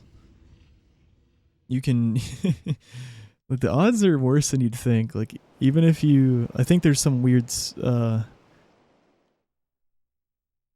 forget exactly what the math was, but... I don't know, it was something like a 15 strength card to a 3 strength card. If you have the 15 strength card... And the numbers that are generated are random, by the way. Like you know, you have your static like damage value, what type of damage you do, magic or physical. Then you have physical defense and magic defense. So those numbers do contribute to the random numbers that appear when a battle starts. But those numbers are still random. But anyways, let's say you have like those random numbers, you get 15 to 3. I think it's something like the 3 strength card still has nearly a 20% chance to win. Even though the number is, well, I guess the number is a fifth of that, but yeah, I don't know. You'd think the 15 strength card would have more of a chance to win, but no, it's like only 80% chance with a imbalance like that. I don't remember the exact numbers, but yeah, it's something like that. The card battles are just a bit random. Morningcraft, thank you for the raid, dude. GG's, man. What happened? Was it Demon's Gate? Thank you, Huggy. Thank you for the meat. Welcome in, Raiders. We're on a okay run. Still decent. Obviously, we took a hit at Infantry, as as you often do. We're still going. It's not going to be a sub 5, no chance of that. But definitely not worth quitting yet. Run still has potential. Could even be in the green after card tournament. We have a lot of time saving card tournament, 3 whole minutes. But that's like, yeah, if we play really fast and don't have much battles. And win all 3 games. Then we could save 3 minutes on cards.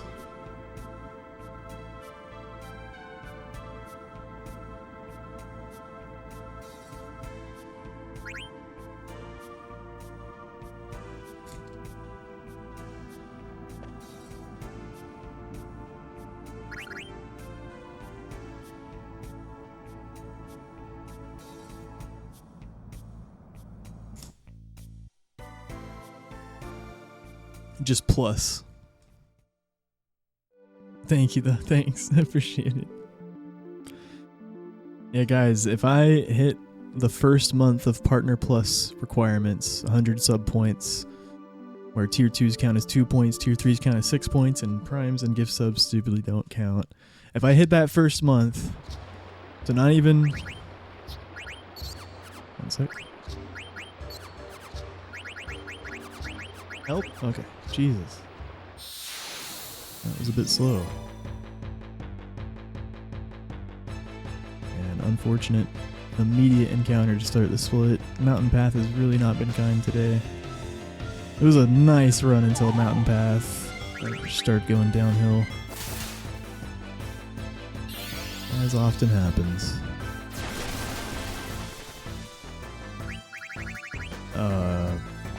Anyways, yeah, so I need 3 months of that 100 points in a row to actually hit Partner Plus, but the way I'm doing the incentives is if I hit the first month, I'll immediately drop everything and start learning those slots and grinding it properly.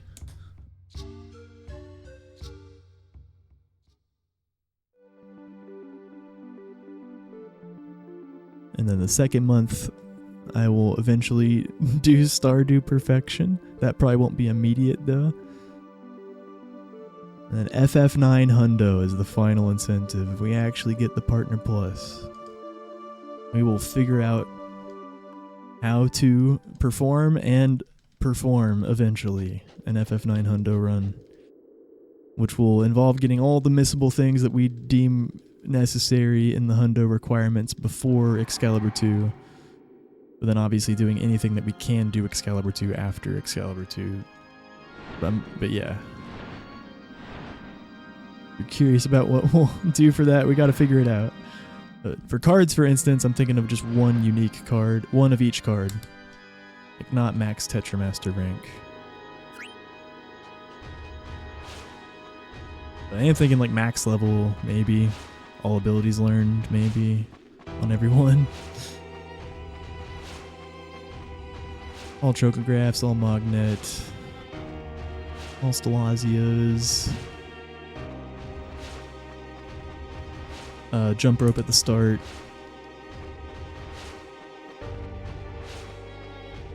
you know, Hippol Racing, the Nero quest, Coffee quest, anything else that could be considered a quest, like the learning the name of Sarah.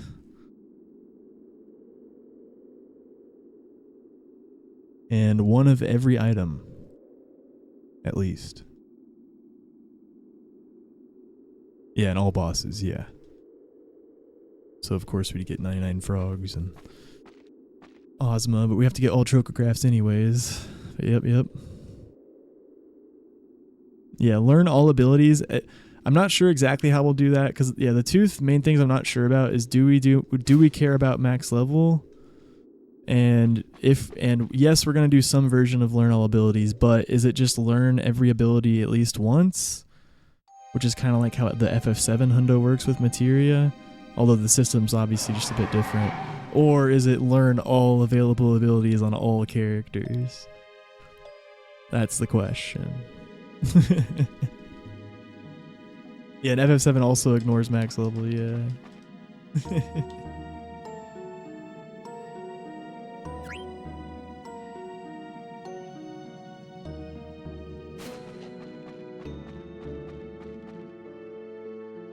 Yeah. Those are the two main questions, I think. I think the rest of it, well, yeah, we have to figure out, like, quests and what exact dialogues we need to see or whatever. But yeah, I'm pretty sure how I want to do cards, and that's just get one of every card. And then, yeah, for maybe we do max level, maybe not, and maybe we just learn every ability once. Or maybe we learn it on all characters. Then we'll definitely get one of every item.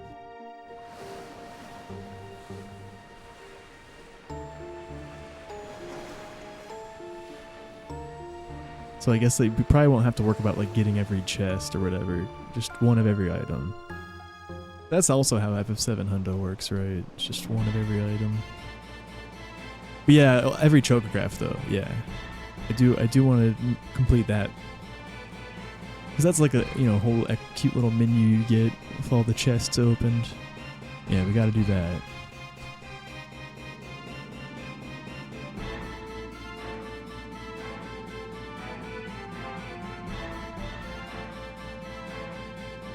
How much is High Tide? How much AP do you need for High Tide?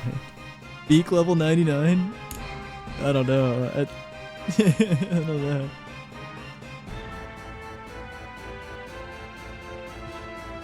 Maxed out Chocobo. That would be hype. Probably be a lot of digging though.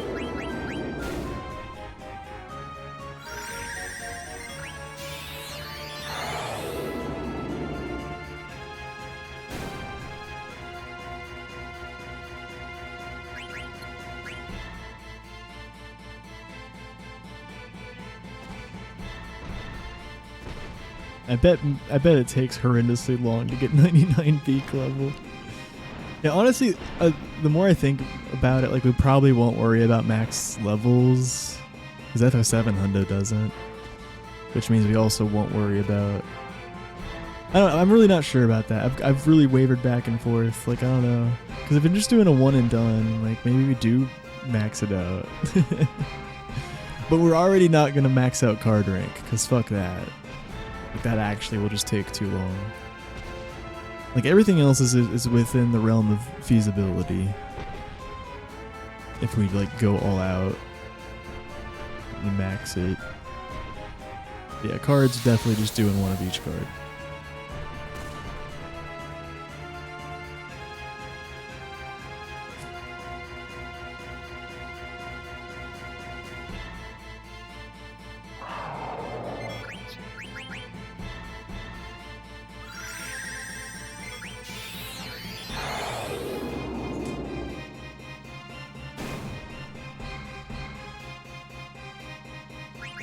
$250. Yeah, that's a lot, but yeah. I thought, yeah, with the way you were saying it, I thought you were gonna say like 1,000 or some shit.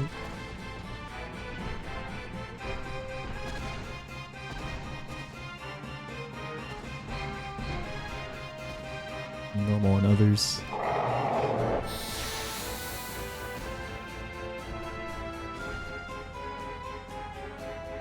Yeah, all blue magic. Yeah, I haven't mentioned that yet. Yeah, good point. For sure.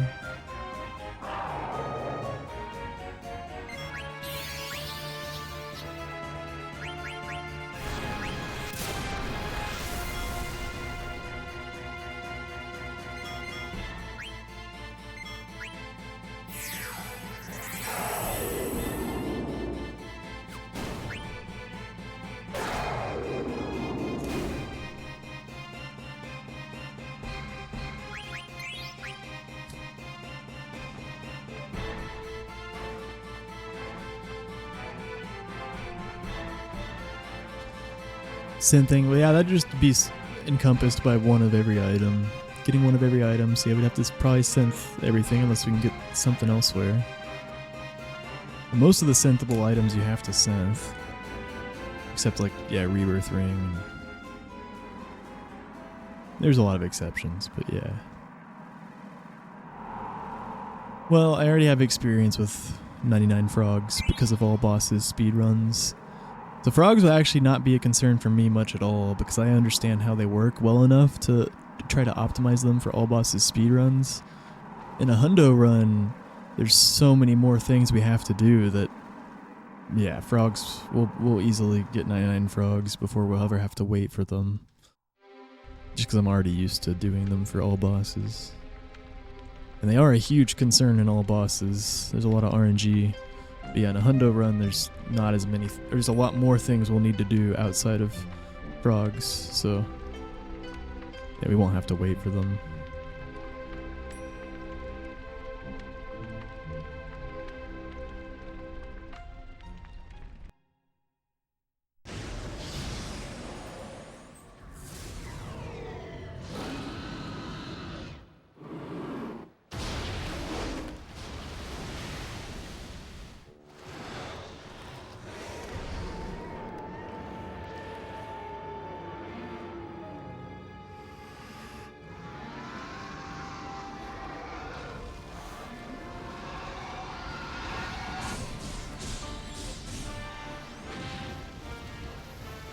There's a lot to learn with this game. It's actually not a very hard speedrun to learn initially and just be able to complete at a, decent pace. There's a lot less overhead that goes into learning this game initially than like FF7 or FF10, and a big part of that is because we can't manip a lot of stuff. We're at the mercy of RNG throughout most of it, which makes it very hard to master and be able to react to all the different situations that can be thrown at you, but there's not a lot of overhead that goes into learning this speedrun initially. It's actually the only thing that makes it not the best beginner speedrun is just how long it is. It's a really fucking long run, obviously. And some of the more complex parts are at the end. But other than that, it's a pretty beginner friendly speedrun. Thanks with all Davi.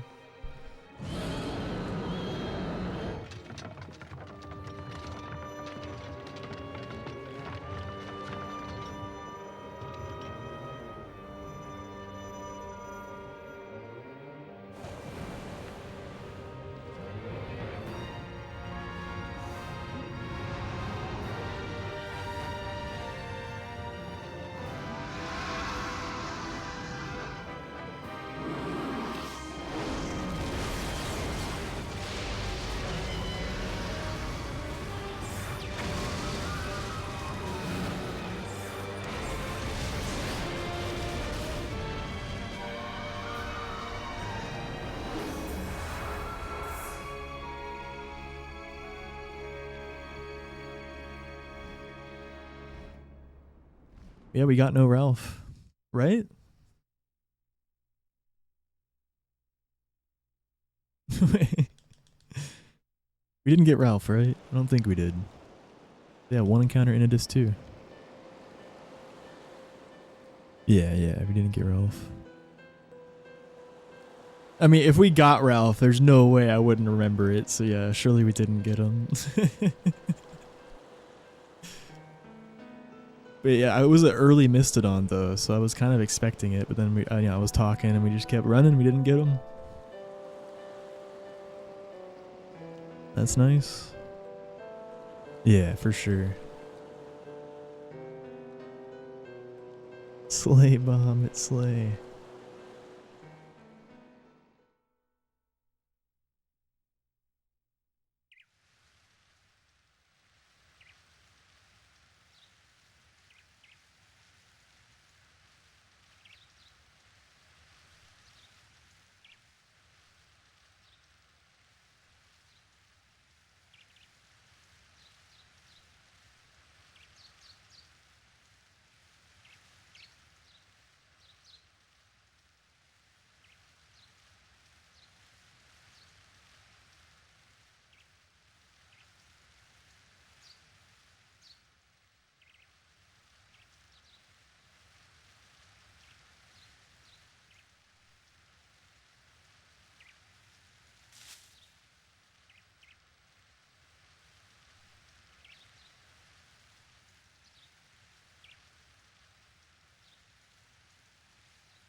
We're crawling back. Thanks for the follow, Mitty. Yeah, big time save on this split. Hopefully we can get a nice card tournament.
What a jam. Be right back.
All right, Corn. Thank you, dude. Yo, Costin, welcome, welcome.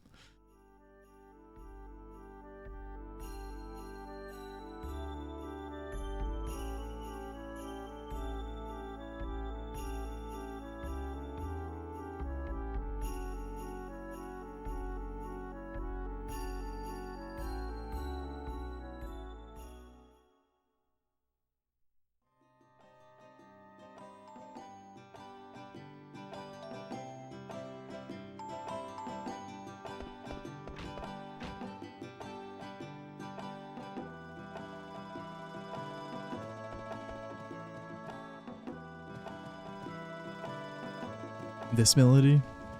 Or the one with Dagger and Beatrix?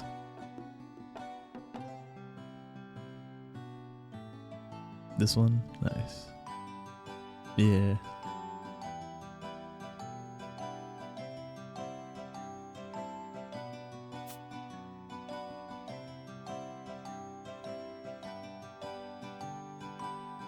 Got a very nostalgic sound to it.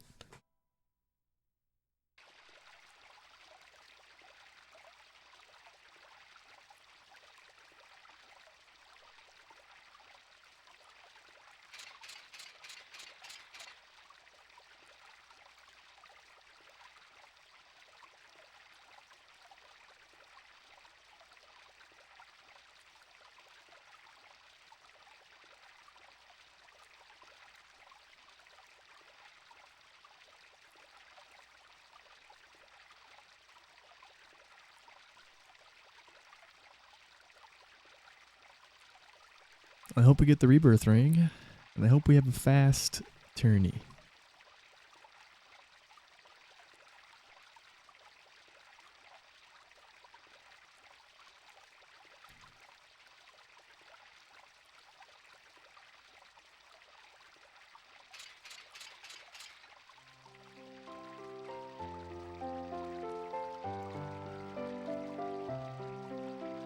I know we have a Gargant card.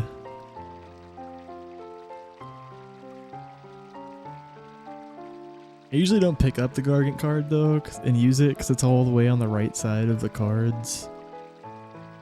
And I feel like Gargants just tend to have shitty arrows. It's almost certainly just a coincidence, but I swear every Gargant I've ever used has like 2 arrows. I mean, there's been some exceptions, but... yeah, I usually just stick to the second column and just pick my cards as fast as possible. The second column has a lot of heavy hitters and tends to have enough cards to fill up your hand. But sometimes it's probably worth it to go all the way to the right side to get a strong card. Which, yeah, it just depends. I think usually the best play is just literally play as fast as possible. Just fill your hand with the second column.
A very minor time save here. When I got on the boat, I didn't mash and trigger getting on the boat as soon as possible.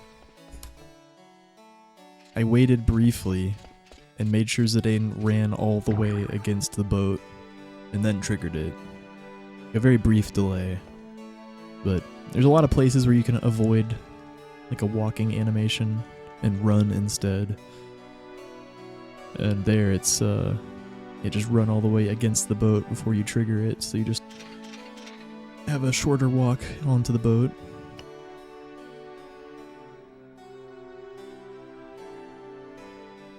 After the Amaranth fight, there's a very similar moment where when you're looking for Dagger and you trigger the Dagger flashback to Madain Sari.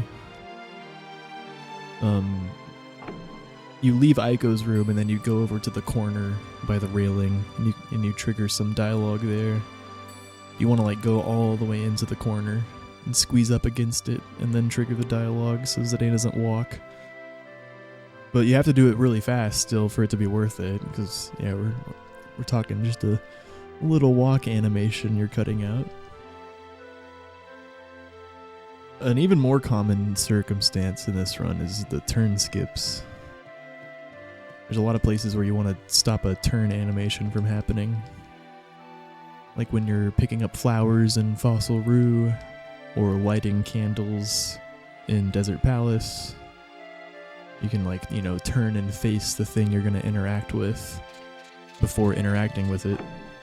And it cuts out the turning animation.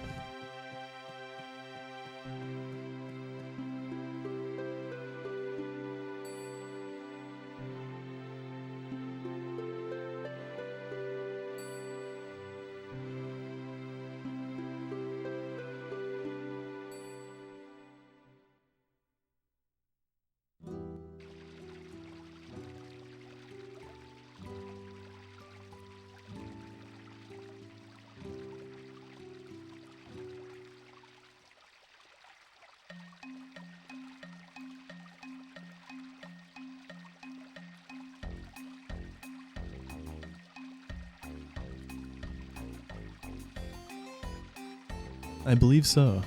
They both have red hair. Has she ever been referred to as the Flaming Amaranth?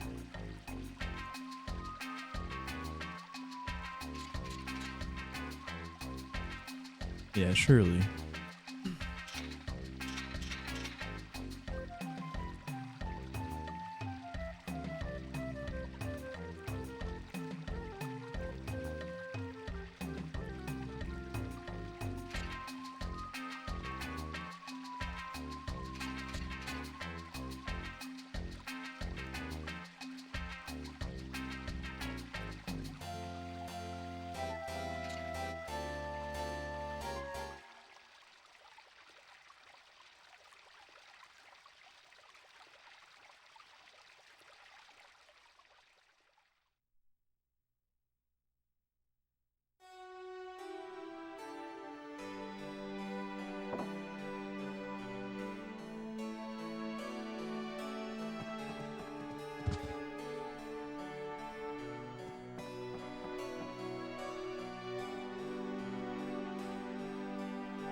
It's time.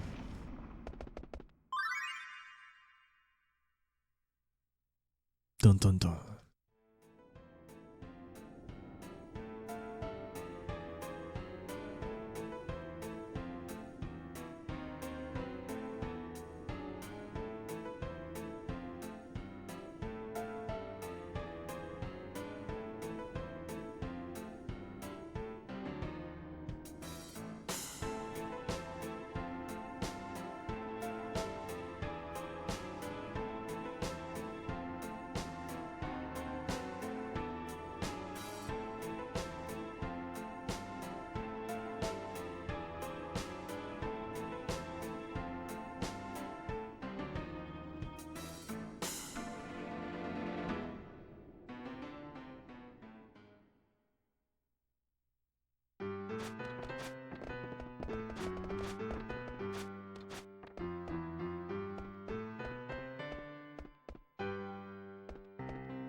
That's where Amaranth's name comes from. Yeah, yeah, makes sense.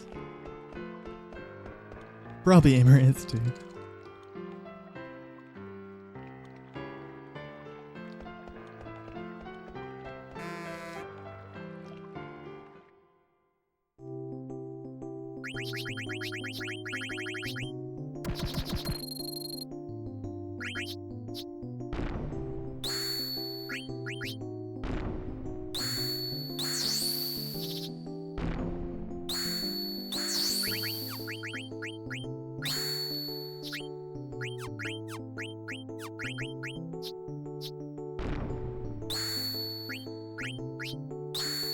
Come on.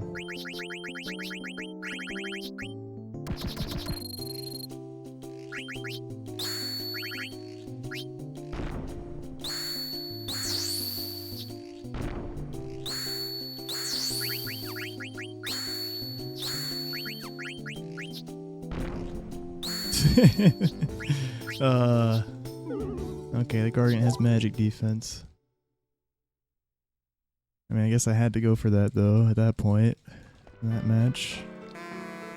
Well, this sucks. We have horrible cards. I think I could have played that second match better. But, I mean, I probably was still hopeless though.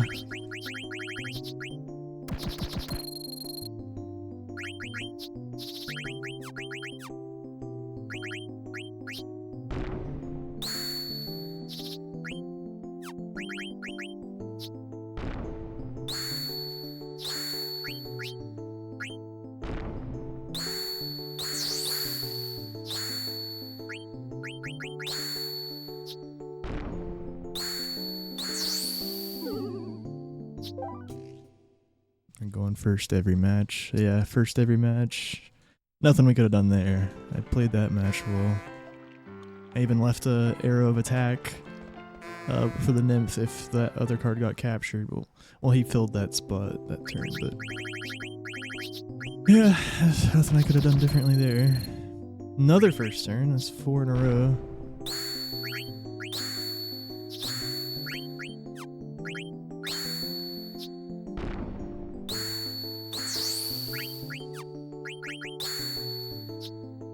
Wow. Okay. Well, it's probably... Yep, I knew it. I knew that was about to happen. That's the issue with going first every game, man. Just that can happen. It's happening every game. Once again, nothing I could have done differently there. It was really just the second match. I feel like I maybe could have played better, but I don't think it would have made a difference.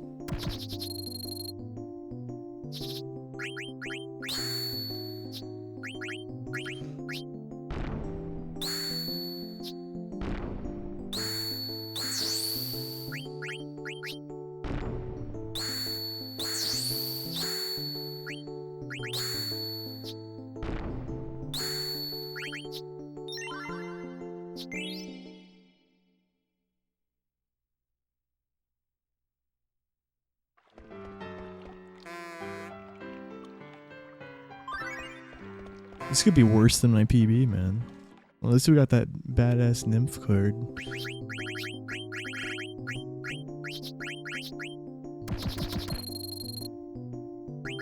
Oh my god. Another game where we go first. We haven't gone first like just on one game. Yeah.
Shit, that's a bad play. Ah, yep. That was a really bad play. Damn, dude.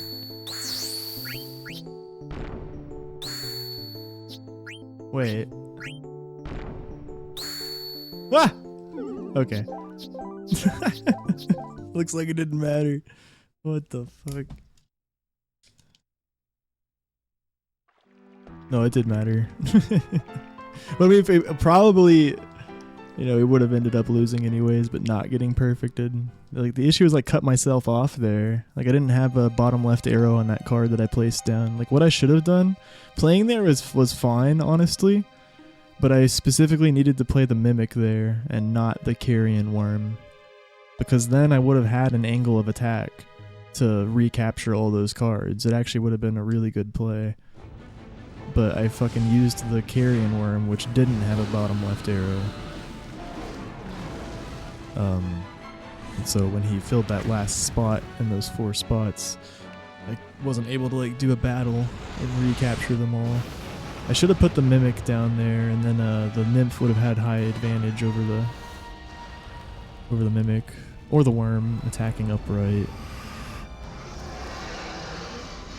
But hey, that mistake just caused us to not get the Rebirth Ring, maybe? Maybe we still wouldn't have got it, who knows? That did not cause time loss, because losing is just as fast as winning that fight. Well, getting perfected is a bit slow.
Yep, that was a very fucking cursed card tournament. Oh well.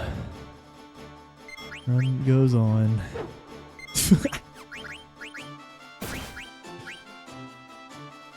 Yep.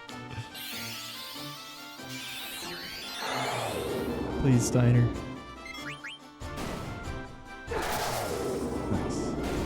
He can really low roll super easily before we get XP here if he's a little low leveled. He didn't, fortunately. He did miss though.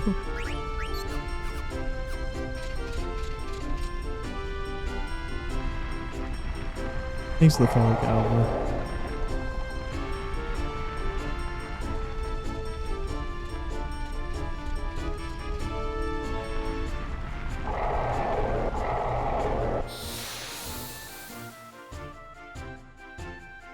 Yeah, there wasn't much I could have done to avoid the time loss, I'm pretty sure. Like, just going first every match Just everything about all those first matches I lost were just so fucking cursed. But the Rebirth Ring match, that was my bad. Like I explained. I think playing a card where I played it was the right move, but it had to be a card with a bottom left arrow to re-attack and recapture everything. It would have been perfect, actually. Like, I should have put the Mimic there, and then I would have been able to attack it with the Nymph for the the Nymph for the Worm the next turn.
Pressed the wrong button somehow, whoops, and then I split a little bit late.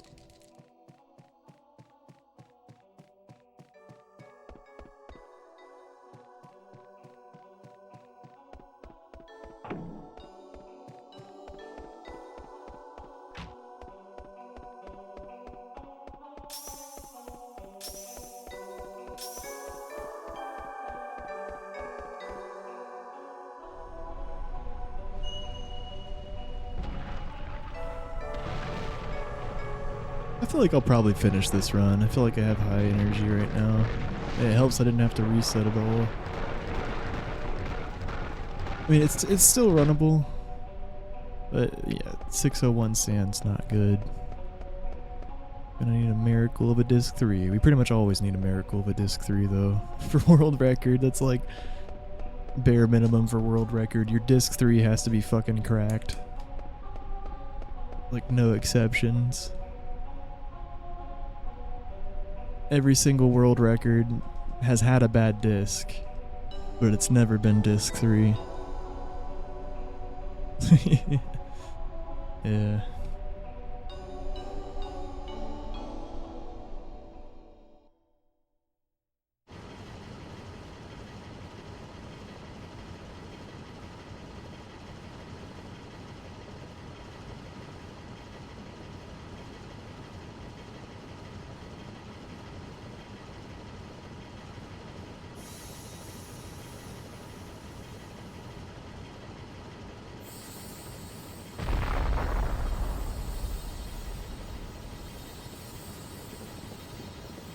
This run's disc 3 is obviously off to a bad start, but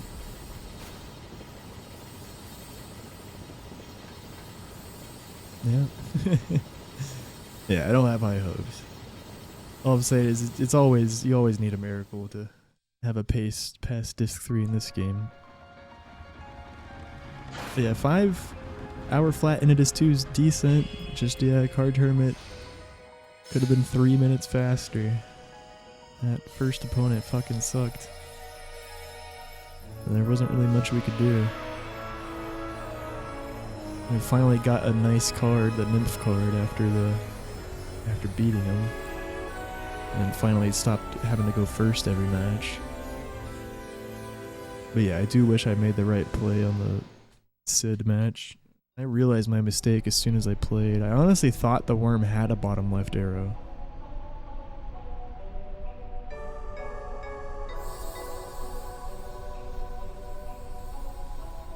But even so, the worm has magic defense, right? Like, I really should have just played the Nymph or the Mimic there. But yeah, enough pondering about it. I know what I should have done.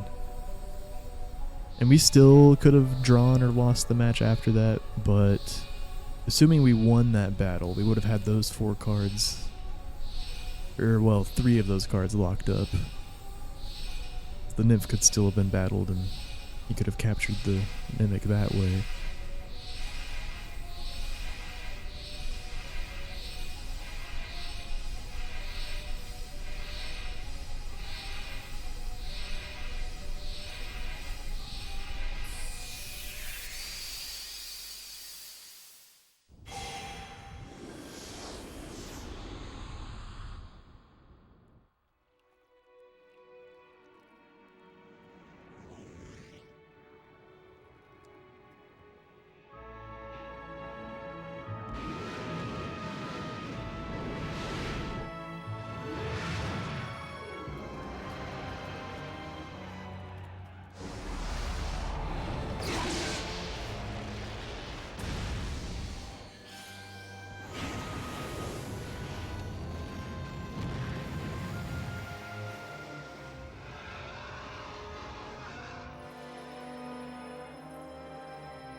This is true.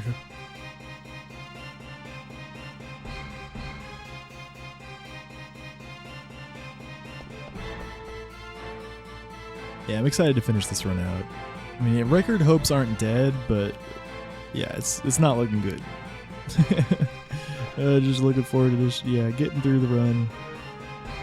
I'm not excited to having to do rebirthless menus because I have not practiced those, but they're pretty similar to rebirth menus, which I have practiced a lot. There's just some differences. Especially, like, it's mostly okay until we get to, like, the Excalibur 2 menu after Lich. Then it's, like, way different. I'm probably not going to go super fast there. Oh, we should have blazing fast menus throughout the game before that.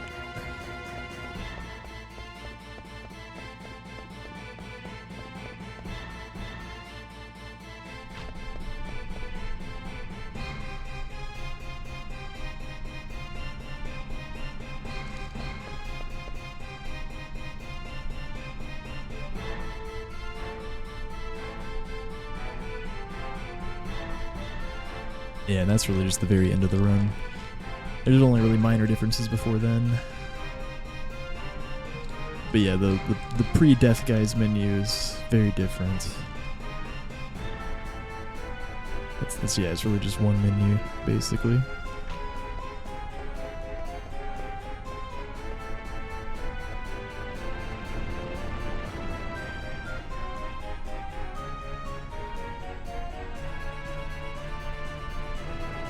The Malorus and Kraken menus and the Endodisc 3 menu are just different in Freya's abilities. Everything else about those menus is still the same.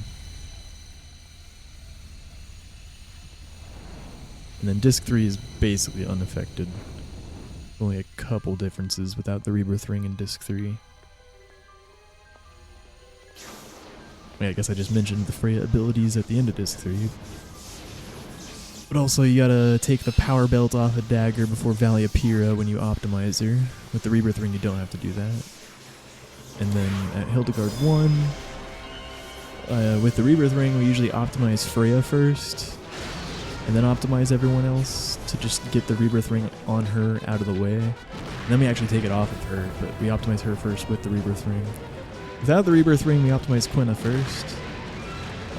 Rebirthless menus are actually faster than Rebirth menus.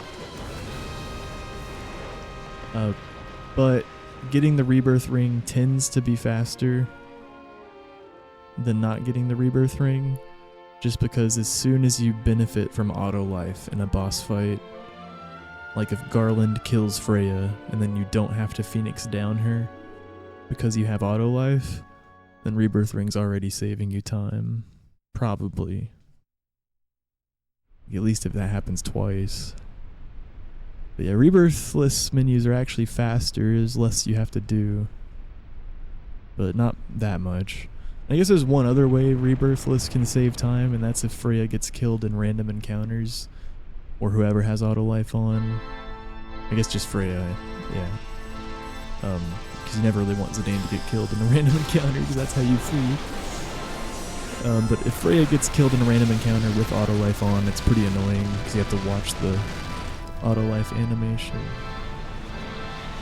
That's one other way Rebirthless is actually faster.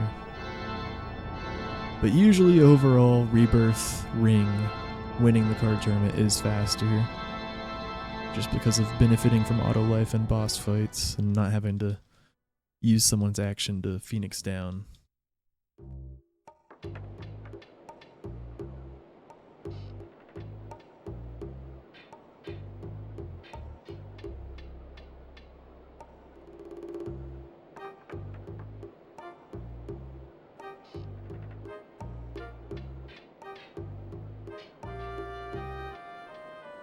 And then Death Guys is more scary without the Rebirth Ring. Obviously.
So usually to progress the plot here, you need to go to the dining room first, and then someone will come in and tell you to go to the throne room.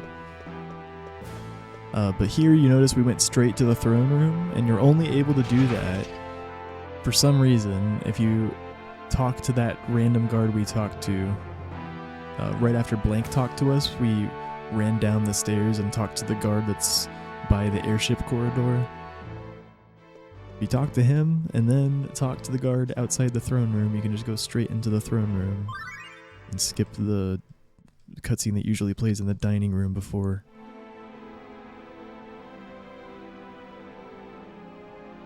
Yeah, it's a weird it's just a weird thing that exists in the game. I don't think hardly any people would know that casually. But all the speedrunners know about it, of course. Because that's what we've always done. I wonder who first discovered that. It was definitely like extremely early on. Yep, we just need to hit that first month of Partner Plus sub points. I will drop everything and do some no slots. First I gotta prep it, then I'll run it. Yeah.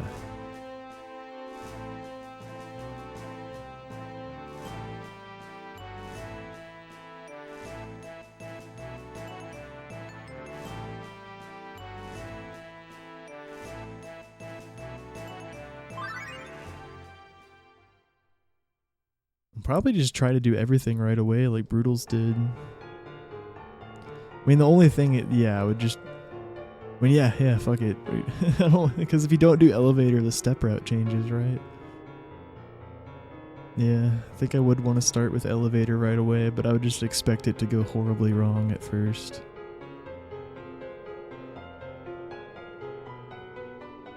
Just fuck it, just try.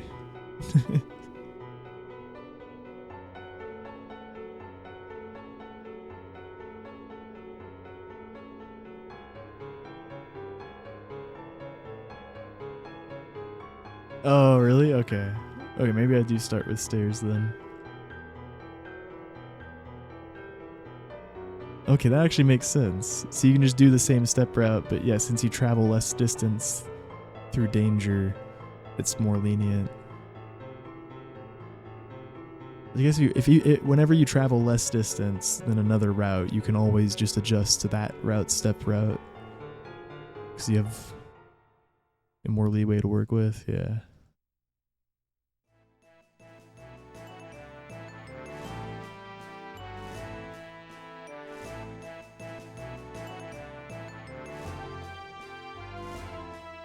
Okay, that makes sense.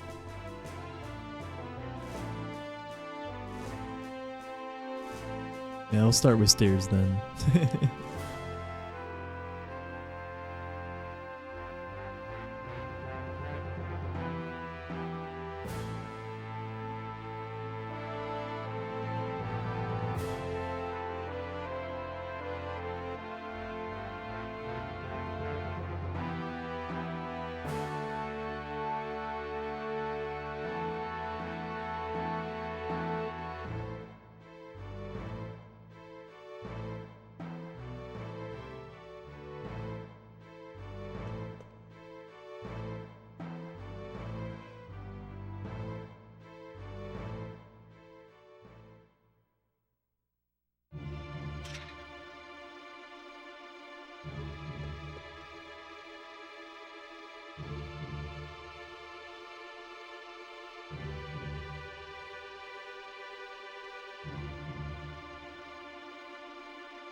I'm having some elevator issues this run.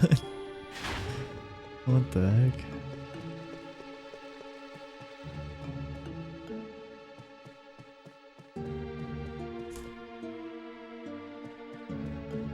Yeah, I'm clearly not ready for elevator manip. I can't even handle the Lindblom elevator.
Well said.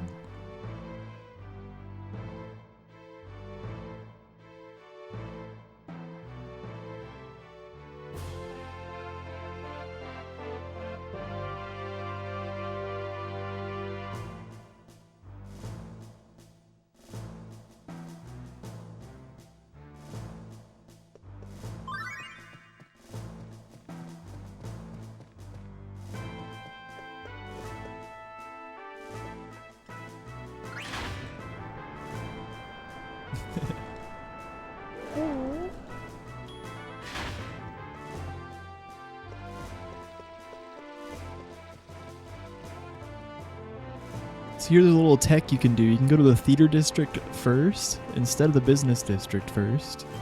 No, theater district is second option here. Because if you get all the potions, all 3 potions, before you talk... Because we need to buy the coral sword from the shopkeeper in Limblum. So if you get all the potions before we talk to the shopkeeper, then it skips this one dialogue box where you have to, like, press down to avoid asking about the potion.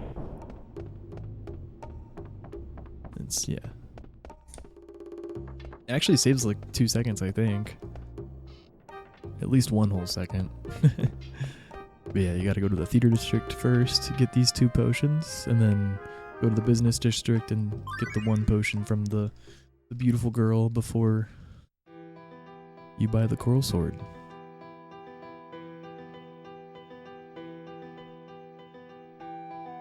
Aww.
Some kind of kickback system for people who upgrade to tier 3?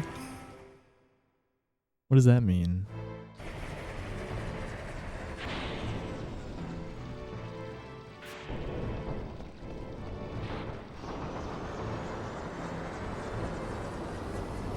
I understand that, yeah, some sort of incentive to upgrade to tier 3, but wait, what do you mean kickback?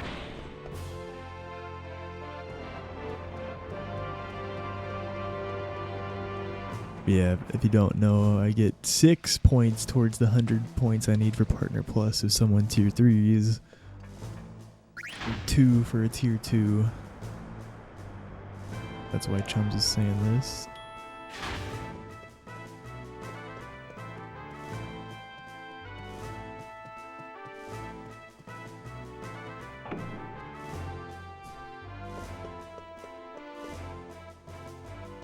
Yeah. Yeah, it'd be a big... Yeah, it'd be very noticeable. Goes to 60% revenue instead of 50. Bitch ass Bezos.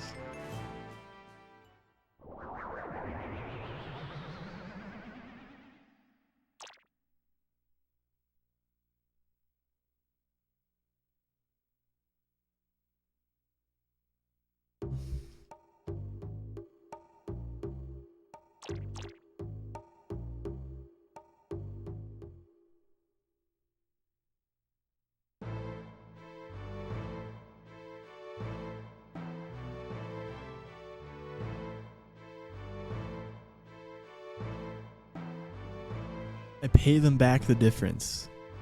Is that legal?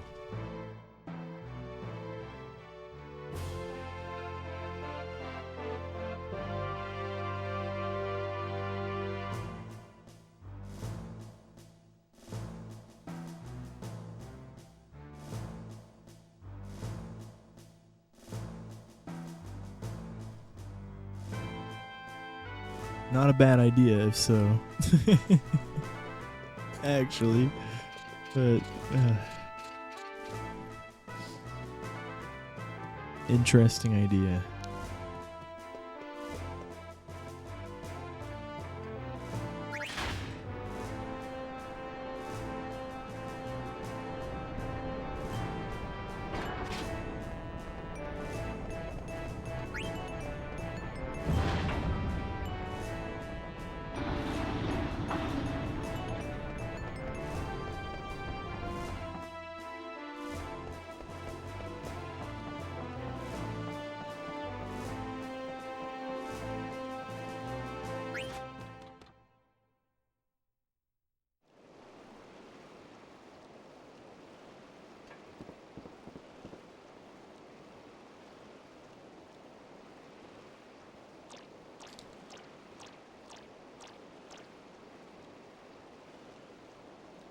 Frog is talking. Maybe I eat it?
when it taught me that a love for food is all you need. Amen.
I'm just gonna split this late.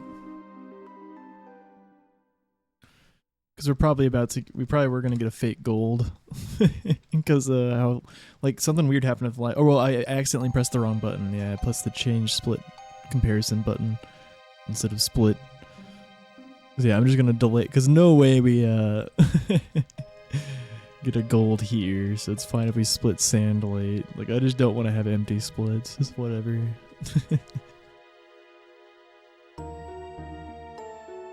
If we somehow get a really good arc split and it fake golds, then I'll have to skip a split. But almost certainly not gonna happen.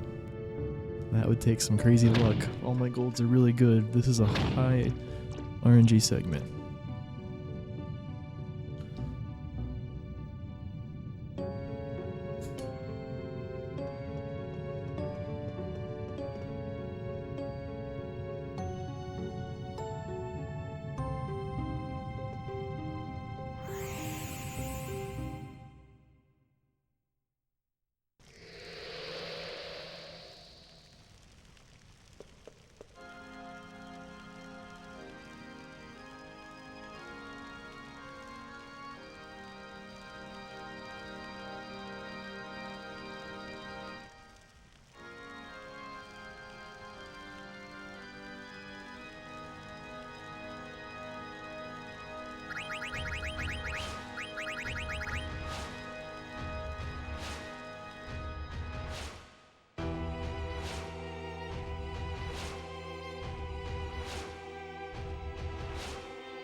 surprised it ain't got in front. I was just hesitating in case the ogre killed Freya.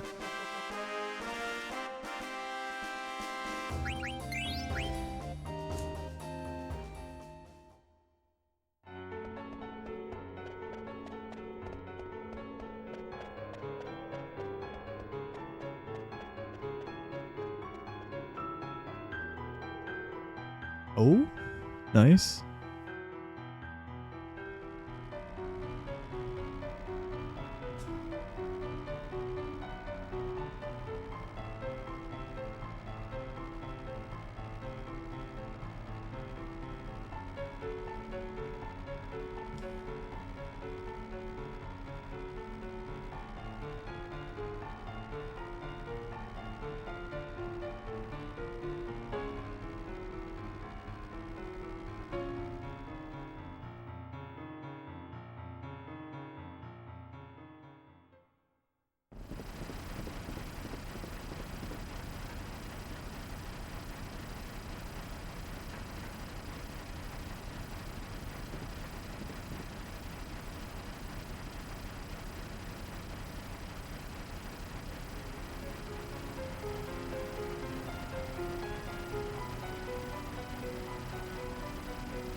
Yep, simple as that.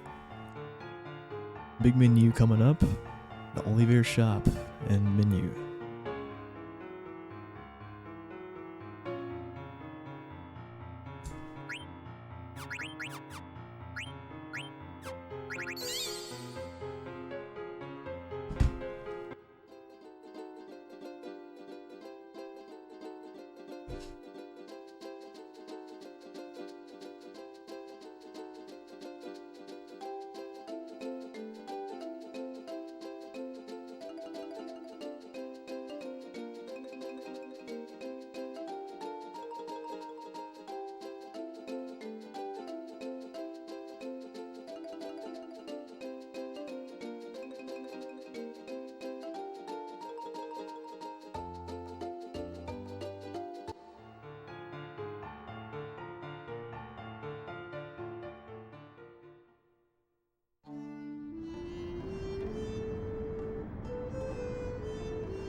Good menu.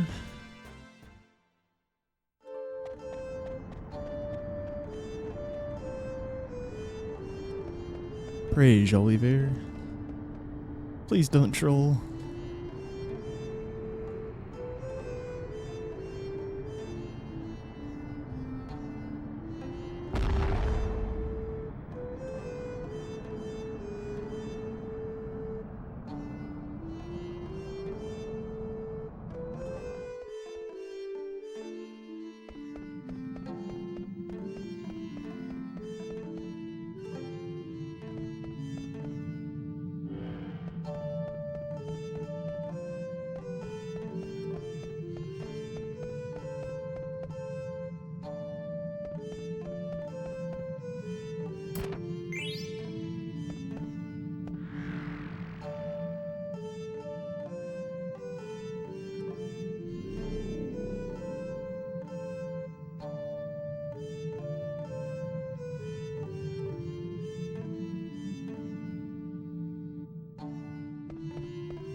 Hey, at least we're getting the flea imps. And this is actually only encounter number 4. It's quite good for the whole arc split at this point. Hopefully it's only... Well, I guess 5 is average, but yeah, 4 and they're all flea imps. Hopefully we don't get any more. Nice, Lumbo. Big progress. Hell yeah, dude. Only if you need it, other side. We don't really need it. And often the gems will just get in the way and make my menus longer, like when I have to equip accessories or sell things. It doesn't give you XP as well. You can get XP from them, but it's a slow process. Softing them is pretty fast, but fleeing is faster. So since I had preempt with Zidane, one of the epitaphs, Freya was slightly faster, but Zidane was very close, so I just went ahead and waited briefly and fleed still. But yeah, fleeing is still faster than softing, because there's still the victory jingle you have to watch, and the confirmation screen, which does play pretty fast after a soft, but yeah. The gems can be annoying, and yeah, I don't need the AP. I guess it. Technically, we would only need one ogre after arc if I did soft one of them, but you usually just want 2 ogres anyways for XP. Yeah, softing those don't give you XP.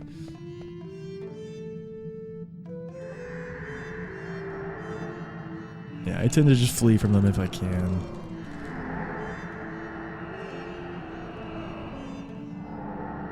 But there is a situation, if we somehow only get 1 ogre all the way on Hildegard 2 and 3, I would have wished that I softed one of those epitaphs.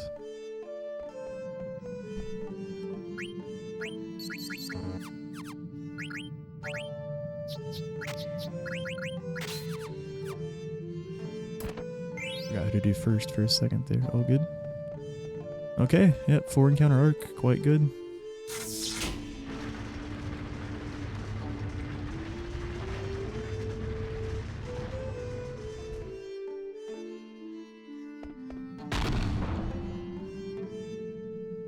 Yeah, something like that. Yeah.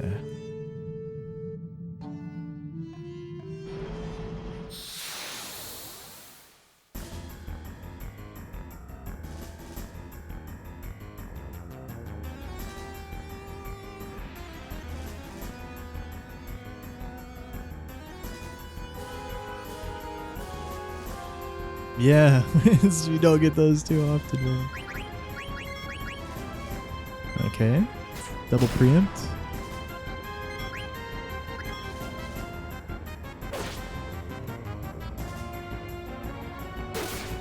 Oh, triple preempt.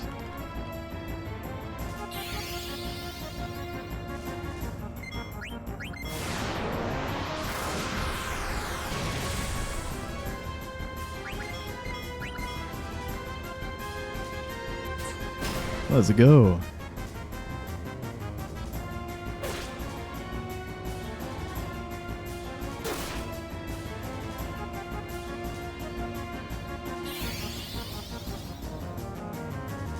And no need to heal, right? I mean, yeah, it would be really unlikely for us to need to heal with a triple preempt. It's on Quina too. Wow. Very nice fight. Let's cue the eat. Watch us need the Freya, and then she misses, and then the eat goes off. Okay.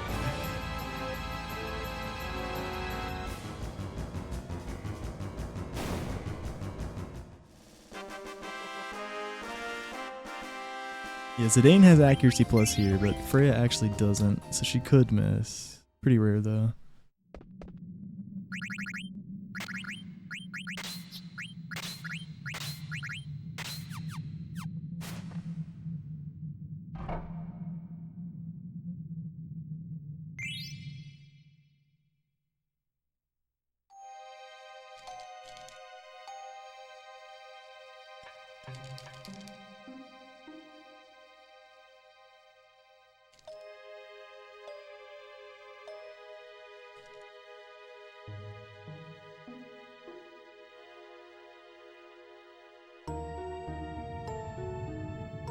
Not sure other side. I don't know if my PB got rebirth or not. I think it did, but I don't know.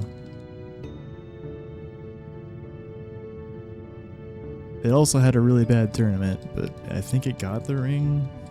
I don't know.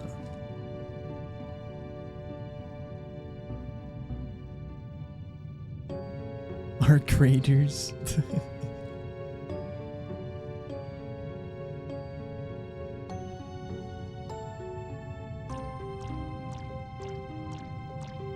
I'm gonna fail this minigame 5 times on purpose,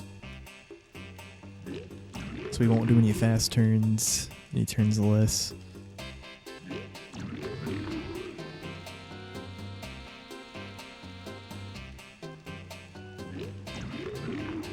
Am I doing slow turns right now?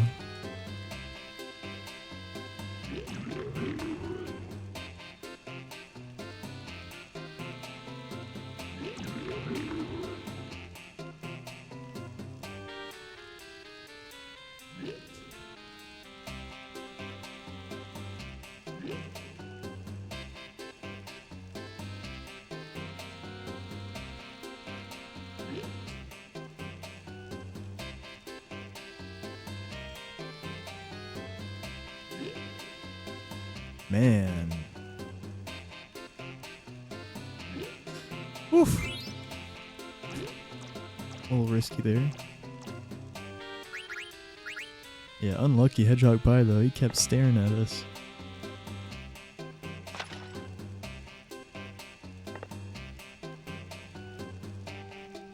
I know, right, MC? Holy shit. The rest of the Disc 3 is real rough to run against though, guys. We needed that card tourney time save. Hope is still not high. But yeah, hope's higher with a good Oliveira.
Last check. That screen has precise movement to skip the check after this. And you have to leave the screen after lighting the candle and go back on, and good analog movement. We had a good angle. Definitely skipping the last check.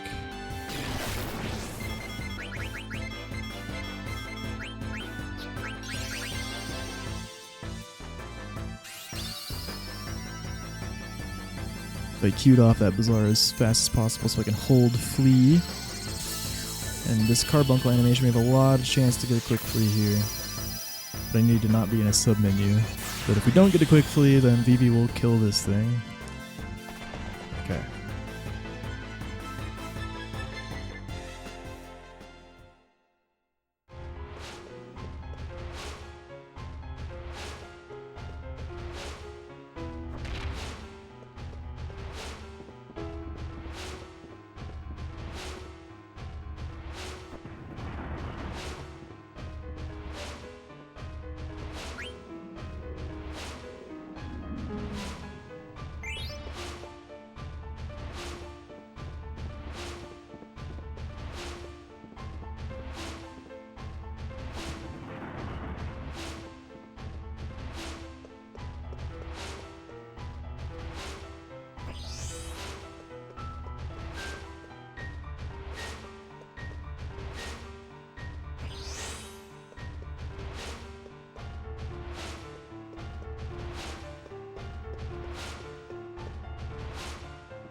Alright. Just the one encounter, not bad. We're losing time. My PB clearly had 0 and probably a good Hedgehog and Valley of Pirate fight. We had a slow Hedgehog. The one encounter was not too slow. Electrocute Carbuncle quickly.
Gotta make sure Dagger's alive before you Q Carbuncle or weird shit can happen.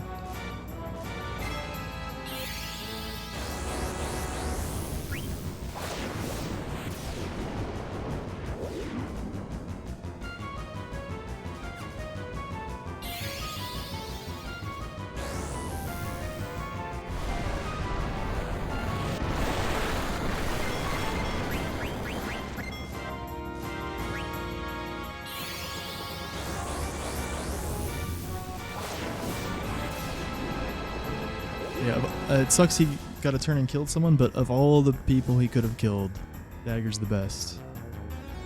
I think Steiner would have tanked the Blizzaga, yeah, for sure. But if Steiner somehow got killed, then we would have had to use Dagger to resurrect, and she has a 50% chance to fail any action currently. She's like in her lost voice state.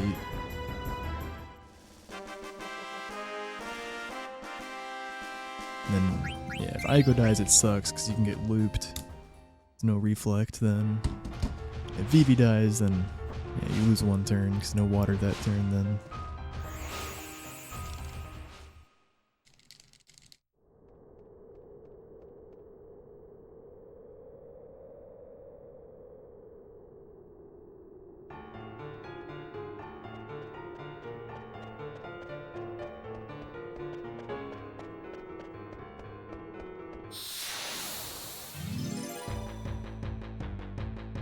My dude casting magic against a reflected team. I know. Amateur.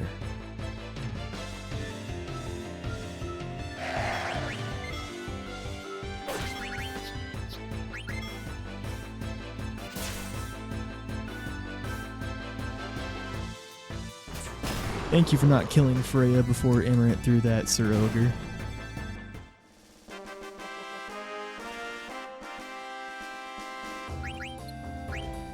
Good, nice dodge, Quina.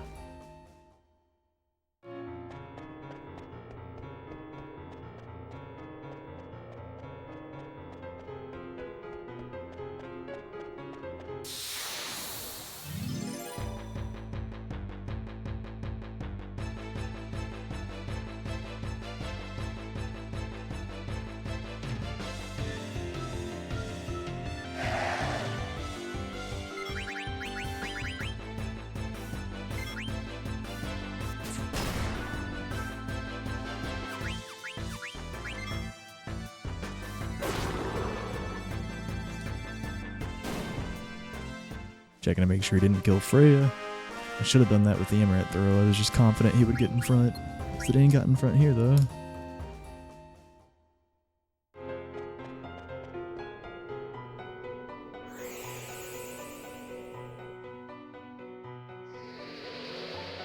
It's a good one, right?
Yeah, well, too many of them. It's like average HG2 and 3.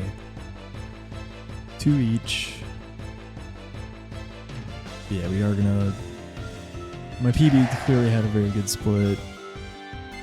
Probably like 3 encounters total, if I'm to guess. Maybe 4? But yeah, we still have Estogazza to go through and little Mount Gulag. I really need to get some water. I'll have enough time during the cutscene with the flashback to Kuja, like entering main Estogazza.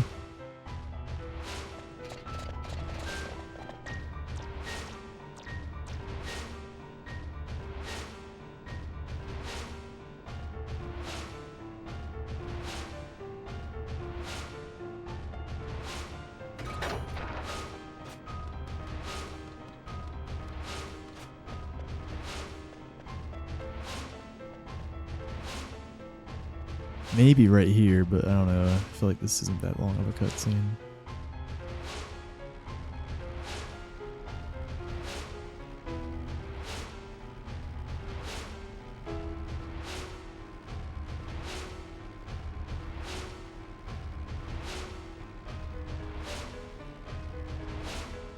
Nah, we had time, yeah. But yeah, the other entering Estagaza works too.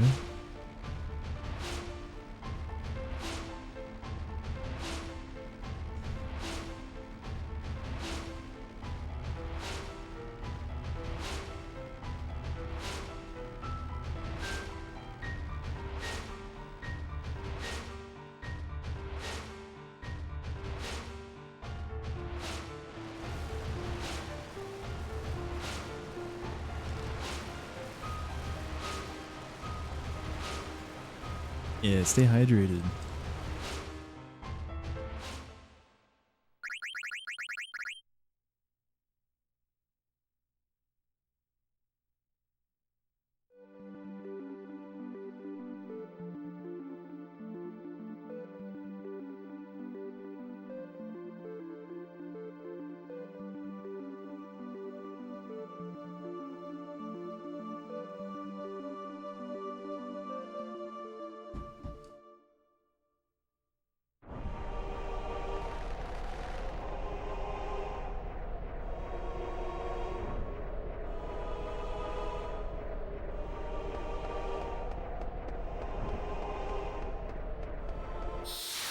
Damn.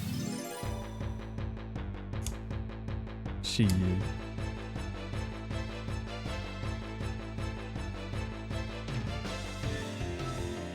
Preempt.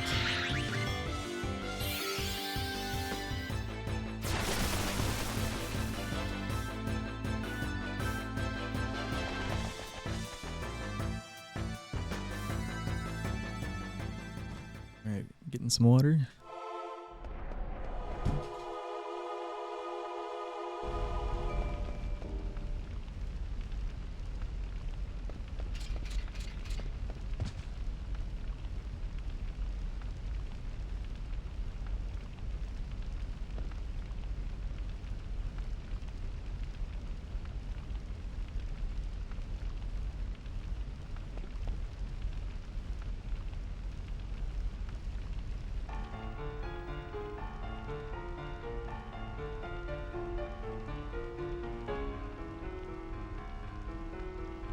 I'm back.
Yeah, we're losing a lot of time.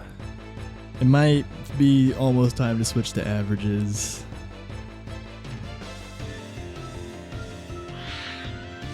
We'll see how this split goes at least.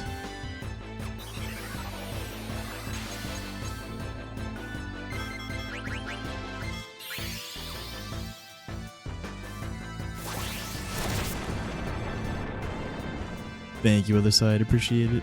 Yeah, we'll be finishing this run regardless. The hopes were pretty low after card tourney. Oliver picked him up a bit, and then the DP wasn't bad. It was decent. Yeah, this is not good. We'll see though. Maybe we'll get some fast boss fights here. We're definitely losing a couple minutes.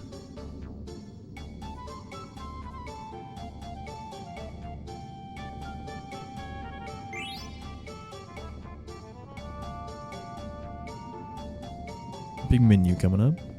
I like this menu. It changed recently. Stopped putting the promised ring on Amaranth. Changed the order of the menu a bit.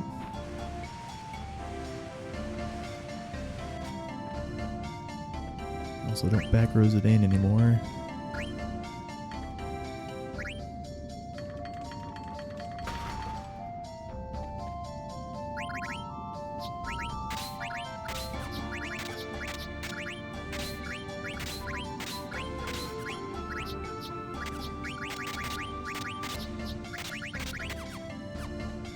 Wait. Oh, I didn't heal. That's fine. I can heal at the bottom here.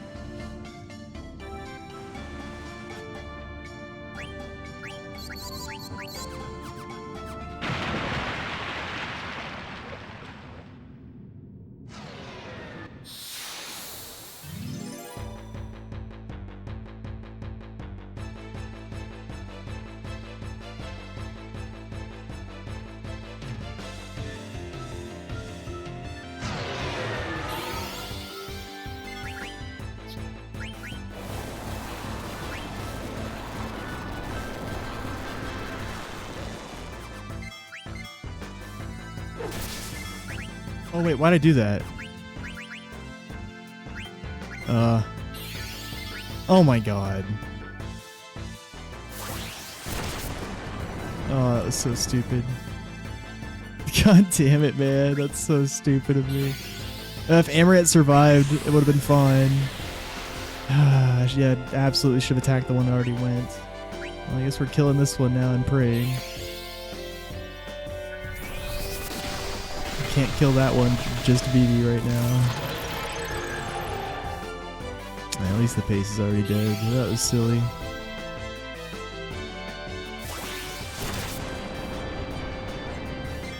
Yeah, it worked out. Actually, no time loss for that.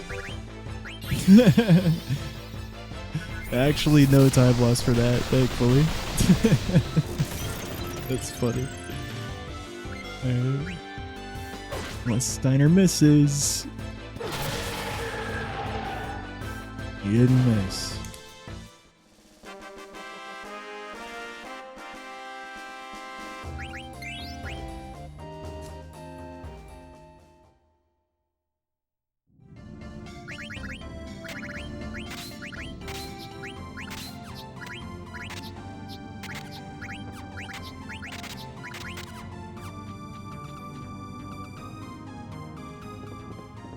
Yeah, actually pretty fast Red Dragons fight.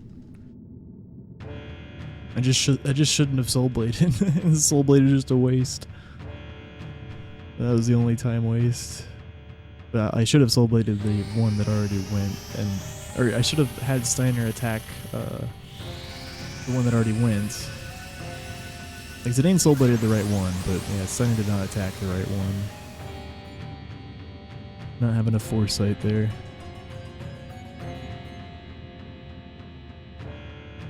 Yeah, thankfully, yeah, basically the one dragon had an extra turn where he wasn't confused because of what I did. But he just cast Aerial Slash and didn't kill anyone, thankfully.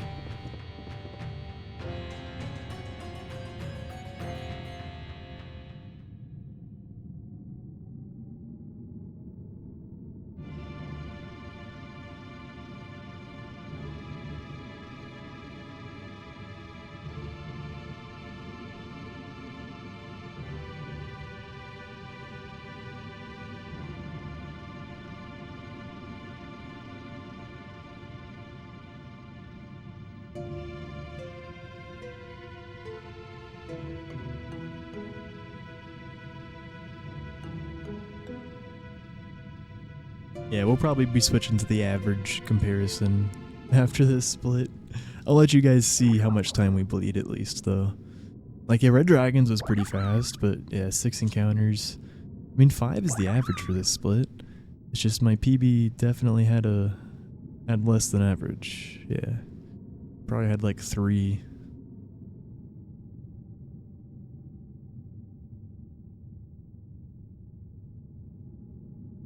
And we had 6 this run. I think I just said that. Yeah.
Oh, I shouldn't have. Zidane can definitely kill here. I threw just in case Steiner gets killed here, then Zidane would be able to finish, but Zidane actually would be able to finish regardless. Okay. Steiner and Amorite got killed. Yeah, I should have checked to see if Zidane high rolled the previous turn. He did. That's okay. Just an extra throw. No big deal. Yep, there's the multi-time loss, as expected. Yeah, it doesn't get easier. The rest of this Disc 3, man. It's rough. There's some good time save in Disc 4, but yeah, we're already struggling to survive Disc 3 on some kind of pace. Yeah, and there's also, yeah, Disc 4 is also kind of nasty at first. Or at least like Kraken. Malor's okay. Tiamat, there's time save on Tiamat. Big time save on Lich, big time save on Death Guys. Not sure about TK. Looks like I didn't split it.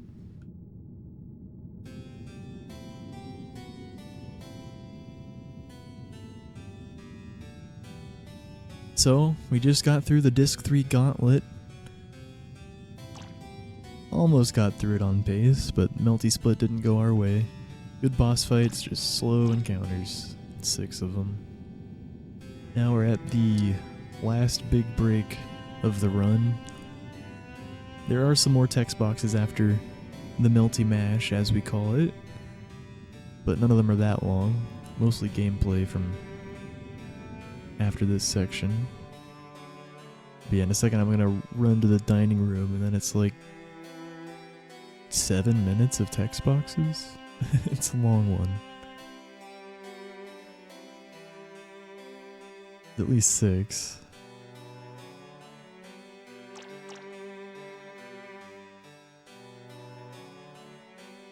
Maybe, I'm actually not sure.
Full send.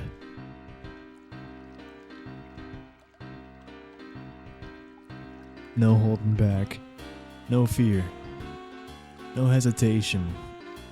Only speed.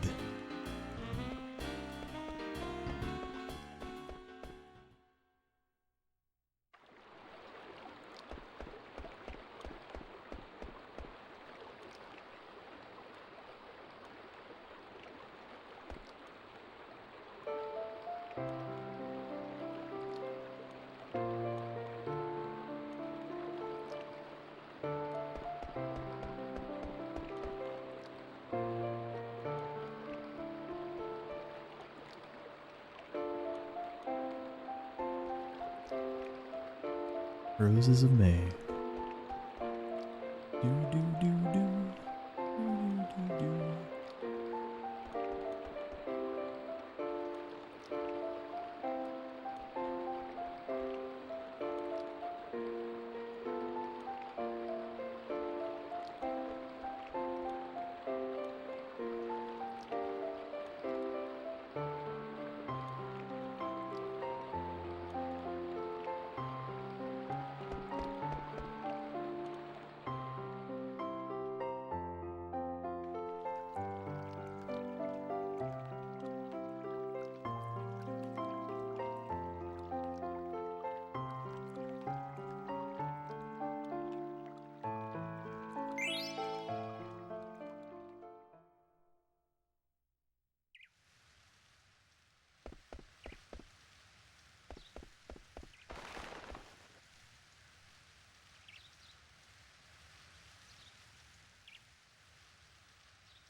What a cut.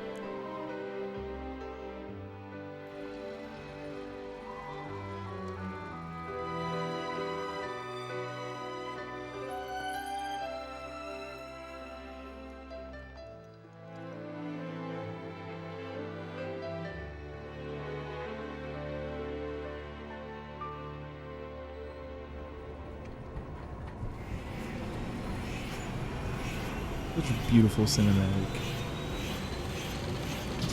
That ran on the PS1, by the way. I'm running on the PS2, though.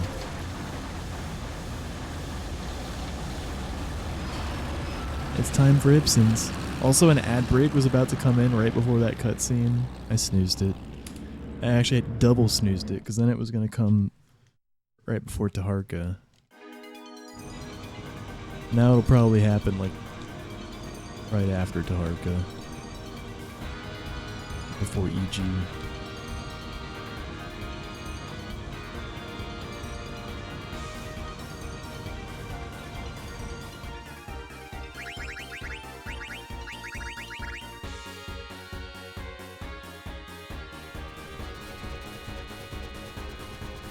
Yeah, right, Steel Shield. And for a game with such crazy RNG, yeah. A lot of people have sub 840s now.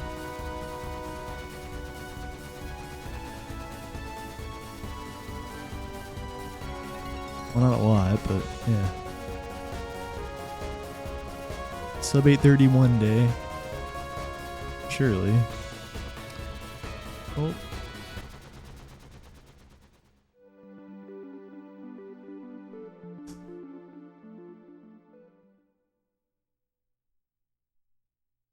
Thank you, Steel Shield.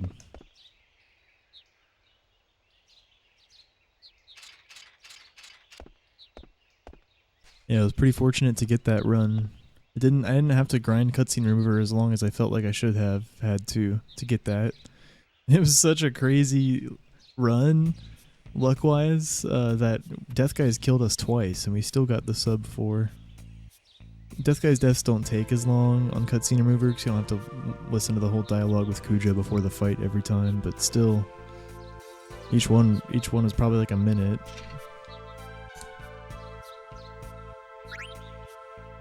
So it probably could have been a 357, at least if it wasn't for that. Yeah, still got the sub 4. Yeah, it felt really good. I was glad that I saved, because usually I don't save before Death Guys, you know?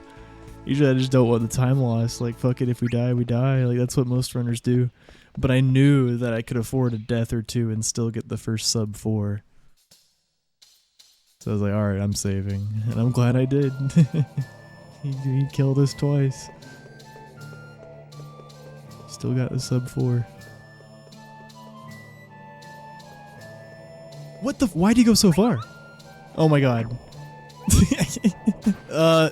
Guys, close your eyes. Please just don't look at what's happening. Like, I really don't know what the fuck happened there. And that made me tilted. I went to save. He ran so far. Okay, we didn't get an encounter.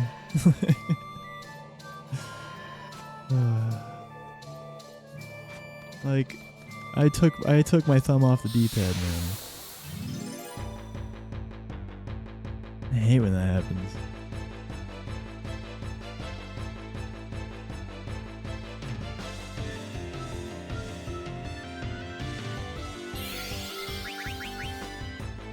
We're doomed.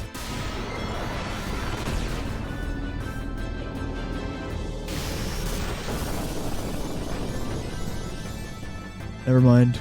Not doomed.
Yo, thanks for the raid, Tixum.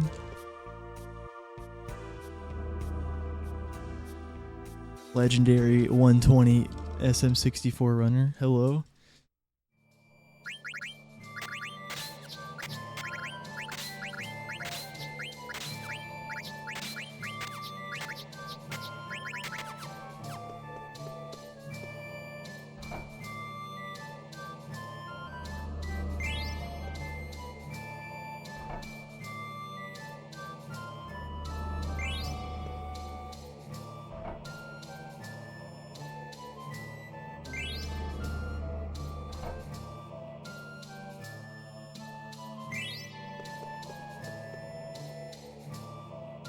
Hey, thanks for the good luck, y'all. Yo. You weren't running SM64 today. What were you up to? Oh wait, no, I think I saw you were doing Lethal Company. Was glancing at my following. Yeah, I hope it was fun. I had the world record in high quota percent when that used to be a category. In trios.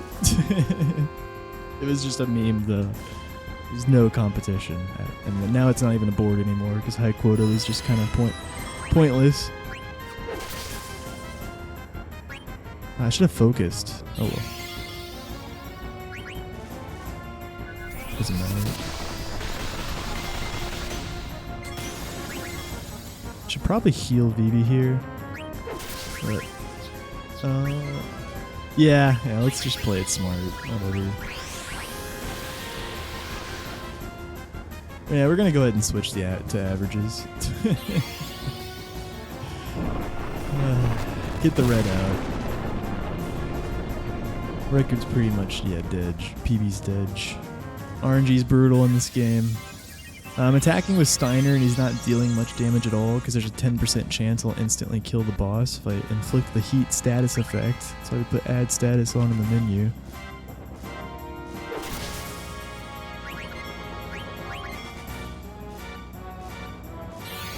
Wait.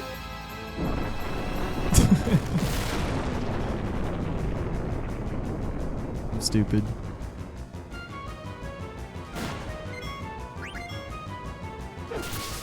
I didn't fucking soul blade him a second time, dude. Just stole.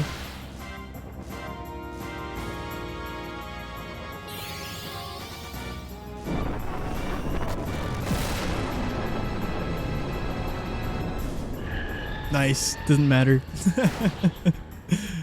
Still got the kill on time. That poison tick came in just in time. Hell yeah. I believe an ad break is coming in. Actually good timing at this point. Well, actually no, the menu though. And I have to snooze it again. The triple snooze.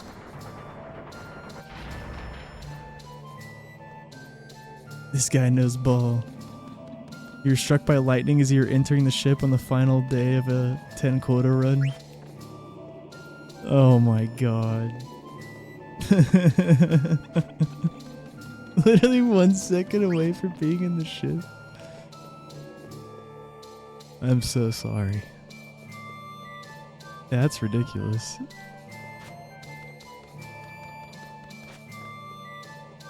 What are the odds? It was the GOT ban. Yeah, that really sucks.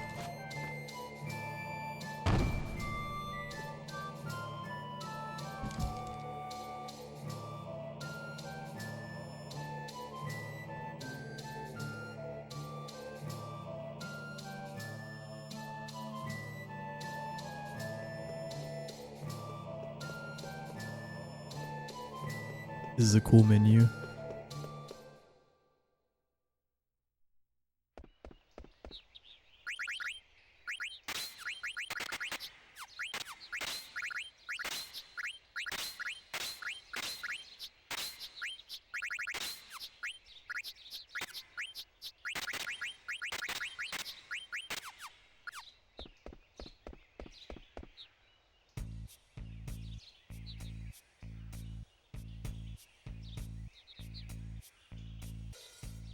Yeah, that menu's why I snoozed the ad break another time. Messed up the start a little bit though. It was good. It was good. We freaking like the top FF9 runners save state the crap out of menus so we can, you know, do them real fast when the time comes in the run.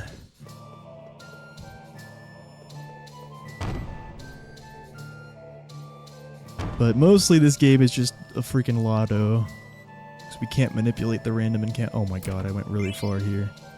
We can't manipulate the random encounters other than minimizing the distance we travel on each screen, which I just failed to do by running really far left to get that chest. I don't know if I will land an extra check because of that though.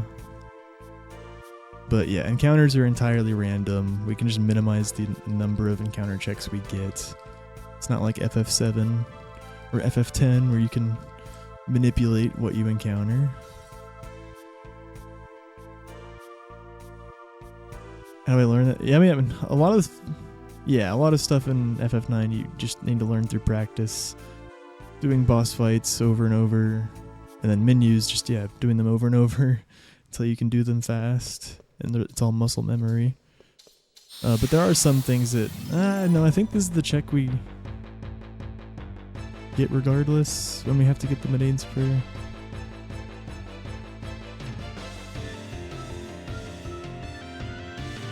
But there's some things you have to just do runs to learn, like backups for when things go wrong with skill learning. Like if someone dies in a boss fight where they're not supposed to die, you get less AP.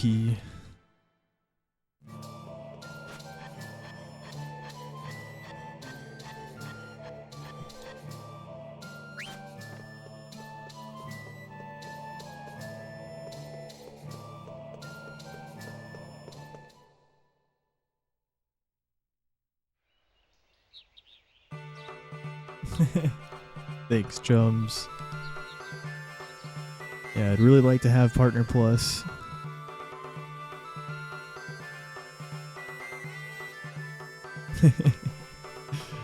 Yeah, you get 60% revenue instead of 50%. And I know that people that qualified for it last year, it's gonna be like they're gonna have to re-qualify for it soon. You'll be hearing more Partner Plus pushes again. Like the benefits last a year. You have to get 100 sub points in a month.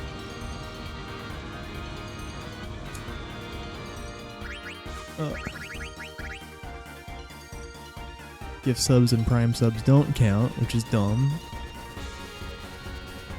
Hey. Dude.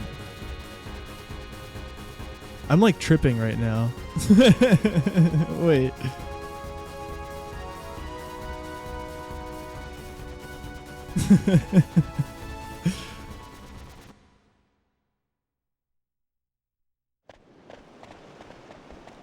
I don't think I've ever failed to go the right way here before. I think that's a first. It's literally just go straight. I guess I was thinking about I was trying to go to the volcano or something. Oh no. Alright, yeah, the 3-minute ad break.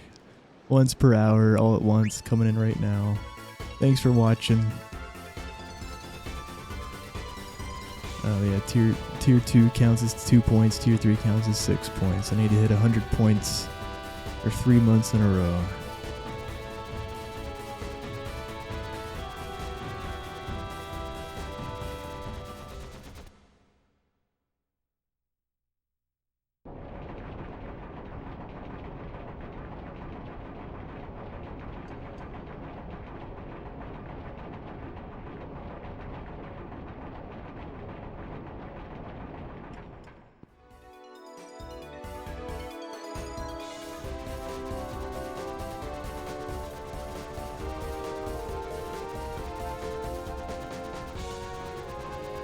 Dang, that really sucks that Tixum and crew lost the Lethal Company run to Lightning at the very end.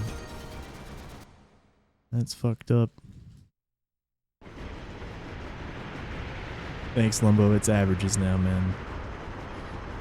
It's too far gone. We got too many encounters. I switched it to averages at like Taharka.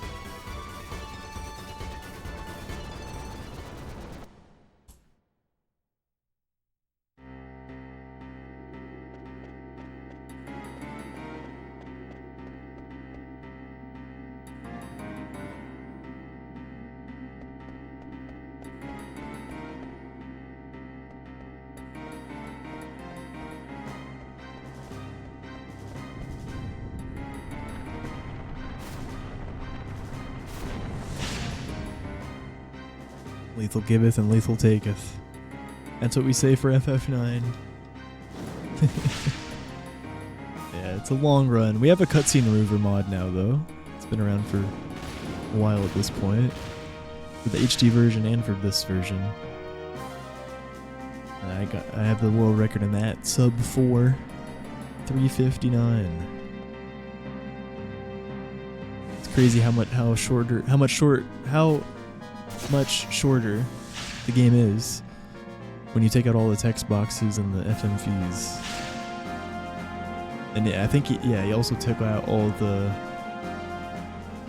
victory jingles at boss fights and the boss fight intros. Something about the random encounters are shorter too. Yeah, he did Muscle Belt, the guy who made it, did a really good job just trimming it down as much as possible. But it's really just gameplay.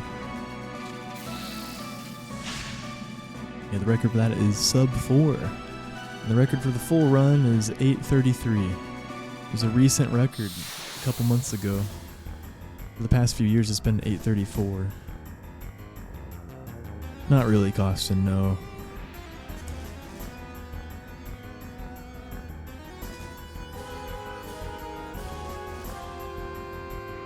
Not much has happened with this game in terms of route changes since Bomb Bomb.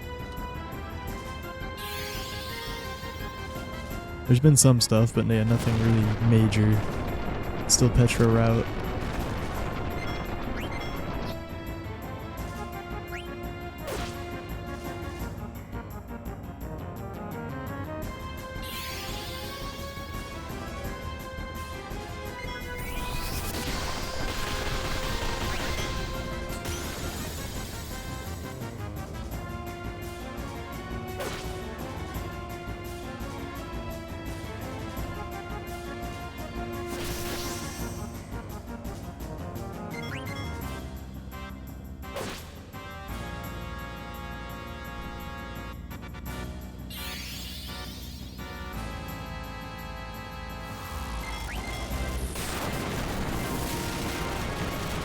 Yeah, high roll crit if I want to eat this turn.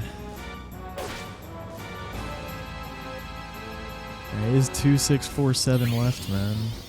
He might kill Quina here. Let's see. That's good. Come on, high roll, please. Oh, okay, that works. Would have liked that the previous turn, but.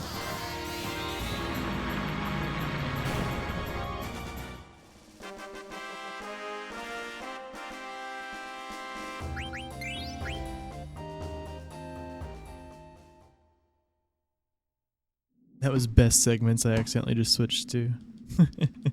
Oh god. Yeah, this is how crazy RNG is in this game. It's just like best segments is basically getting no encounters nearly and perfect boss fights. There's a lot of RNG to contend with, mainly the encounters. They're like an average of nearly 40 seconds each. There's a lot of them. These are my PB splits now. This is averages.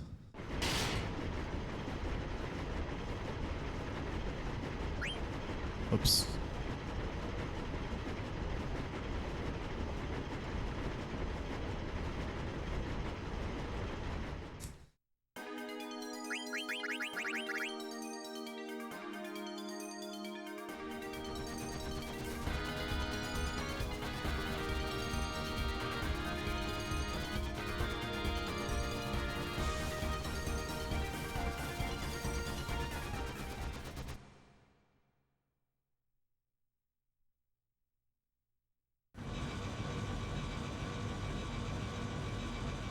Oh yeah, 758, yeah. Yeah, never gonna happen. Like, I've ran this game so much that my goals are really, really good. Like, I basically have had the best possible RNG everywhere. But, yeah, only like, one segment at a time.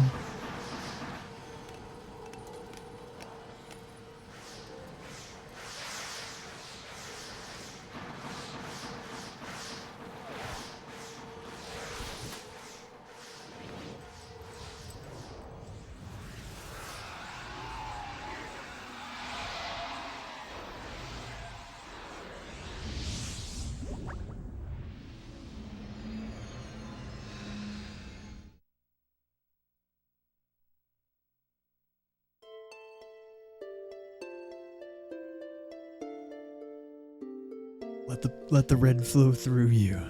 This is the power of the dark side.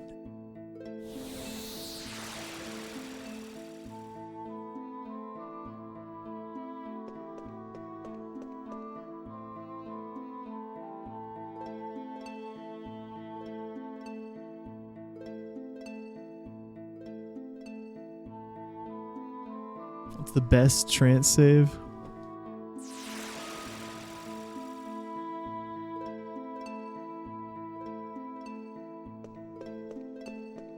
Either like Sea Lion or Gizmaluke.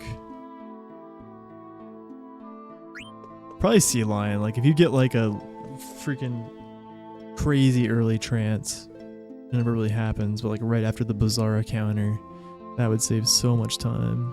Usually it's like a few turns after at best. Like Giza trance, you just need 2 shift breaks and 1 attack to kill him, so that can be huge. Red Dragons theoretically can be a crazy trance, but also it can shoot you in the foot because you can't confuse the dragon anymore, and you need Vivi and Amarant dead but Zidane and Steiner alive to finish the fight. But if you get like an immediate trance and from like an aerial slash or twister that kills Amarant, or he can suicide and then you can also kill Vivi. Like if you can somehow get the perfect fight and just have Vivi and Amarant die and then grand lethal, that's actually huge. Yeah, Red Dragon's trance can save a lot of time.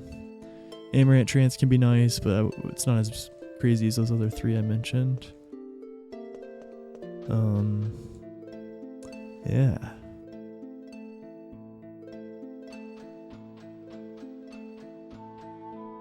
Okay, nice freaking Terra. Well, there's this screen.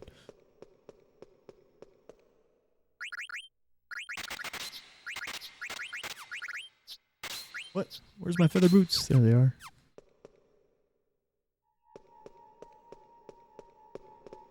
Yo, wizard. Hello, hello. Oh, split. Whatever, split a bit late.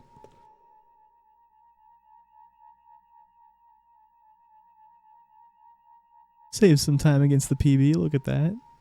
Yeah, I split like 5 seconds late too. But yeah, we're still very behind. Yeah, 0 encounter brand ball.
Yeah, still possible for sure.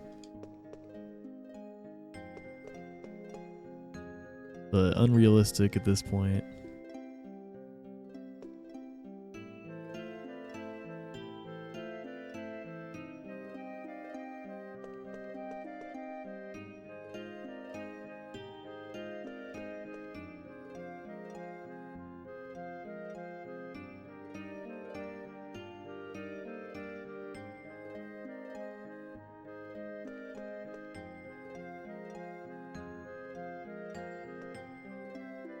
But I want to finish it out.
Yeah, one day. One day we'll get the sub 830. Imagine.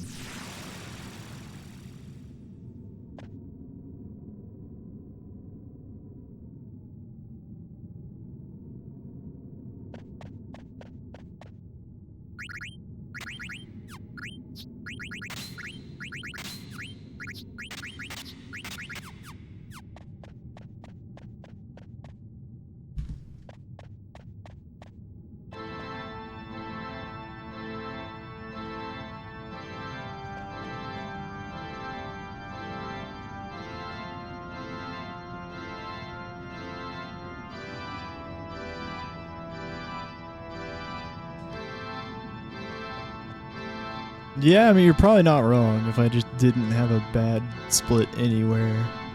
They were all, like, good. Or really good. Yeah.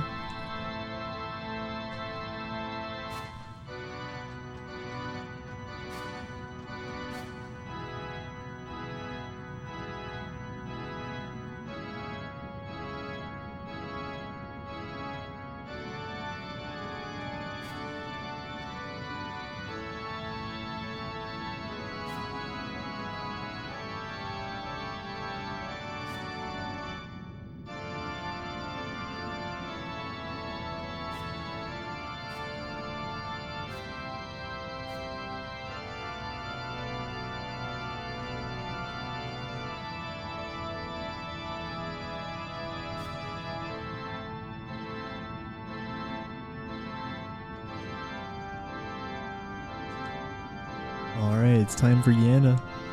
Let's go. And after Yana, we have one of the biggest menus in all of Final Fantasy speedrunning. The Pandemonium menu.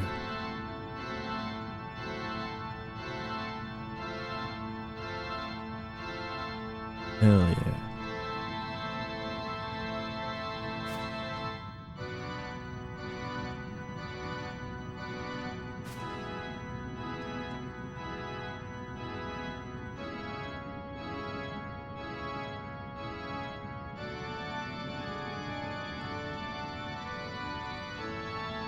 Did the feather boots change anything or not? I'm not sure what you're asking. I put the feather boots on Dagger so that she absorbs earth damage in the shell dragon fight. I talked about it in the menu because normally my feather boots are just page down and then press X, but for some reason they were page down, press up once, and then press X. I'm not sure why. Sometimes weird things happen with the accessories. Like, I guess I just didn't get a gem drop at all from anything, which is abnormal. That's probably it. Usually you get like one gem drop, like a Peridot or something. That's probably it.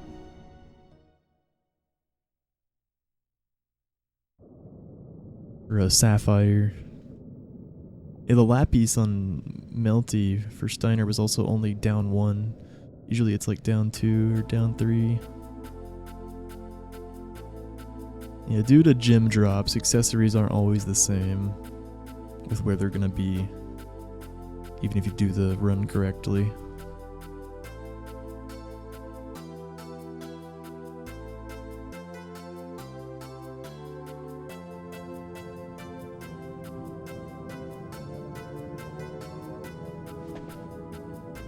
But like, only Red Dragons drops gems, or like Epitaphs you soft, or anything in Desert Palace you have to kill.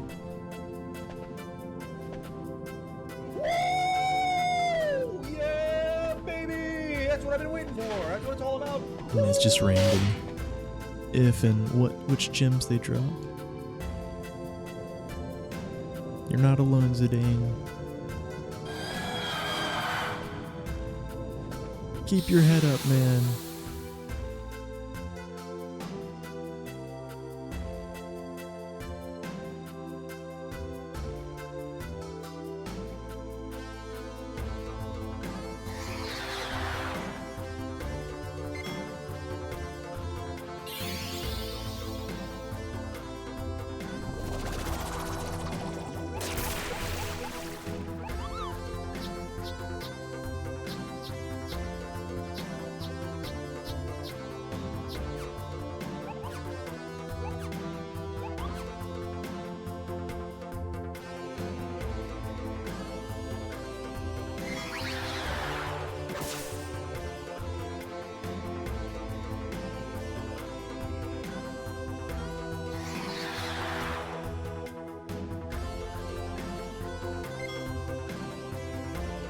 Good horsey.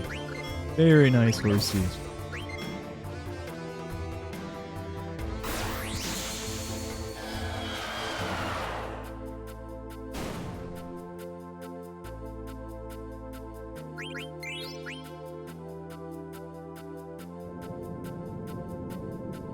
We need Freya and Amarant to have some amount of XP. That's why we suicide Zidane here, because Zidane gets enough for all of his abilities and a decent amount of HP from Abaddon and Shell Dragon. He gets all of Shell Dragon to himself. That's why we suicide Zidane for Amadisius. If we don't do that, Freya and Amarant will have ability stone issues, and they'll be really squishy. They're already going to be squishy compared to Zidane and Steiner regardless. Okay, we might need an Elixir Steiner here. You can have him attack himself, but I usually don't like to risk the chance of him missing. Fuck it.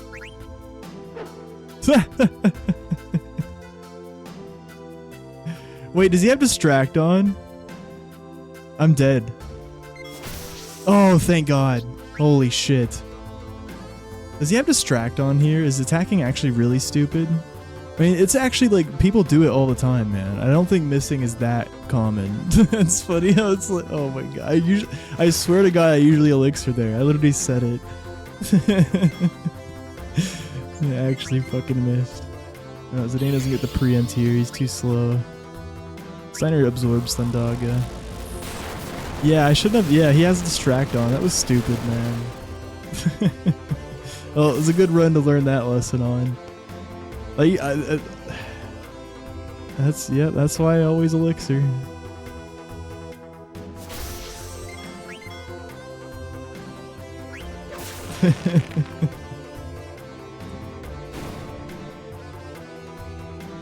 Yeah, keeping you on your toes.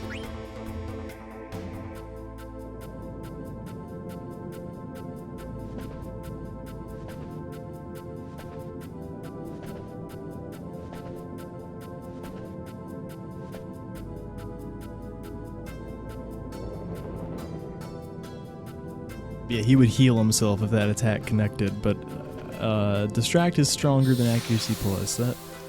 It's not smart to do that, actually. Definitely elixir.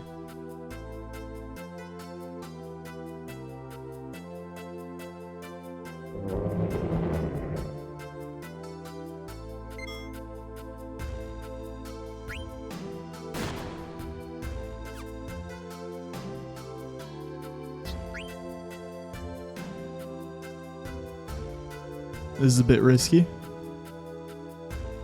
But he earth shakes though, yeah. Alright, do one more tick.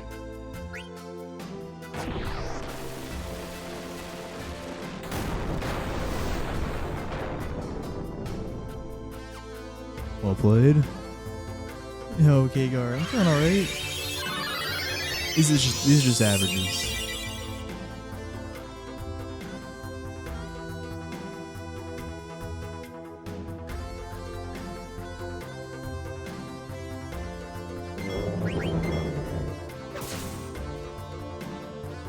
Good morning.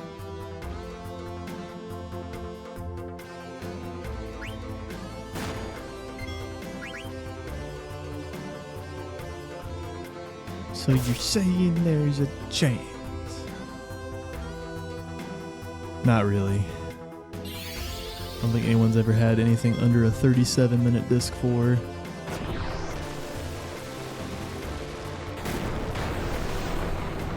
How risky is this? Not too risky.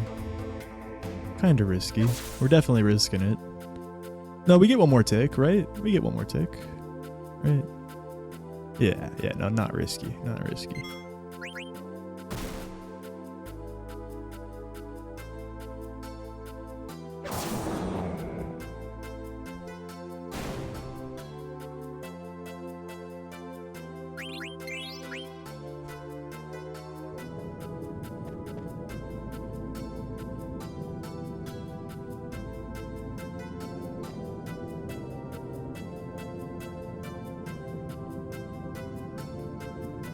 Alright, big pandemonium menu time. Here we go.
Fuck.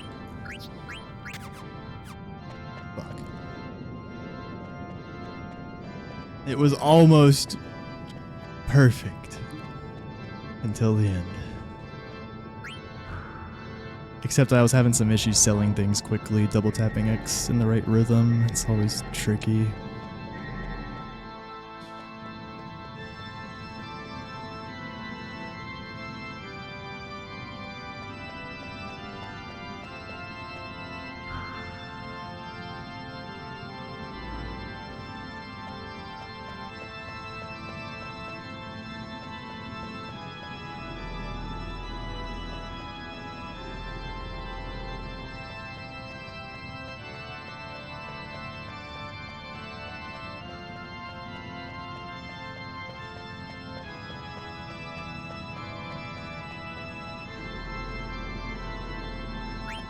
Thank you, thank you.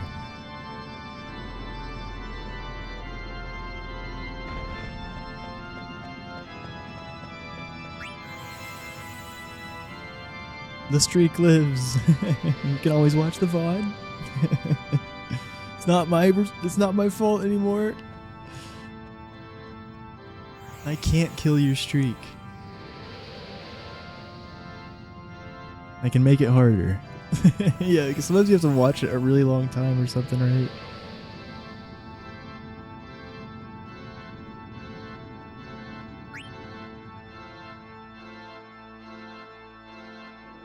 Good morning, Aaron.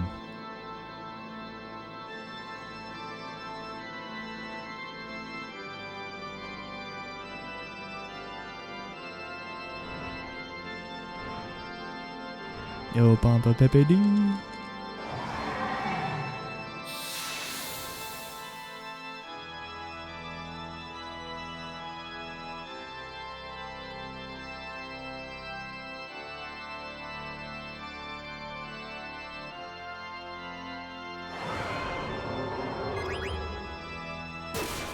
Good job, Freya. Nice preempt. Oh my god, that sucks. Bro. And Freya doesn't even get in here, right? She's too slow after a claw. Yep. That's so troll, dude.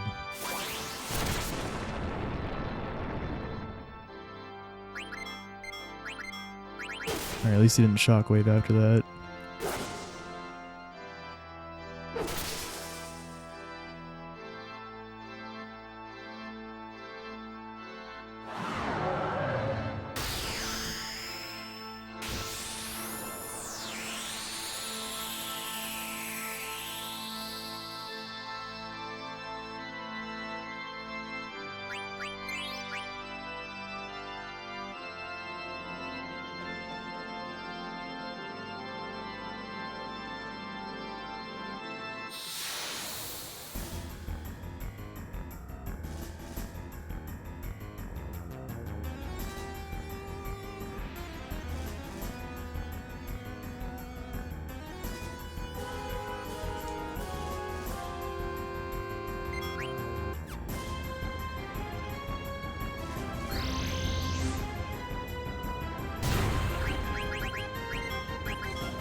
Oh.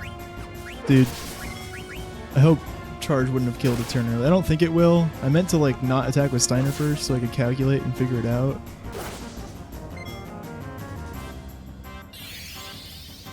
It could have. It would have depended on rolls. He had like 6450 left. It would have had to be like a high roll from Zidane or Freya. Oops. Yeah, I should have attacked with one of them first there. Yeah, probably wouldn't have killed though, so probably charge. Not charging was the faster option. Charge is a slow animation. But theoretically, yeah, Zidane could have hit higher than 6450. But in most cases, yeah, probably the right call to not charge there. I should have at least attacked with Zidane before Amarant there, though.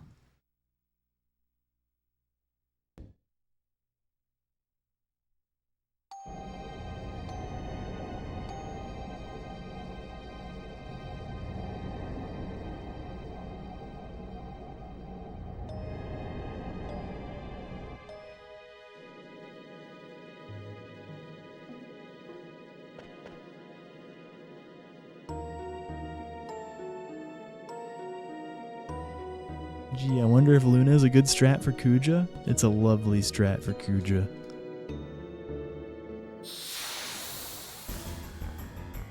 Get angry.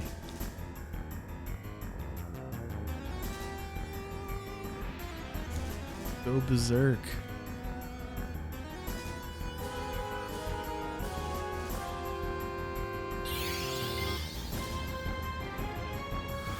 Yes, I was hoping it'd be on Steiner. Doesn't kill, right? Yep. It had to hit Steiner pretty much.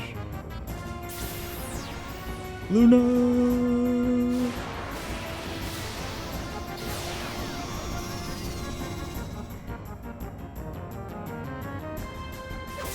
Yeah, if someone dies turn 1, it's not really worth it to go for Luna at that point. But here, it's perfect.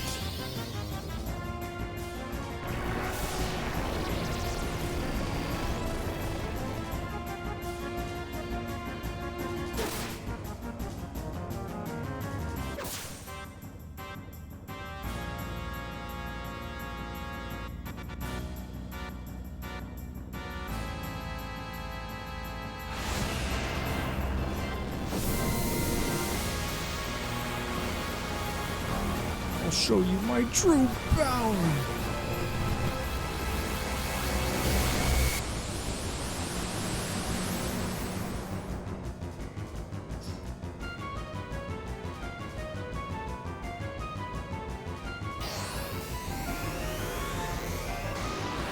Ultima.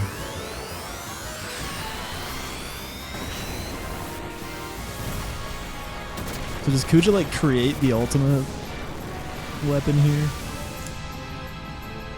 Because you get the Ultima weapon where the entrance to Terra used to be.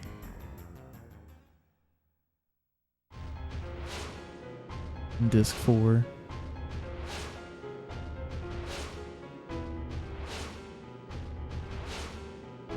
And Kuja does cast Ultima right there. Yeah. Yeah, I just thought of that.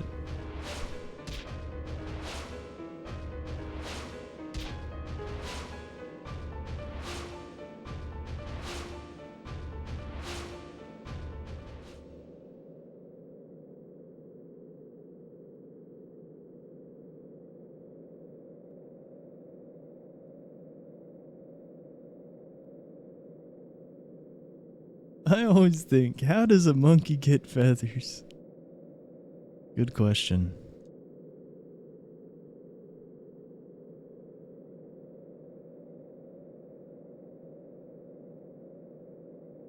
Because Kuja has style. Be right back.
You like that Zidane says what first? Something to Dagger?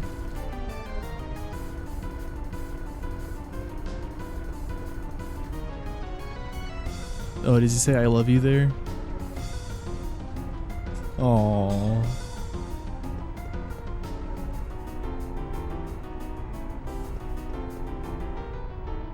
Yeah, that's good. Precious.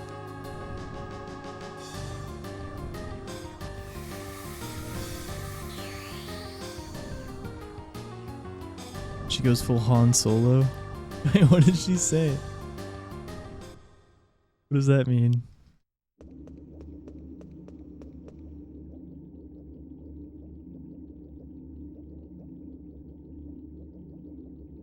Thanks, or I know.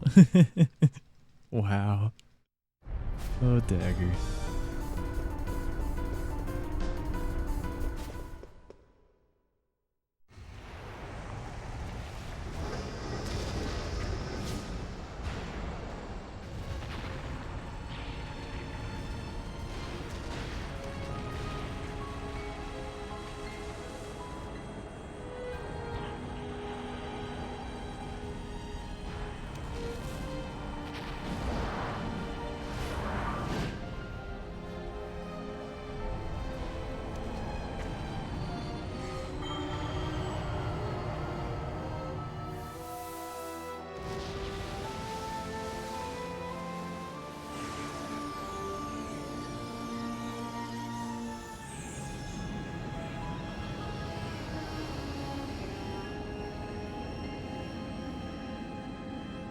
Disc 4, here we come.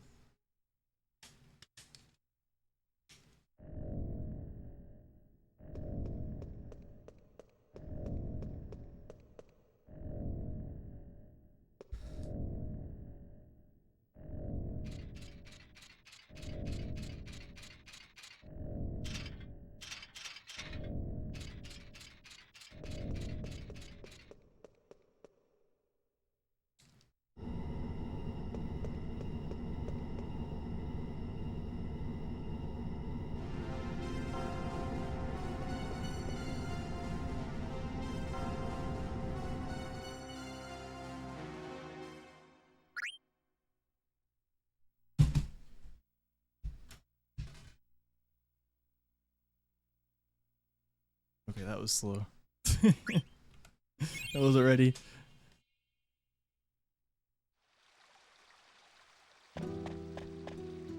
I had too many things on my lap.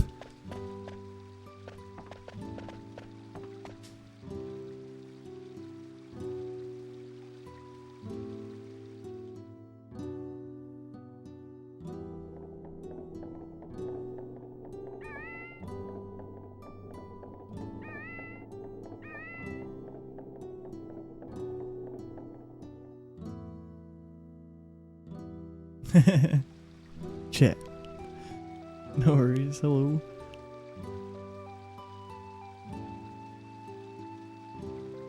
Yeah, let's finish off this run.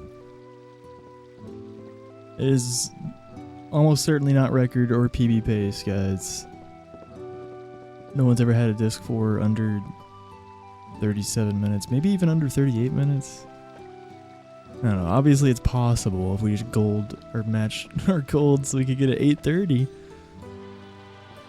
Yes. RNG is crazy in this game. It's just never gonna happen. A lot of encounter checks in Disc 4.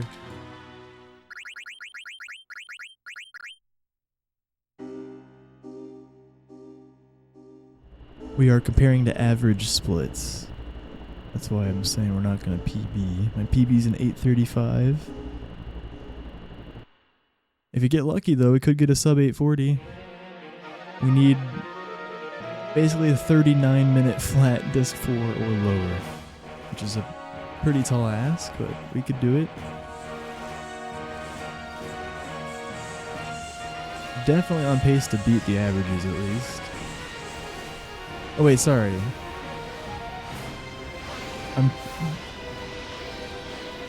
I'm tripping. I did the math way wrong. I don't know what I was thinking. No, we just need a 40. Yeah, actually, we just need a 43. Yeah, dude, what was I doing? I don't know. The end of disc 3 time is 7:56.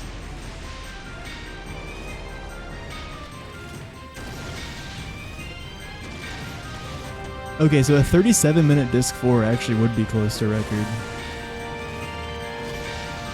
It'd have to be, yeah, we actually could record with like a 37-minute flat disc 4 or lower, but that's like unheard of. Yeah, theoretically, yeah, I could see that happening though, you know, within the realm of possibility.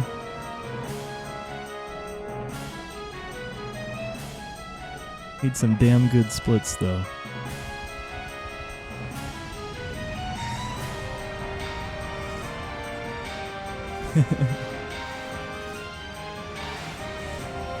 Yeah, I don't know how I was doing my math earlier, but it wasn't with the 756 in the disc 3. Yeah, to get sub 840, we actually just need 43 minutes or lower, basically, disc 4. That's like the average disc 4, actually, though. 42 or 40 minutes. That's how crazy RNG is in this game. It's like you can get a 38 or 37 if you just get perfect splits. The length of disc 4. But yeah, the average is like 42, 43. Alright, how much HP does this guy have? Is it 5'4", 590? Fuck, where? 5'4", 941.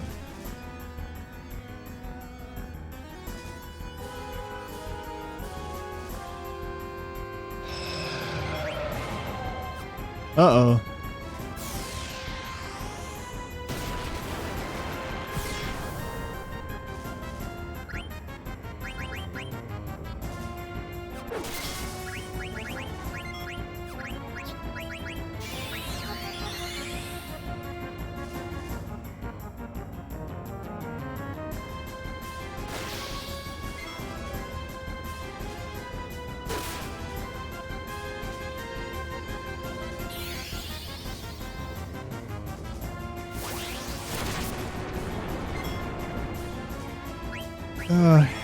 Yeah, I'm just played it safe. Actually, fuck it, I'll attack here.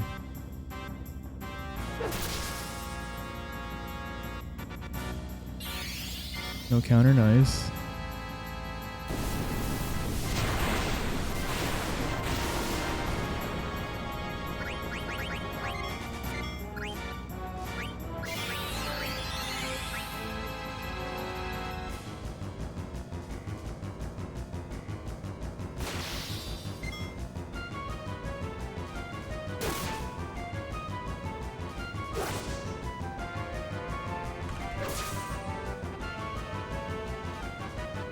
No counter, nice.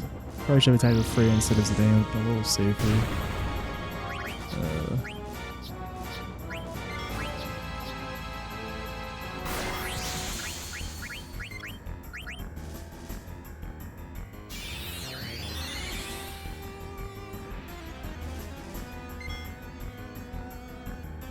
I need a crit.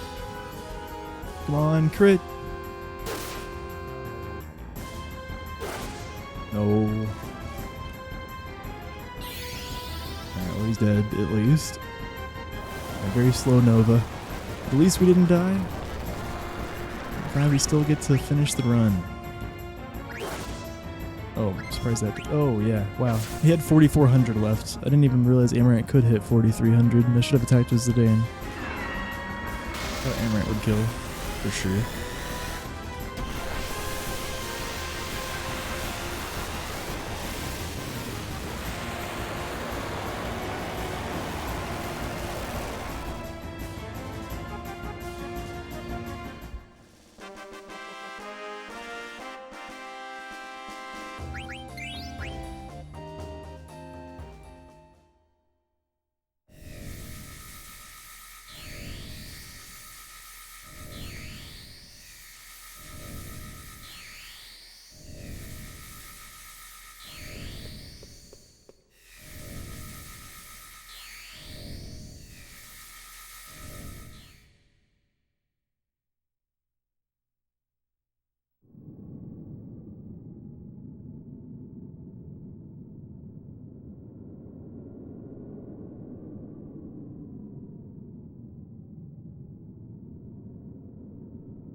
Not used to rebirthless abilities on Freya there, but not too bad.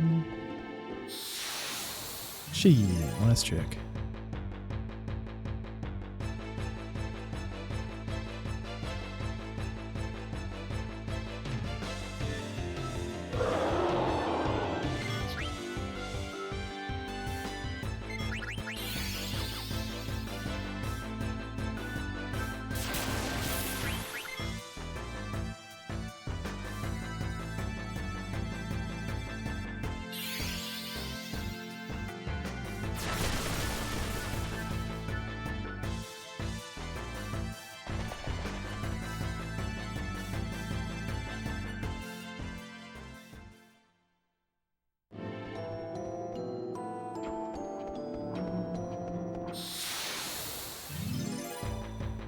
Good night, Gee.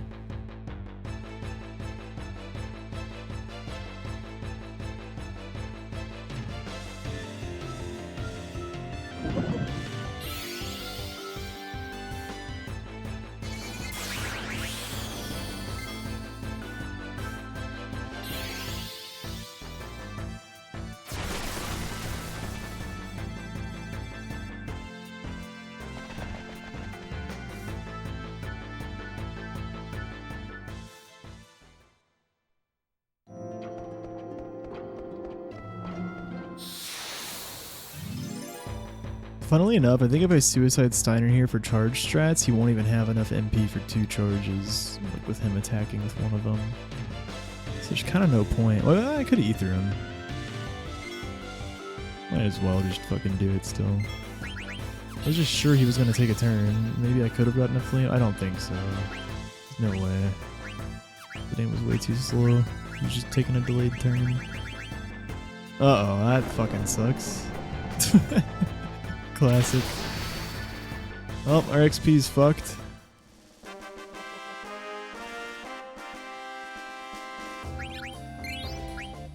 Okay, I think only Amarant's fucked. I think Amarant's level 25, probably. But Steiner didn't level up, it seemed like, and Zidane hit level 34.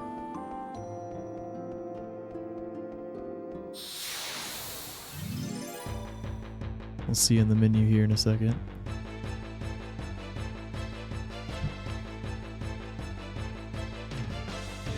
We're concerned about levels because of level 5 death. We don't want anyone to be on multiples of 5. I think Amarant probably is now, but fortunately, yeah, it doesn't matter as much as like Zidane or Steiner. Okay, I guess I'm just fleeing. How much ethers do we have?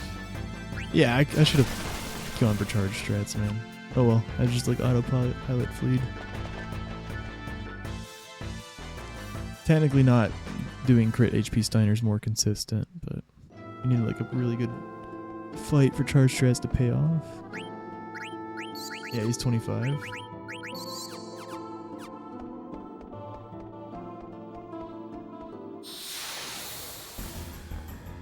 Good morning, Kira. Yo.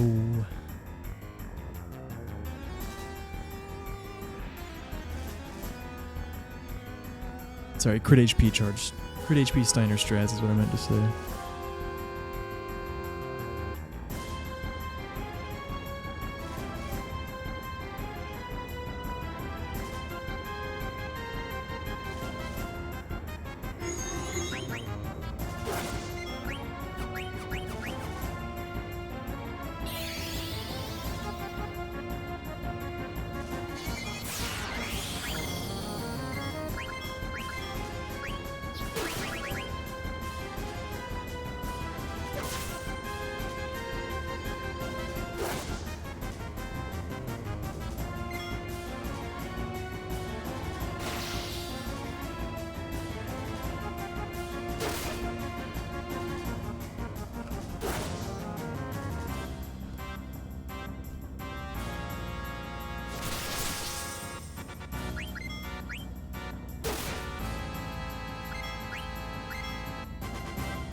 These are average splits look.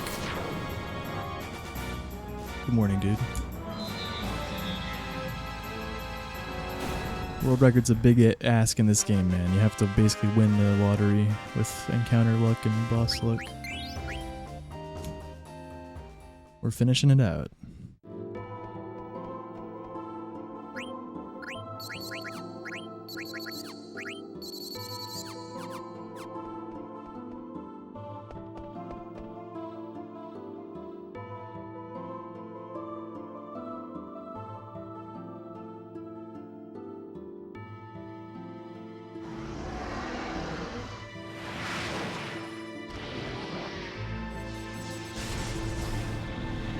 Yeah, 3 encounter Malorus. Not too great. Yeah, we played the fight well. I knew I couldn't kill. Yeah, obviously we needed 5 attacks to kill, so no point to charge the turn before I jumped, and then I just jumped and did 2 attacks.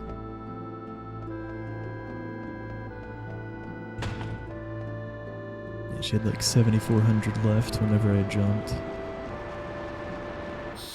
Ideally, you want like 2 attacks left on the turn. Like you want to bring her down to 2 attacks from lethal on the turn before you jump, because if you crit, if you're bringing her all the way down to only 1 attack from lethal, and then one of those attacks crits, then you're just gonna fucking die. So you want to aim to like bring her to 2 hits from lethal in case one of your hits there crits. And then the next turn it'll be jump in 2 hits or jump in 1 hit. Or sometimes jump and charge and multiple hits if you need it. But yeah. That was a really early Tiamat screen check. Holy shit.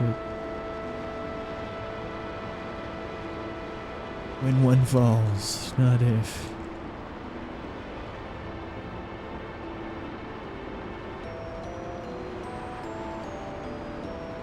Well, you still can be good. You just want to prepare and not die because you crit, and you can play it safe.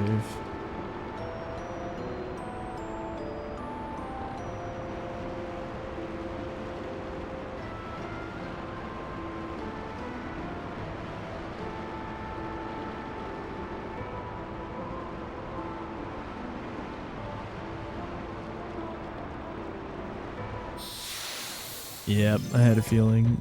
That's nasty, dude. On the screen sheet.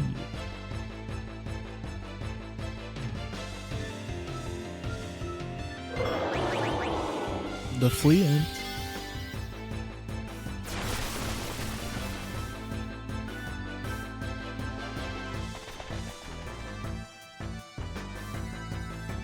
Your favorite menu in Memoria? Rebirthless Tiamat.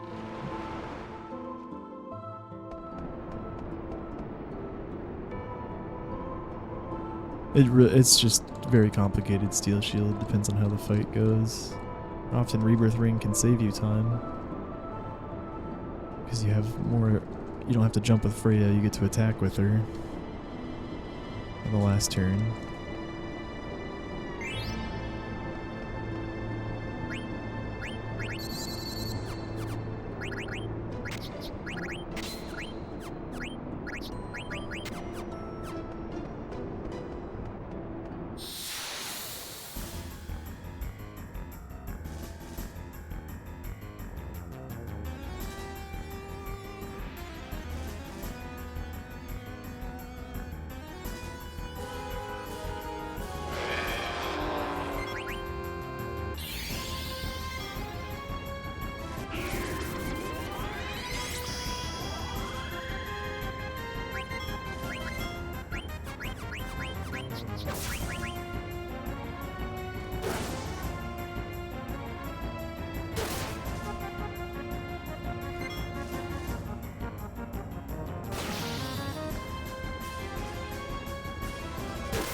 Wow, nice TMR fight. But yeah, 2 encounters sucks.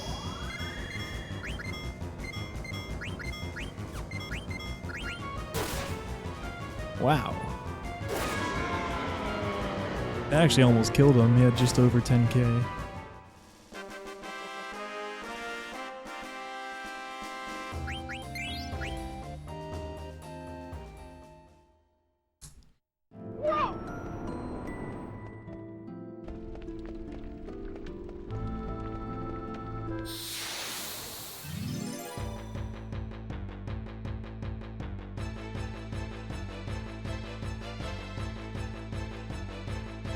I need crit HP Steiner for Kraken. I'll take this flea imps first though.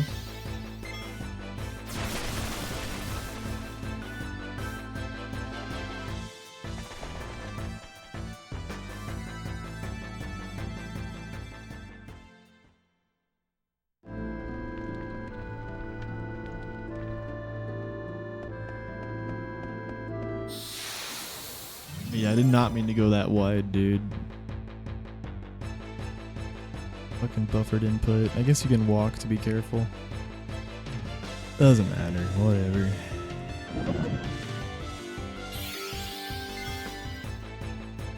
I might trance. Oh, flee. Holy shit, good reaction. Steiner was too slow to cue a suicide. And I would have been stuck in the encounter if I didn't flee before trancing.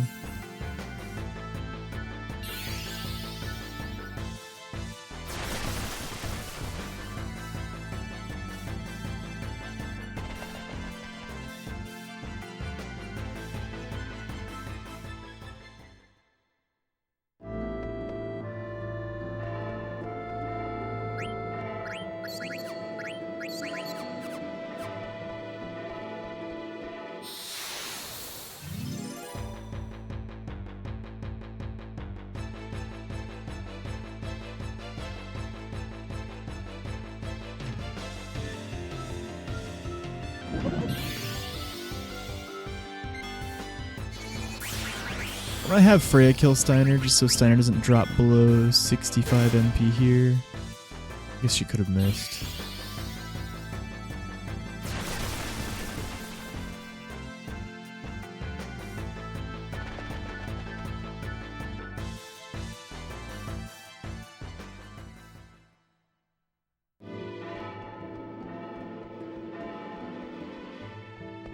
No, yeah, encounters are extremely slow in this game, like 40 seconds on average, nearly.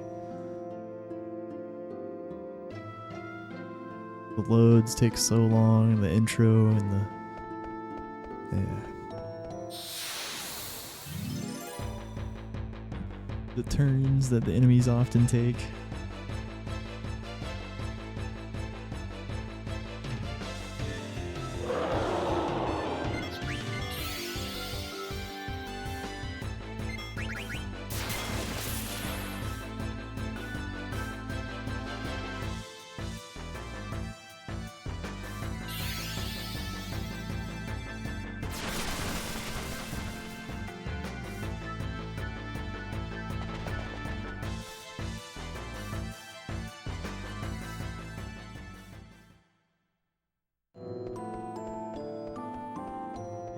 I don't even know if we're gonna sub 840, guys.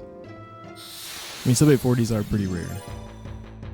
But yeah, this run actually seemed like it could sub 840, just need better than average disc 4, or average or better, kind of. But it looks like we're getting a worse than average disc 4. 3 encounter Malaris, 2 encounter Tiamat. How many are we on Kraken now? Shit. But yeah, 1 encounter was actually my fault. I'm pretty sure I could have skipped it. I had to do tight movement around the corners there. It was a fucking buffered input though, man. Like I swear I held down and he kept going right a little bit. Yeah, it's tight movement, but I guess just walk there.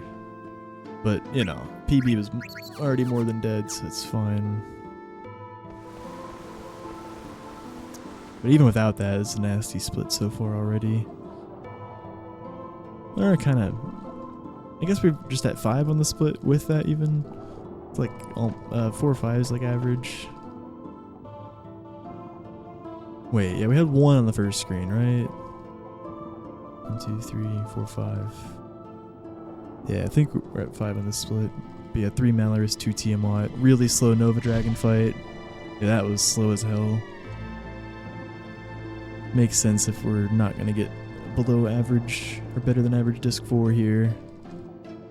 We're probably going to beat the averages, but yeah, we're not going to get a sub 840, I don't think. Okay, no underwater encounter. Alright, what's the Rebirthless menu here? Protect girls and ability up. Ability up antibody. Yep. I'm gonna start with the power belt and then end on Mithril Helm, then just do the Mantra Band on Zidane. Everyone's rezzed. Whoa, it's down to Topaz. I have a fucking Topaz because the fucking... Sorry, I was making sure I did the right helm. Wait. Put that... Okay, there we go. Took off the wrong thing at first. I'm just used to rebirth menus here. All good. 55536.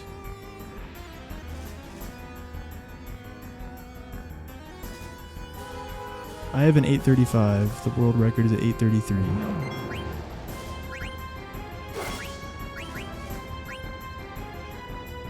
No double preempt. Water go.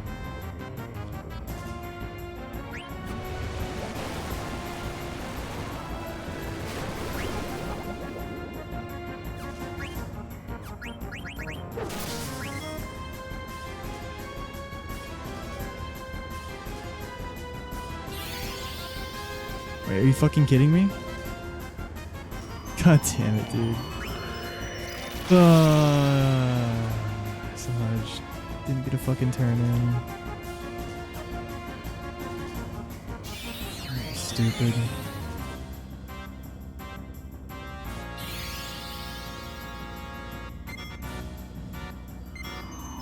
Is it gonna happen again?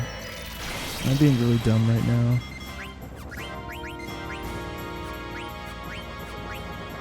No, okay.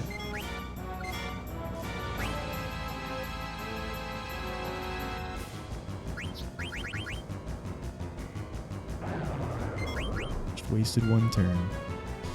One extra freeze we had to watch. Whoops. Shit. Sucks we didn't get the double. If we got the double preempt, we could have had a nice backup for that water go opener, but we only had 1 preempt. That's why I went for it. Then I just somehow didn't get Freya's turn in there. It's a little confusing, but yeah, Kraken ATB is weird.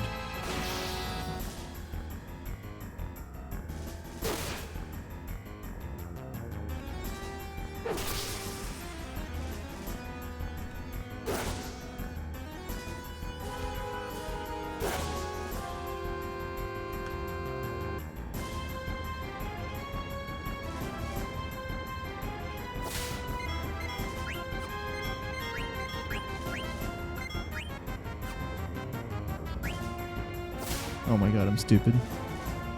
That's a scouter, man. Wake up. And I should have... Man, I really choked on this Kraken fight. Holy shit. Okay, that missed. We did the right thing by not doing anything with Freya here. Yeah, actually, the only real mistake was letting him do an extra freeze. It's just sloppy. I think I should drill some Kraken.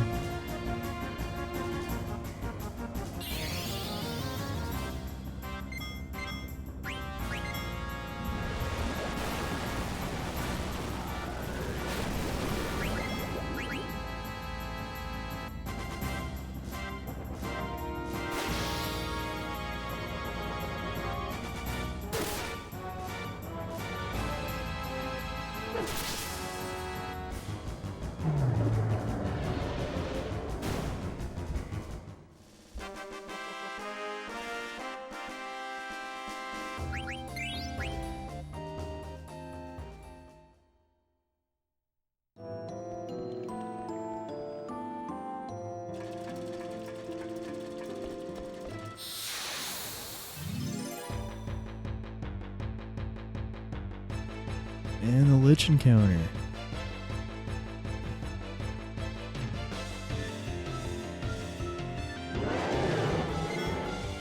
Behemoth. Oh my goodness. Get fucking destroyed, Zidane.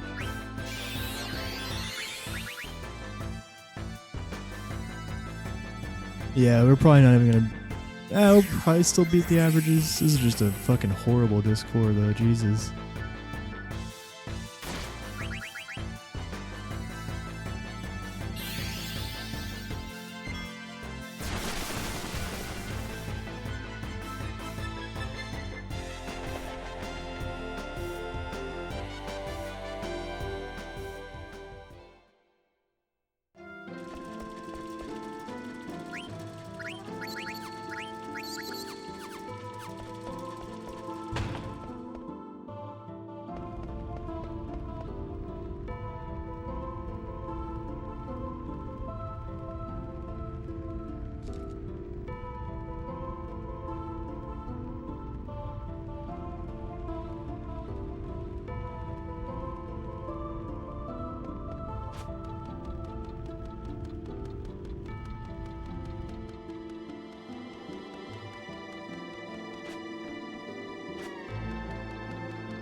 No preamps, that's a fast lich.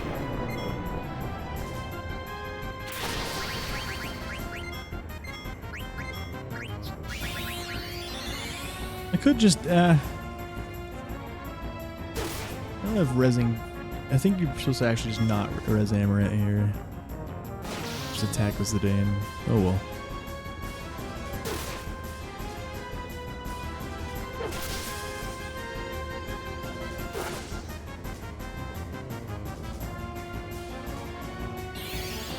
Oh, actually, would we have had lethal? It might be a good thing. No, it might be a good thing that we resed him. It might actually be a good thing.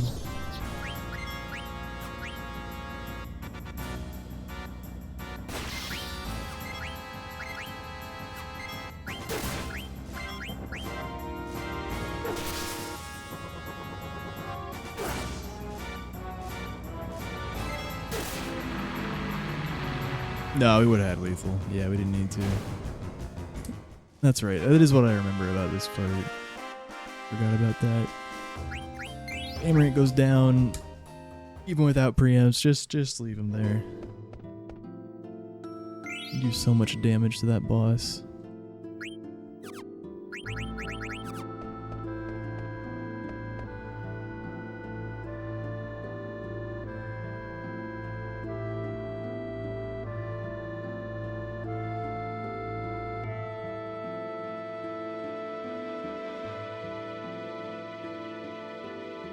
Yep, another skip.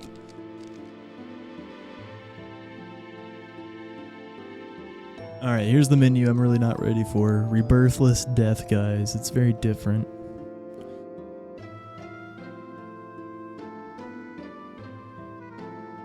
Optimize Pumice Piece, Maiden's Prayer, Cross Helm, Optimize Mithril Helm, maybe Ribbon.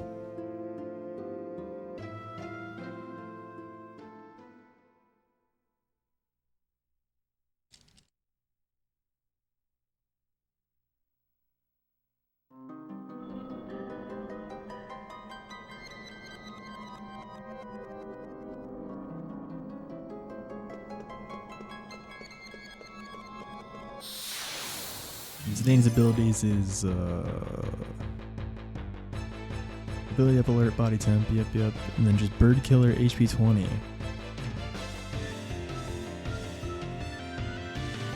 It's the one menu that's very different between Rebirth and Rebirthless. Most of the menus are pretty similar, just minor differences. But yeah, this is the one menu. It's just very different. They're not going to be as fast as the rest of my menus.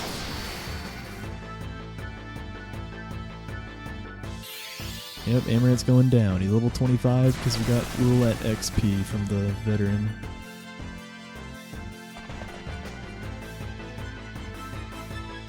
He rouletted himself.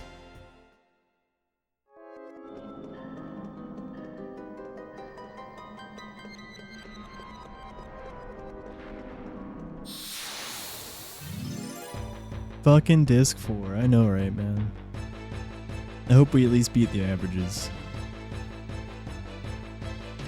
Yeah, no sub 840. If we had a better than average disc 4, we would have sub 840. That's all we needed, really. I'm always happy to get that. And I had, you know, sub 840s are pretty rare. But no, we had a well below average disc 4 quality. This is rough. Yeah, 3 plus 2 plus 5 plus 1, 11 encounters, and then we're at 13 encounters so far. Yeah.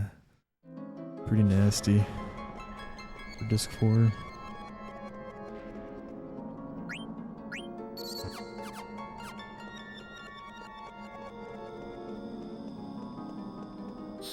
Yep, I wasn't careful there. I just used the D-pad, I was being lazy. Fuck. Not the easiest check to skip, but yeah, you can skip this.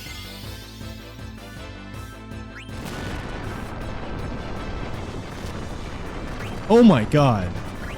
What? Wait, what? Bro. There's no menuing error. Like, that can just happen? Are you kidding me?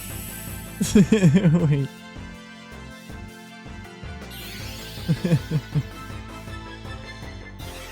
Oh my god.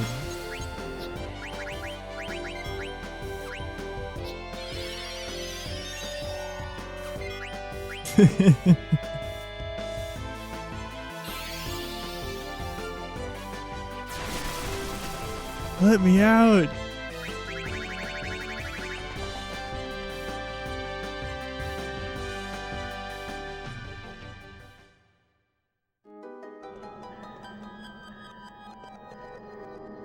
Yeah, rebirthless death, guys. Here we go. Shit. Oh, wrong way.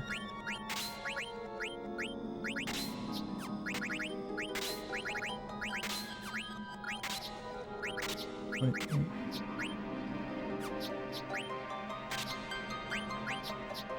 Just like that, and then...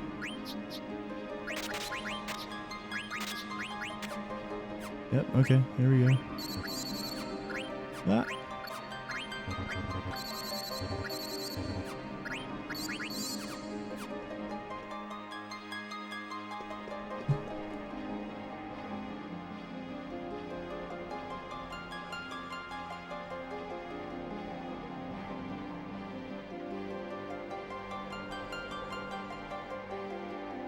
Here we go. It looks like we can still beat the averages if we don't die here. Praise.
Let's go, Steiner.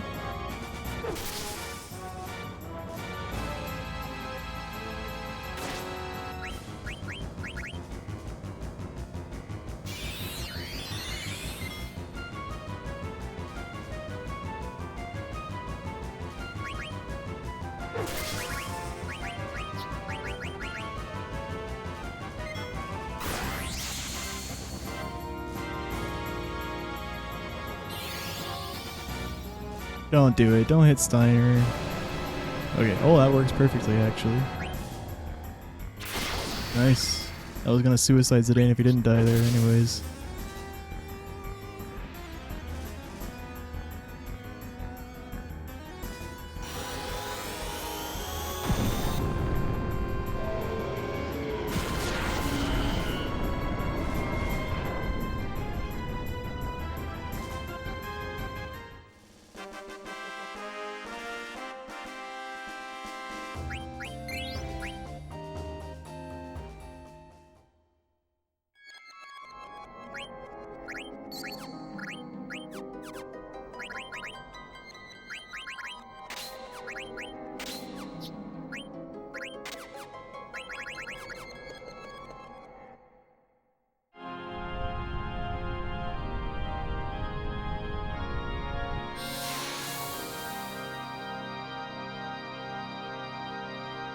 That rebirth this mini is also very different, but fortunately it's short.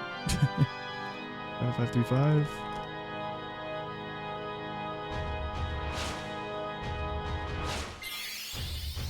No preamps.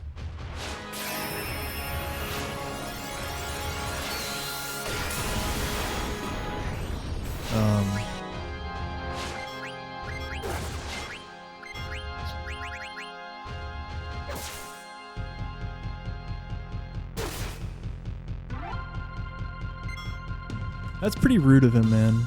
I was gonna make sure he was crit HP, but then he just fucking heals him at the start of the fight. Oh well. That's pretty rude, TK. At least he didn't kill someone immediately, I guess. Okay. Alright, just charge you.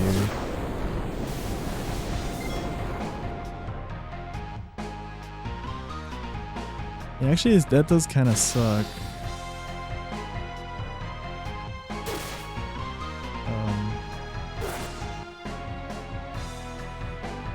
Okay, he has 12,122 left. Oh, no, that's. Oh my god. It doesn't. I'm gonna kill him this turn unless he kills Steiner, which he's going to. Ah, I could just attack. No, it's not. Because they would both have to hit over 6,000. I'm not sure if they're guaranteed to do that. Wow. And I would have to. Zidane could tank one Flare Star. And he's going to have to tank one now. What a fucking dick, dude.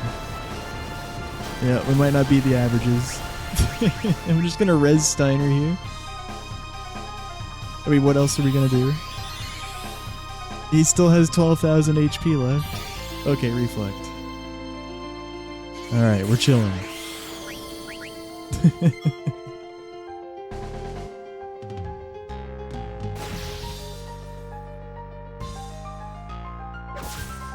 Get out of here, TK.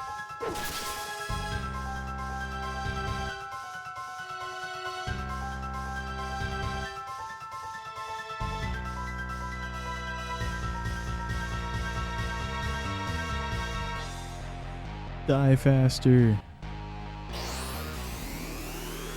Yeah, quite the disc 4.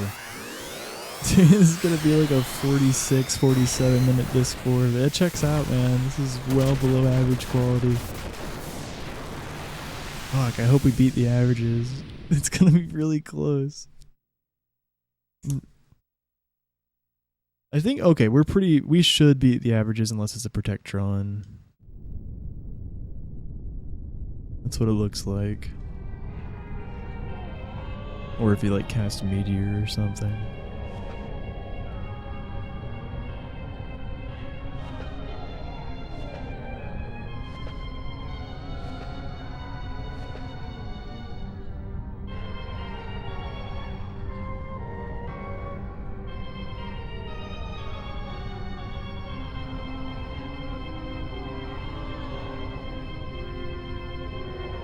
Thank you, Matty Ice. Appreciate that, dude.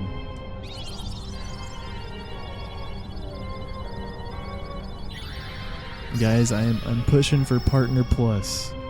If I can get 100 sub points in a month, I'll immediately drop everything and start learning FF7 no slots and grinding it. Yep. And then at 2 months, I'll eventually commit to a Stardew Perfection speedrun. That probably won't be immediate, but yeah, that's the, if we hit 2 months in a row, we'll get that. And if we get 3 months in a row, which is what we need to actually achieve Partner Plus and get 60% revenue instead of 50%, we will complete FF9 Hundo as a speedrun in maybe 1 sitting, maybe 2 sittings. We'll have to figure out exactly what FF9 Hundo entails. But we've been talking about it. We have a pretty good idea of basically what it will be. Yeah.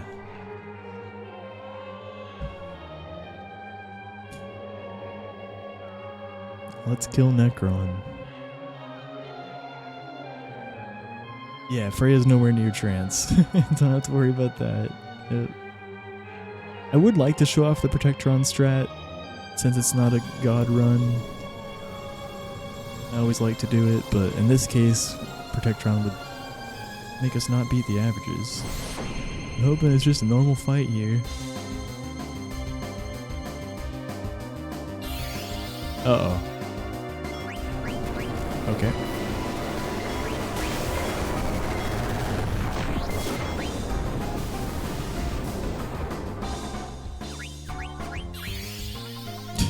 Yeah, I don't know if we're gonna beat the averages. Oh, not dead. Okay.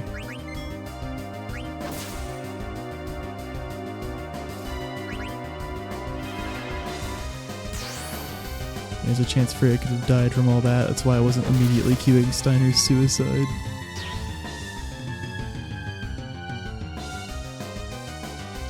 You gotta be careful. Necron can be a trickster sometimes.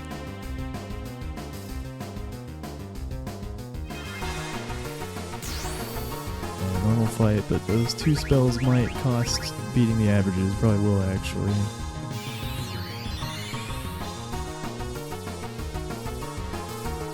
So we jumped over Grand Cross by making sure everyone was dead and jumping with Freya.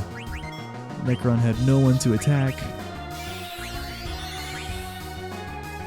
So, yeah, everyone was dead and Freya was in the sky, so he just skipped his turn.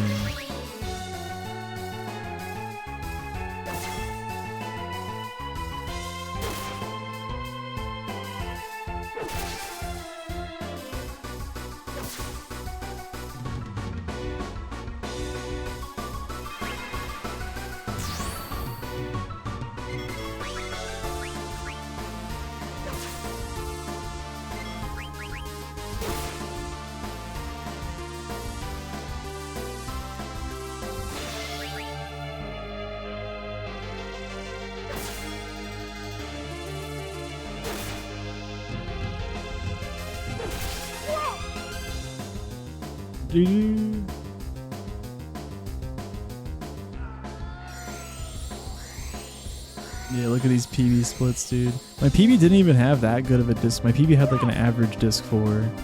The disc 4 is just so wildly variable. Or, well, my PB was a bit better than average, actually. But yeah, we had a fucking horrible disc 4. Very bad. A lot of encounters, slow boss fights. Yeah, we actually weren't too far behind at the end of disc 3. But actually, yeah, it was actually pretty nice disc 3 overall, just except card tournament, really. If it wasn't for card tournament, if we had a nice card tournament, we could have been on pace at the end of disc 3. But yeah, horrible disc 4. Wow, we had a bad IFA, as you can see.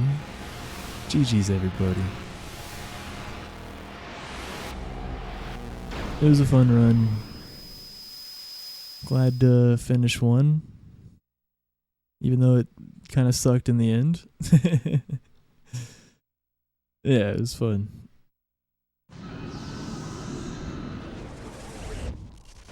Hopefully our next pacer out of disc 2 turns out better. But yeah, I mean, disc 3 was pretty decent. Really was just card tournament that kind of sucked. But my PB also had a bad card tournament. And we had like a bad Melty and Ibsen or Taharka, but then it was pretty nice. Keeping up with my PB. Yeah, then just all of disc 4 was slow. It started with Nova Dragon, just Shockwave opener. Yeah. And even Necron was slow. Freaking Flare Blizzaga. GG's everyone. Thanks for watching. By average. Yeah. Didn't beat the averages. Hey, at least that means we didn't make our averages lower.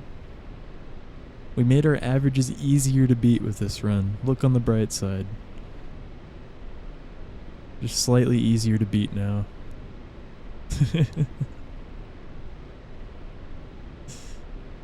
Show my disc 1 and 2. Well, against the PB, sure, yeah. Wait. Look, what's the P? Which one's the PB?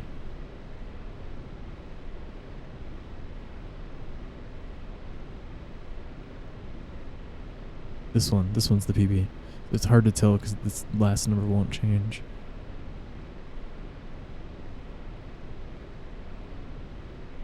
Yeah, we had a very nice fossil root exit time. So what happened in the run is it was a really nice Evil Forest 3 encounter cavern, but still, you know, sub 101 exit. Then Giza was kind of average. We lost a minute and a half, but my PB was like perfect here. And then Burmecia sucked. We had 5 encounters at Burmecia. But then disc 2 we had 0 encounters. And guard skip was good all the way until Fossil Roo. We just had 1 encounter. But then it started going downhill a bit. 4 encounter Hilgagars, 8 encounter Aoife, where some of them were really slow. Like Zidane got berserked by a troll. Then it was the rest of disc 2 was actually okay. Card tournament was horrible. Like we could save 3 minutes here if we have if we match our golds, which is a big ask. You have to like not have much battles and don't lose any matches, of course. But then disc 3 after card tournament was actually really fucking good, except just for Melty split and Taharka split. Like that was a solid disc 3, but then disc 4 was pretty much the worst it can be throughout. I mean, it could get a little bit worse, but yeah, it was a nasty disc 4. 13 encounters. I think the only good boss fight was Tiamat.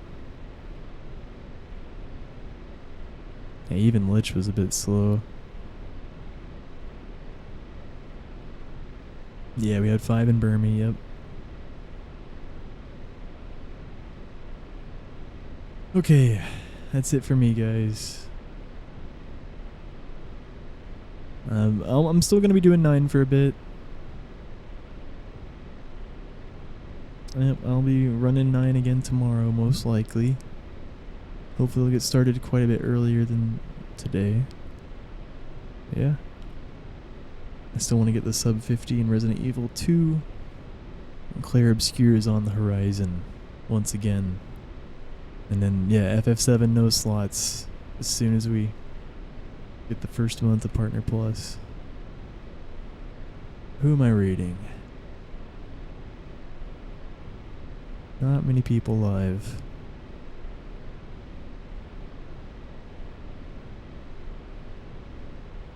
I can read Slime. Slime's up in the dead of night. Oh, Masuda. What's Masuda doing? I didn't see him. Oh shit, yeah. Definitely Masuda. He's running this game. He's running a JP any percent, which has a different timing than NA. I believe he has the world record in this. Yeah, I guess he feels like running some JP instead of NA. Yeah, Masuda's one of the best FF9 runners there is, and he has been for a very long time. Longer than I have. Yeah. former record holder. I believe Masuda had the first sub 840 ever. And he's the only other person to have, like, 5 or... Yeah, more than... Yeah, I think he also has 5 or more sub 840s. And, yeah, I know Karakarn has 2. Yeah. He's very consistent, very fast runner. And he's good at many FF games. He also runs FF7 at a very high level. Yeah, wish him good luck. Looks like he's on a very nice pace so far, I think. Yeah. Peace, guys. And yeah, clear obscure soon, Kira. Just a little bit more FF9 first. Yeah, peace out. Take care. Have a good night. Or good morning, good day.